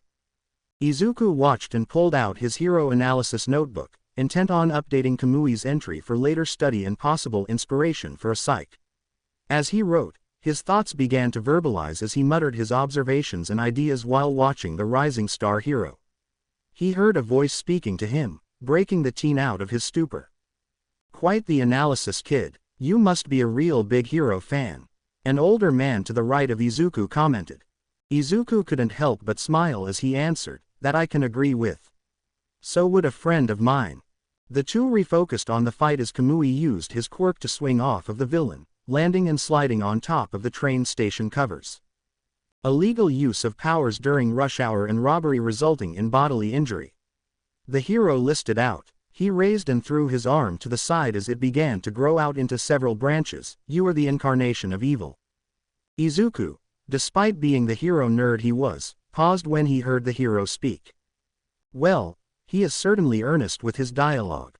His time spent with Aizawa and Shinso had him appreciate either not saying anything, or at least not making his quips or dialogue with villains too cartoonish. Comes with the job, I suppose. He was broken out of his thoughts as he watched Kamui prepare for his super move, readying his pen to take notes. Canyon Cannon. Until a woman with a gigantification quirk which made her larger than the purse-snatching villain, barreled through the scene and kicked the villain straight onto the street below. Kamui Wood stood there in shock and Izuku couldn't blame him. He just had his thunder stolen. Izuku only then noticed the growing number of males with cameras appearing to take pictures of the giant heroine. She was a very curvaceous hero with long creamy blonde hair that curled several times on her front bangs and bright purple eyes with long eyelashes. She wore a purple and tan-colored bodysuit, with her chest, gloves, and boots being purple with orange accents. She had on a purple domino mask with horns curved up and out from the sides of it. Today is the day of my debut. The tall heroine said, My name is MT. Lady. As she went to capture the villain, she struck up a rather provocative pose, bending over slightly as she turned to look over her shoulder and winked to the crowd, and purposefully displayed her ass to everyone. A pleasure to make your ass acquaintance. Izuku, while appreciating the view and blushing a little, was more focused on the fact that this was her debut entry into the hero's scene. That and the fact her puns needed work. 3 out of 10, Izuku thought. He began to pack up as Kamui started to argue with the debuting heroine, picked up the coffee, and continued on his way to Aldera. Helluva debut though. Aldera High. Shinso stood at the gates of Aldera, waiting for Izuku to show up. It was rare for him to not be early to school most days, but shrugged it off. He noticed Bakugo pass him by. The ash-blonde teen gave him a glance and nothing more. Shinso hummed in thought but chose to ignore the explosive teen. So far he hadn't tried anything after Izuku and him brawled with the abrasive teen. And that was fine with Shinso. He turned his head to face a voice that called out to him, Yo, Shinso. Sorry I'm late. Shinso greeted his friend, taking the cup of coffee handed to him. No problem Izuku. What slowed you down this time?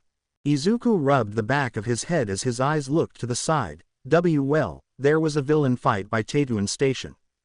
Shinso stared at his friend who began to break down under Indigo's gaze. You have learned too much from Aizawa-sensei. Izuku muttered. Shinso continued his stare down as Izuku continued to speak. Okay, I stopped to watch because I was curious.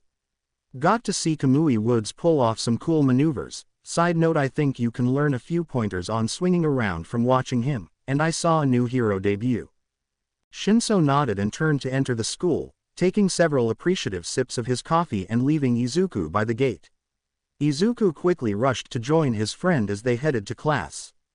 Izuku's teacher walked into the classroom carrying a stack of papers as he addressed the students. All right class. The time has come for you all to consider your path in life. You all are in your final year, you have had plenty of time to consider your future. The class paid attention. The teacher slapped his hand onto the paper stack, and threw them all in the air in a theatrical manner. But who am I kidding, you all are dreaming of becoming heroes. Yes. The class erupted into loud cheers as they all began to use their quirks freely. All but two. Izuku mainly focused on his notebook, touching up the details of Kamui Woods' entry while the class had their celebration. Once he finished, he began to work on one for MT. Lady based on the information he retained, while mentally thanking Aizawa for teaching him and Shinso to make quick observations and committing them to memory. The only other teen who was quiet, and uncharacteristically so, was Bakugo. He was currently lounging in his chair, with his feet propped up onto his desk. His head was down but one could tell he was watching the class. As the teacher managed to calm the class down, Bakugo spoke. Hey, teach, don't lump us all in the same group. The ash blonde raised his head as he now began to address the room confidently. Unlike the rest of this school, I'm going to be going straight to the top. The rest can fall into obscurity, only getting the honor of saying they were in the same class as me. Oi! Bakugo, what the hell? Where do you get off, asshole?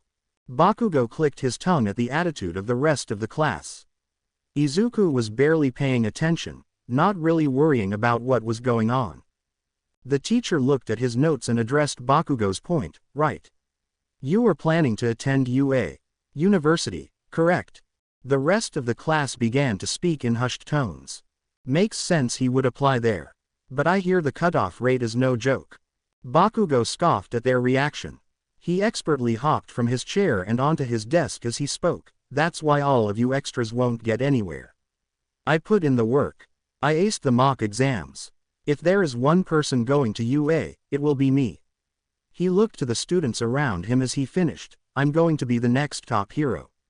And no one will stand in my way. All any of you ever were was just a stepping stone in my path to greatness. Bakugo held his hand in a tight fist as he finished, only to be quickly followed by the teacher. Midoriya, you put UA down on your applications as well, yes? Bakugo shot a glance over to Izuku, who joined in the conversation as his name was called. The class looked to the verdette, half scoffing at the idea while the other half wasn't so sure. Izuku paid them no mind as he responded to the teacher, yes sir. My friend and I both plan to attend. We've been training and studying seriously for it, so I'd like to think we have a good chance. Most of his classmates knew who his friend was, and their opinions soon came after that. That zombie is applying too.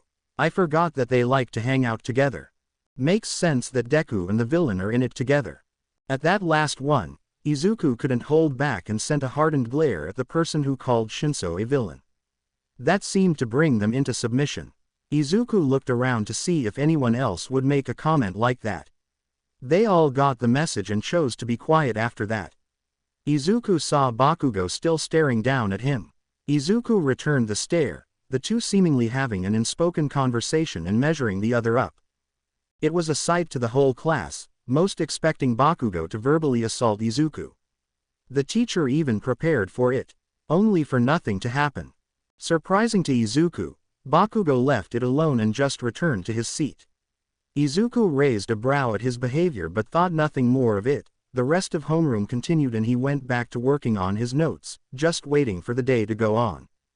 Musutafu, city streets. Elsewhere in Musutafu around noon, a cry was heard. Someone, call the heroes. Rushing down the street was a man with a quirk that turned his physical body into a green sludge. Loose bills of money fluttered from his viscous body as he was fleeing the scene of a robbery he had committed. The villain called out, challenging all who could hear him, go ahead, just try and catch me. Several citizens watched helplessly as the villain passed them by. Some began to wonder what to do. Where are the heroes? They might still be busy handling the mess at the station. They are trying to get the trains to run again.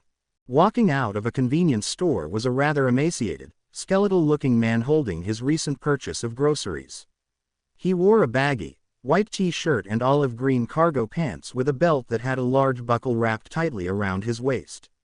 He had tan skin and bright blonde hair that was messy and scraggly, with two long bangs drooping down his face. But where his body showed frailty, his eyes seemed to glow a bright blue and held a powerful sense of justice. There's no end to villains these days.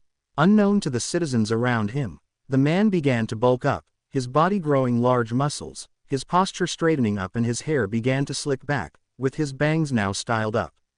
The most striking feature was the bright, wide smile he displayed. There is an end, the man responded. Several people in the crowd turned around, shocked to see the man standing there. Why? The fleeing villain looked out of the corner of his eye and it widened in panic. He exerted himself in order to escape as quickly as possible, all to get away from the man he recognized and feared. The larger-than-life man's eyes seemed to glow brighter as he spoke once more, because I am here.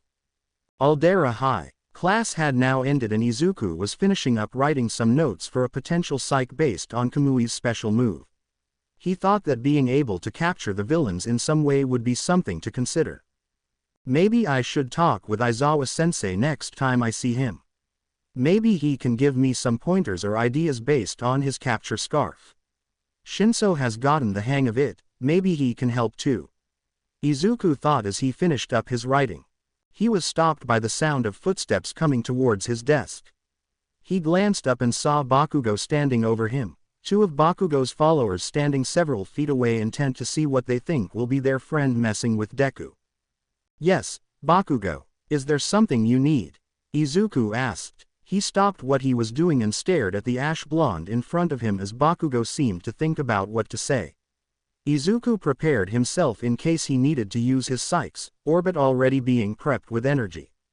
After what seemed like minutes, Bakugo spoke. Deku. He paused as the tension built up.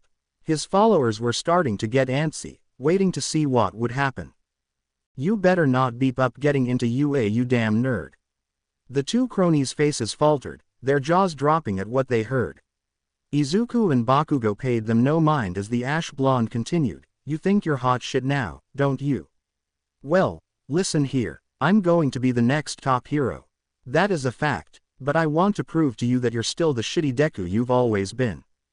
Bakugo started to make his way to the door before he stopped. He turned to look at Izuku over his shoulder, so get your ass into UA.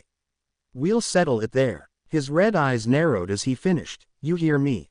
The team left no time for Izuku to respond before he left the room.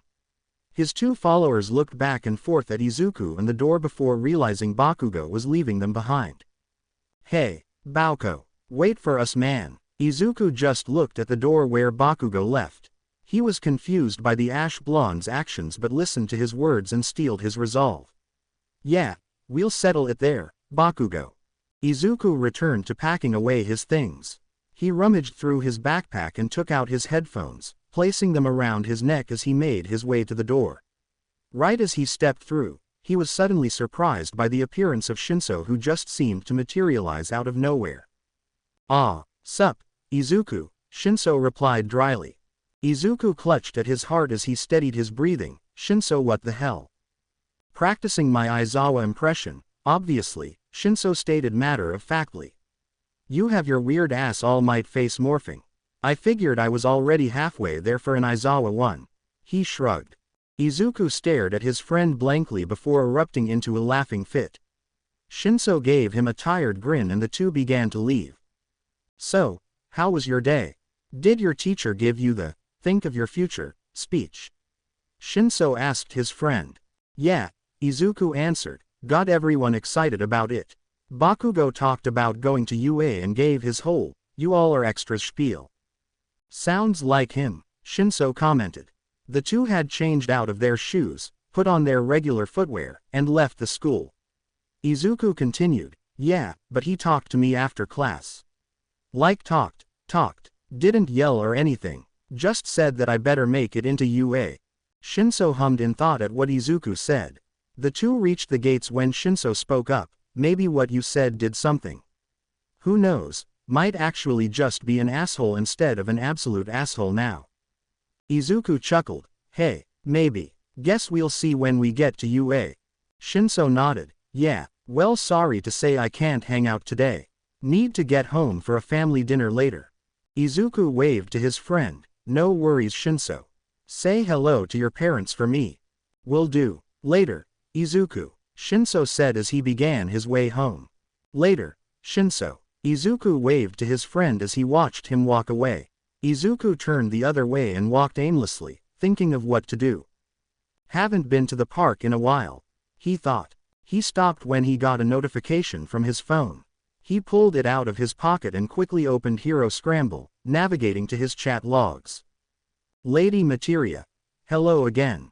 Sorry to disturb you so soon after school let out. Lady Materia. But, Lady Materia. I think I just need someone to talk to at the moment. Boony might. What's wrong Materia? Lady Materia. Lady Materia.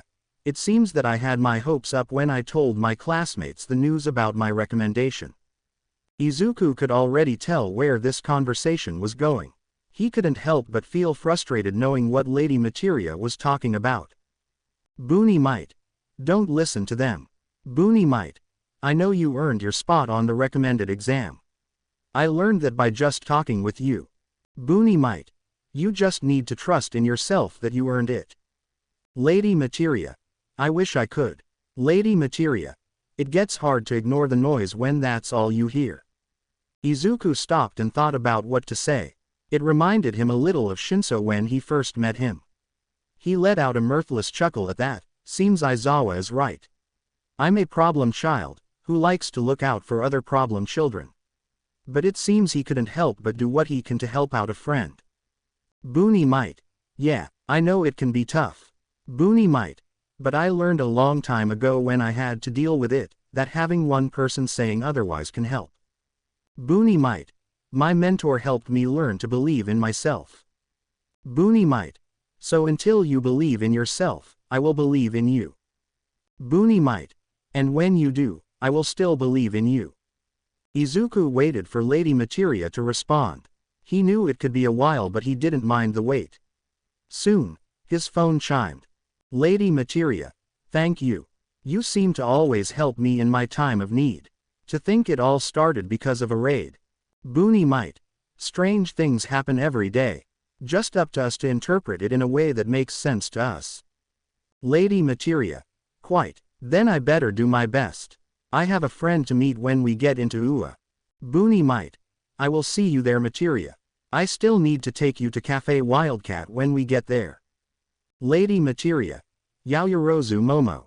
You can call me Momo. I would think that my friend has earned the right to call me by my name, wouldn't you agree?